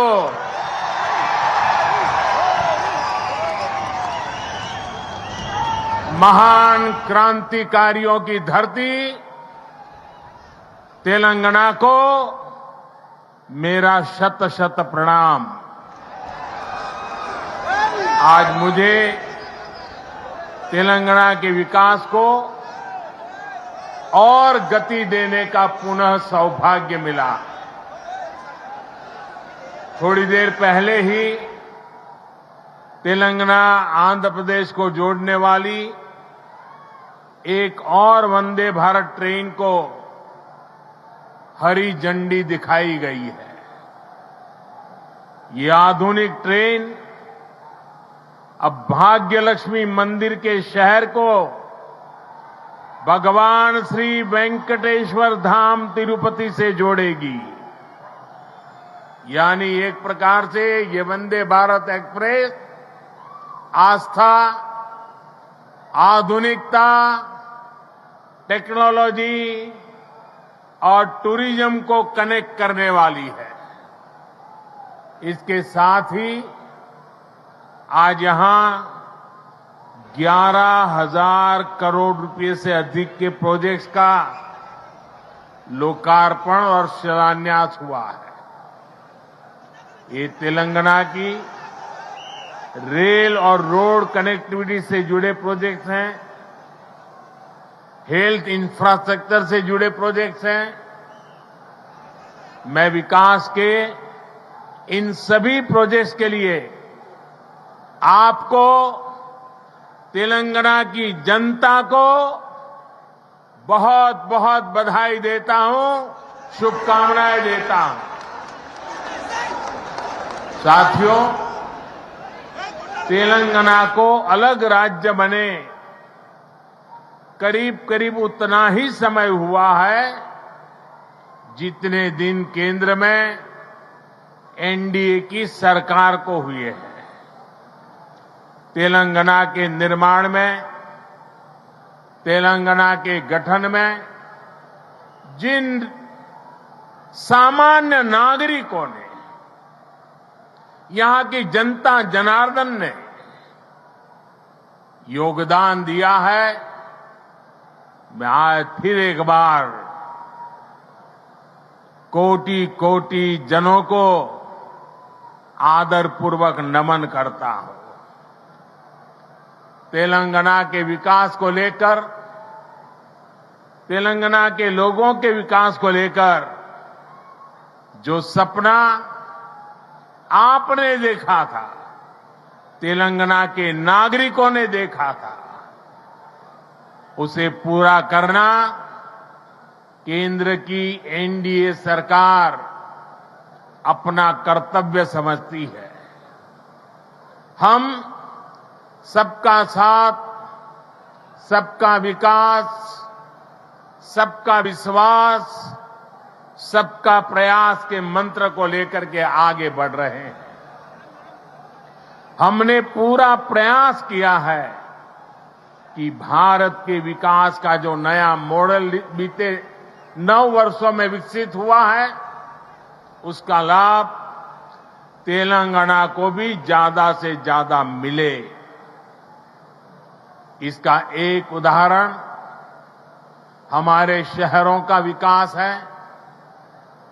बीते 9 वर्षों में हैदराबाद में ही करीब 70 किलोमीटर का मेट्रो नेटवर्क बनाया गया है। Hyderabad multi modal transport system MMTS project पर भी इस दौरान तेजी से काम हुआ है। आज भी यहां 13 एमएमटीएस सर्विस शुरू हुई है। एमएमटीएस का तेजी से विस्तार हो, इसके लिए इस वर्ष के केंद्र सरकार के बजट में तेलंगाना के लिए 600 करोड़ रुपए रखे गए हैं। इससे हैदराबाद, सिकंदराबाद सहित आसपास के जिलों के लाखों साथियों की सुविधा और बढ़ेगी। इससे नए बिजनेस हब बनेंगे। नए इलाकों में इन्वेस्टमेंट होना शुरू होगा। साथियों, 100 साल में आई सबसे बड़ी गंभीर महामारी और दो देशों के युद्ध के बीच आज दुनिया भर की अर्थव्यवस्थाओं में बहुत तेज गति से उतार चढ़ाव हो रहा है। इस अनिश्चितता के बीच भारत दुनिया के उन देशों में से एक है जो अपने इंफ्रास्ट्रक्चर को आधुनिक बनाने के लिए रिकॉर्ड निवेश कर रहा है। इस साल के बजट में भी 10 लाख करोड़ रुपए आधुनिक इंफ्रा के लिए अलॉट किए गए हैं। आज का नया भारत, 21वीं सदी का नया भारत तेजी से देश के कोने कोने में मॉडर्न इंफ्रा बना रहा है। तेलंगाना में भी बीते 9 वर्षों में रेलवे बजट में लगभग 17 गुना की वृद्धि की गई है। अभी अश्विनी जी आंकड़ा दे रहे थे। इससे नई रेल लाइन बिछाने का काम हो, रेल लाइनों की डबलिंग का काम हो या फिर इलेक्ट्रिफिकेशन का काम हो, सभी कुछ रिकॉर्ड तेजी से हुआ है। आज जिस सिकंदराबाद और महबूबनगर के बीच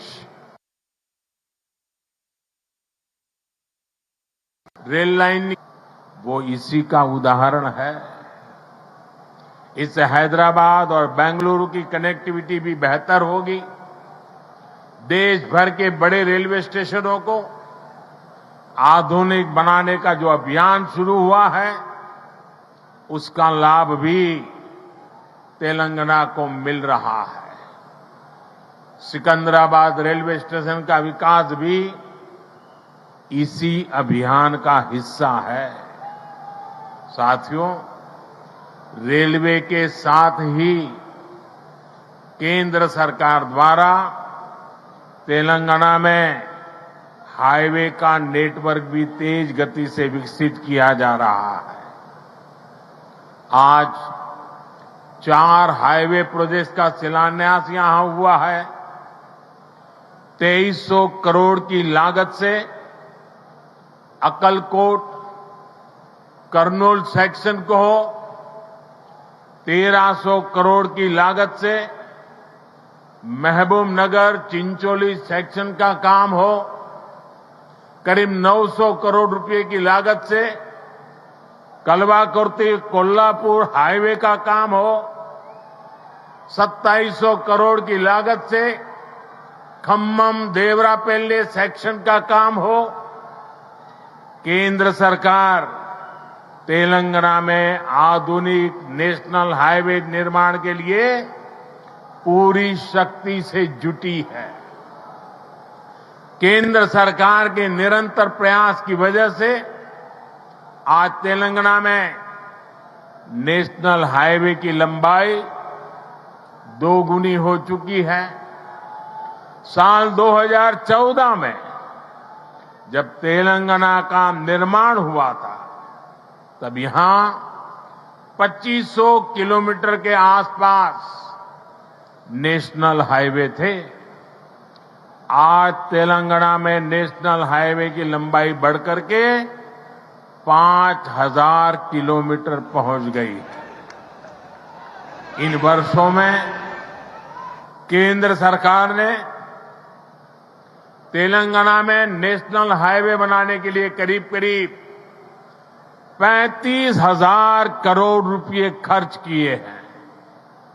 इस समय भी तेलंगाना में 60,000 करोड़ रुपए के रोड प्रोजेक्ट्स पर काम चल रहा है।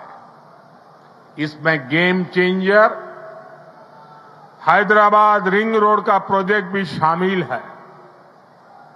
साथियों, केंद्र सरकार तेलंगाना में इंडस्ट्री और खेती दोनों के विकास पर बल दे रही है। टेक्सटाइल ऐसा ही उद्योग है जो किसान को भी और मजदूर को भी दोनों को बल देता है। हमारी सरकार ने देश भर में 7 मेगा टेक्सटाइल पार्क बनाना तय किया है।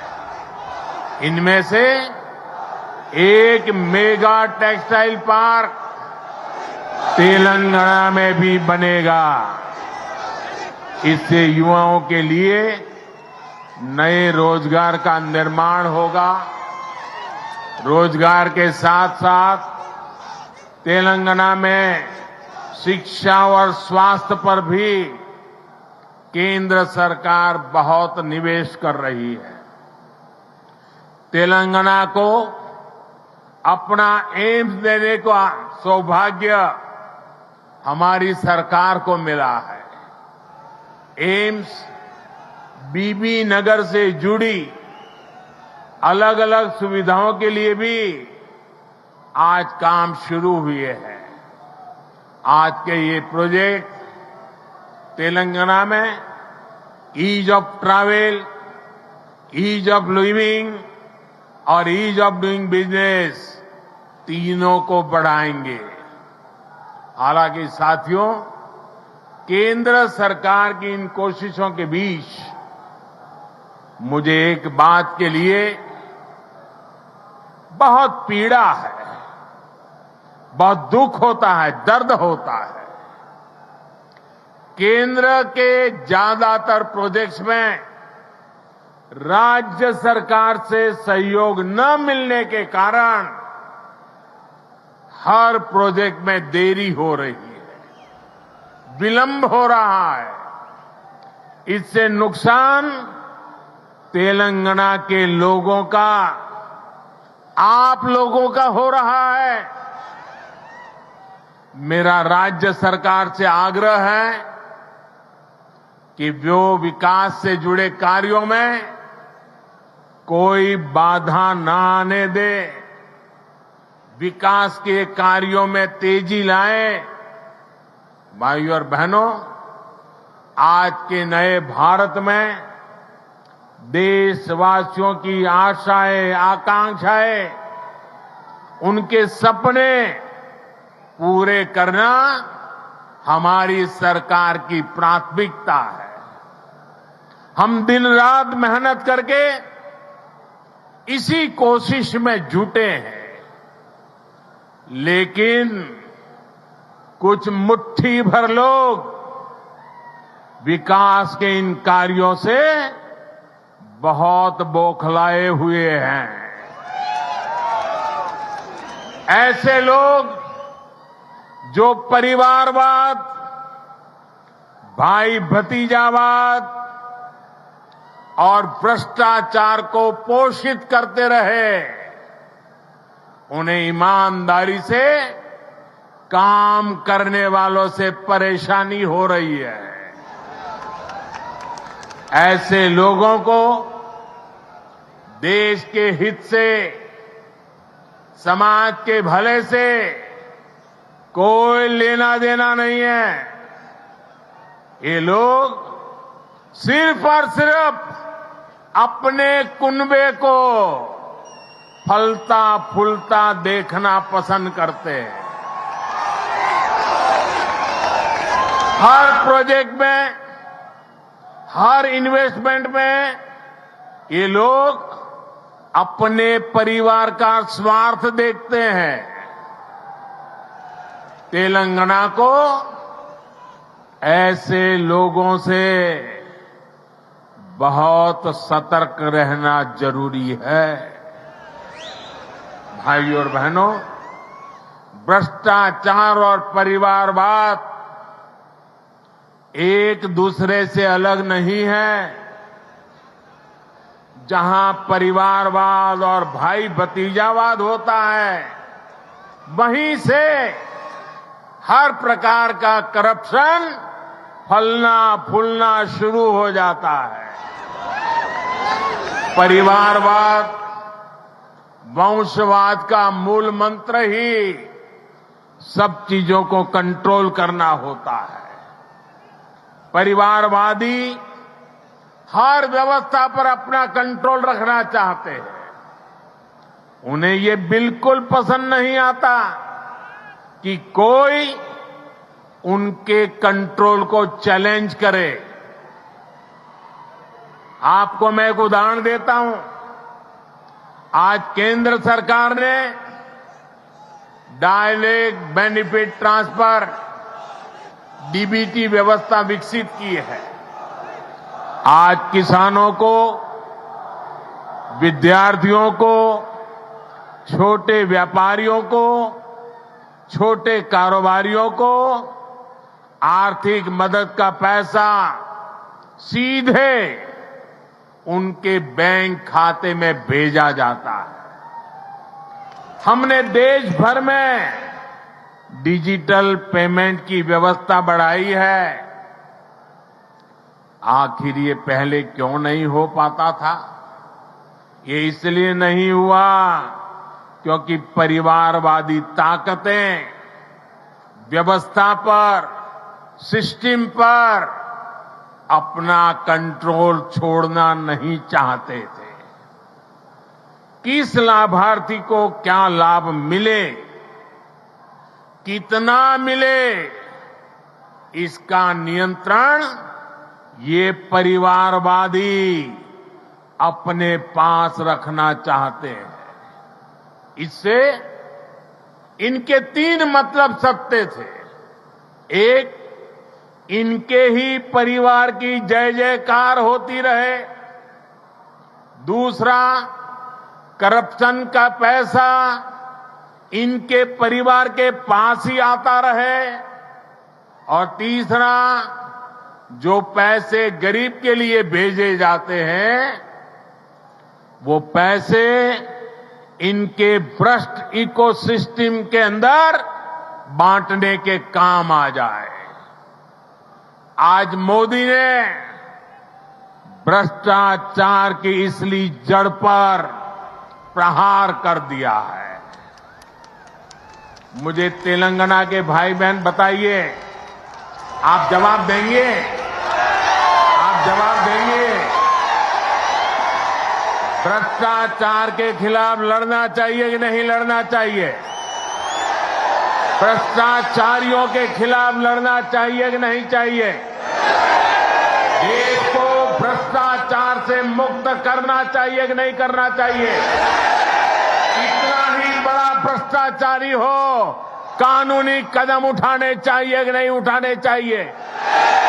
भ्रष्टाचारियों के खिलाफ कानून को काम करने देना चाहिए कि नहीं करने देना चाहिए? और इसलिए ये लोग तिल मिलाए हुए हैं। बौखलाहट में कुछ भी किए जा रहे हैं। कुछ दिन पहले तो ऐसे कई राजनीतिक दल को अदालत में चले गए, कोर्ट के पास पहुंच गए थे कि हमें सुरक्षा दो। ये हमारे भ्रष्टाचार की किताबें कोई खोले नहीं, कोर्ट के पास गए।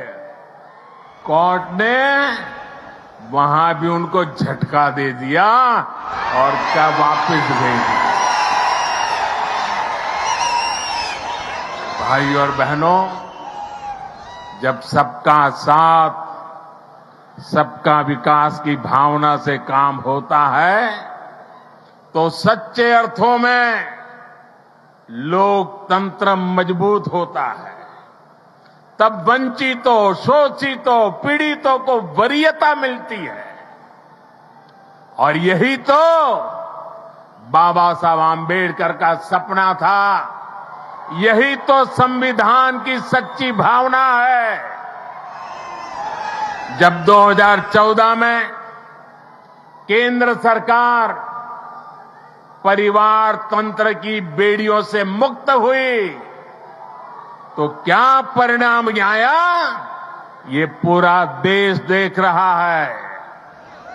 बीते 9 वर्षों में देश की 11 करोड़ माताओं, बहनों, बेटियों को इज्जतघर टॉयलेट की सुविधा मिली है।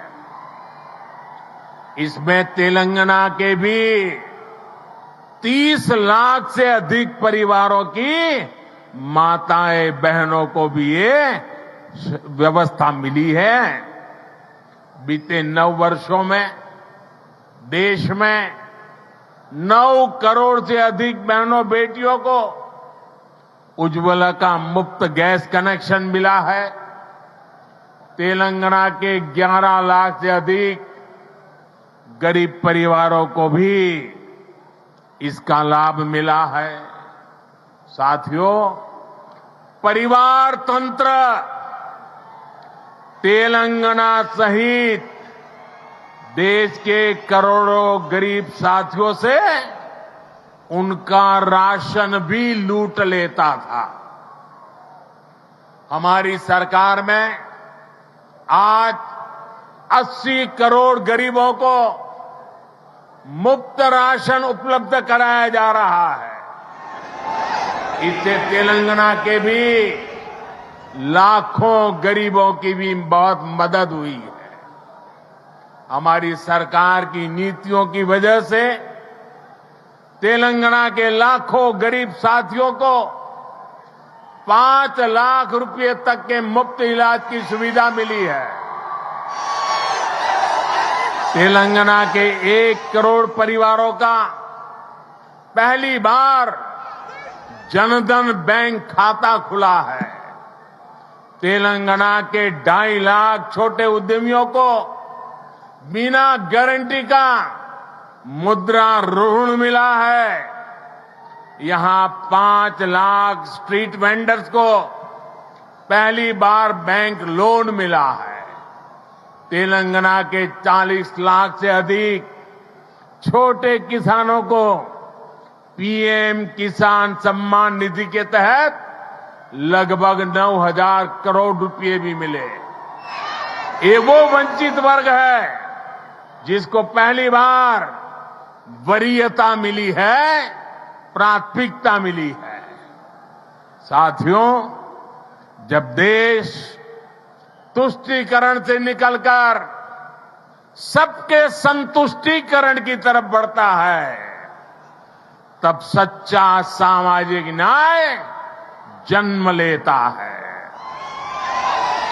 आज तेलंगाना सहित पूरा देश संतुष्टीकरण के रास्ते पर चलना चाहता है। सबका प्रयास से विकसित होना चाहता है। आज भी तेलंगाना को जो प्रोजेक्ट मिले हैं वो संतुष्टीकरण की भावना से प्रेरित है, सबका विकास के लिए समर्पित है। आजादी के अमृत काल में विकसित भारत के निर्माण के लिए तेलंगाना का तेज विकास बहुत जरूरी है। आने वाले 25 साल तेलंगाना के लिए भी बहुत महत्वपूर्ण है। तेलंगाना के लोगों को तुष्टीकरण तथा भ्रष्टाचार में डूबी हर ताकतों से, ऐसी हर ताकतों से दूर रहना ही तेलंगाना के भाग्य को निर्धारित करेगा। हमें एकजुट होकर तेलंगाना के विकास के सारे सपनों को पूरा करना है।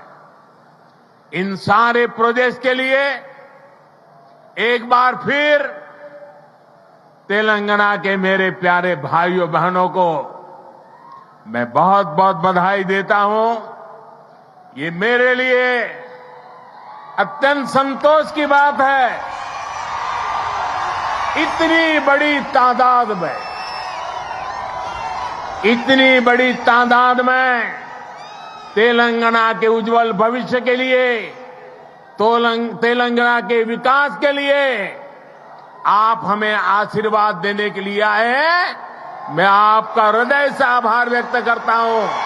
बोलिए भारत माता की, भारत माता की, भारत माता की। बहुत बहुत धन्यवाद।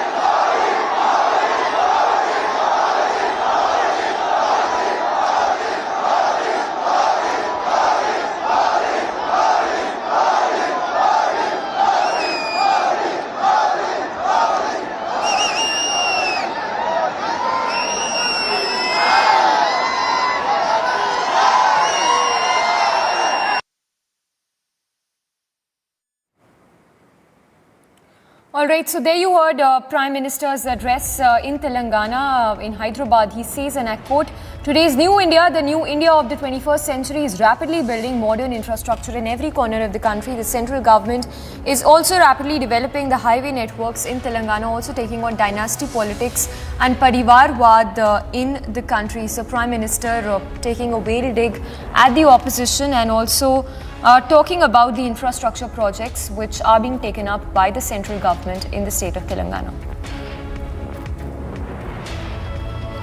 Let's quickly take a word from Aneri also joining us. Aneri, if you can quickly take us through the key highlights of Prime Minister's address there, and two, what can we next expect as far as Prime Minister's visit to Telangana is concerned? Well, Samiksha, we have been seeing that our Prime Minister Narendra Modi was in Hyderabad today and he started off the Vande Bharat train to Secunderabad to Tirupati, and also at the same time, after that, he addressed the public gathering here where he also launched various development projects worth rupees 11,300 crores.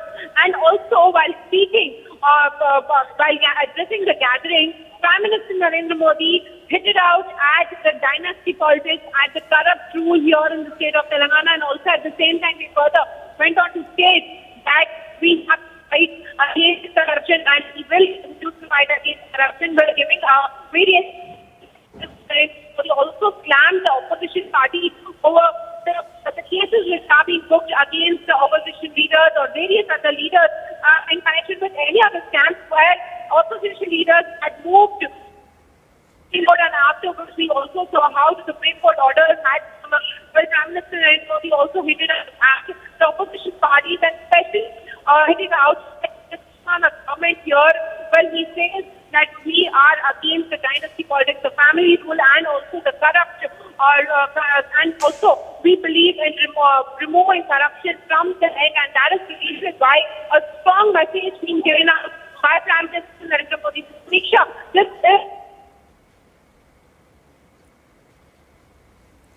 All right, we seem to have lost that connection with Aneri, but Prime Minister there in a veiled attack at the opposition says a few days back some political parties had gone to the court to seek protection so that no one opens their corruption books, but the court turned them back. So Prime Minister there making a very scathing remark there while he delivered that address in Hyderabad of Telangana. And with that, we slip into a very short break. Coming up on the other side, all that's making news from across the country.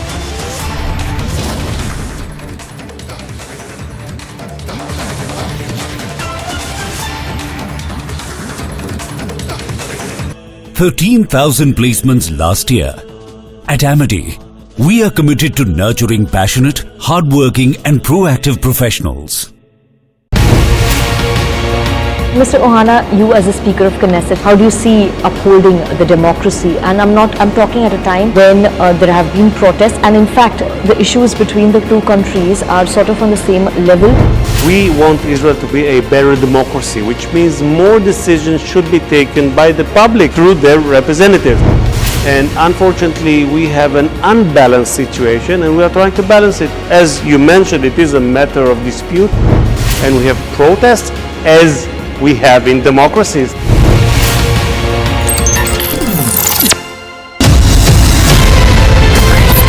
इस देश में बहुत समय के बाद एक ऐसी सरकार आई है जो सरकार टिकाने के लिए नहीं चल रही, देश को सुधारने के लिए सरकार चल रही है। ये पहला एक बड़ा इवेंट हुआ है जहां पे आप इस पर विस्तृत तौर से इन डिटेल आप बात करेंगे, तो let us address all issues.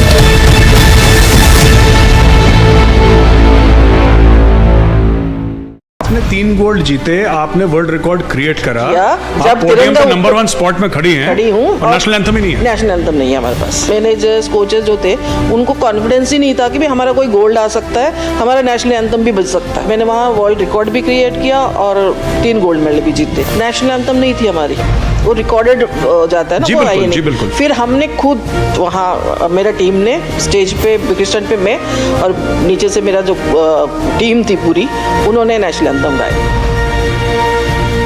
आपने 3 गोल्ड जीते, आपने वर्ल्ड रिकॉर्ड क्रिएट करा, जब पोडियम पे नंबर 1 स्पॉट में खड़ी हूँ और नेशनल एंथम ही नहीं है। नेशनल एंथम नहीं है हमारे पास। मैनेजर्स कोचेस जो थे उनको कॉन्फिडेंस ही नहीं था कि भी हमारा कोई गोल्ड आ सकता है, हमारा नेशनल एंथम भी बच सकता है। मैंने वहाँ वर्ल्ड रिकॉर्ड भी क्रिएट किया और 3 गोल्ड मेडल भी जीते। नेशनल एंथम नहीं थी हमारी, वो रिकॉर्डेड जाता है ना, वो आई नहीं। फिर हमने खुद वहाँ मेरा टीम ने स्टेज पे क्रिस्टन पे मैं और नीचे से मेरा जो टीम थी पूरी, उन्होंने नेशनल एंथम गाया।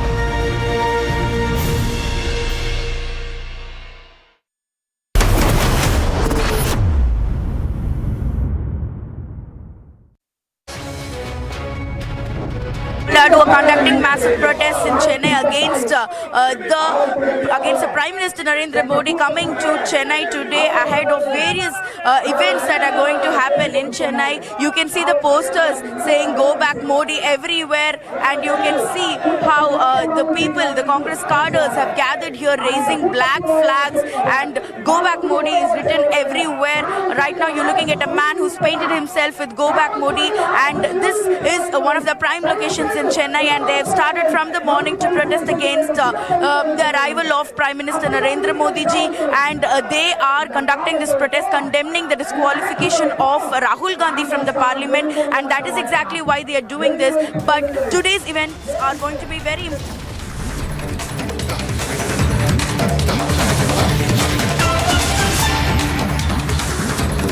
And coming up on the other side, we'll get you more as from Savarkar to Adani matter, Pawar blunts opposition card, a big strike in opposition unity attempt.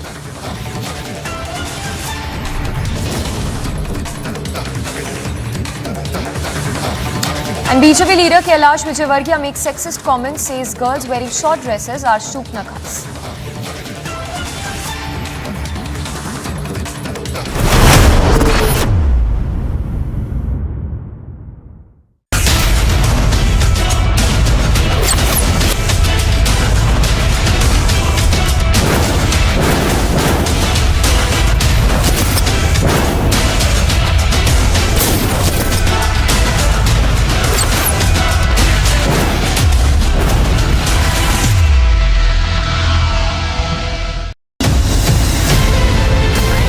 सभी देश के जन जन तक सही सूचनाएं पहुंचाने में अहम भूमिका निभा रहे हैं। जब नेशन फर्स्ट होता है तब हमारे संकल्प भी बड़े होते हैं और उनको सिद्ध करने के प्रयास भी व्यापक होते हैं। प्रधानमंत्री जी, हमने भी ठान लिया है, हमारा रिपब्लिक मीडिया नेटवर्क भी अपने कदम और भी तेज करेगा।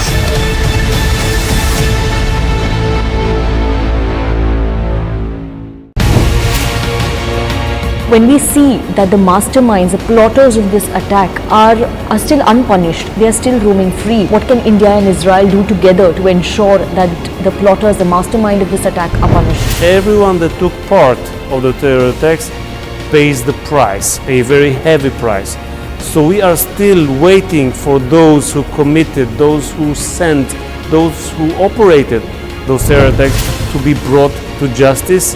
And indeed, we need to bring very serious pressure from all the world, from all the free world who stands against terrorism.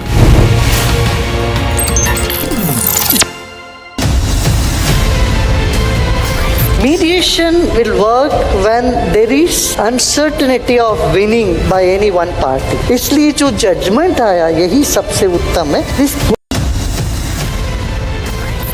इस देश में बहुत समय के बाद एक ऐसी सरकार आई है जो सरकार टिकाने के लिए नहीं चल रही, देश को सुधारने के लिए सरकार चल रही है। ये पहला एक बड़ा इवेंट हुआ है जहां पे आप इस पर विस्तृत तौर से डिटेल आप बात करेंगे।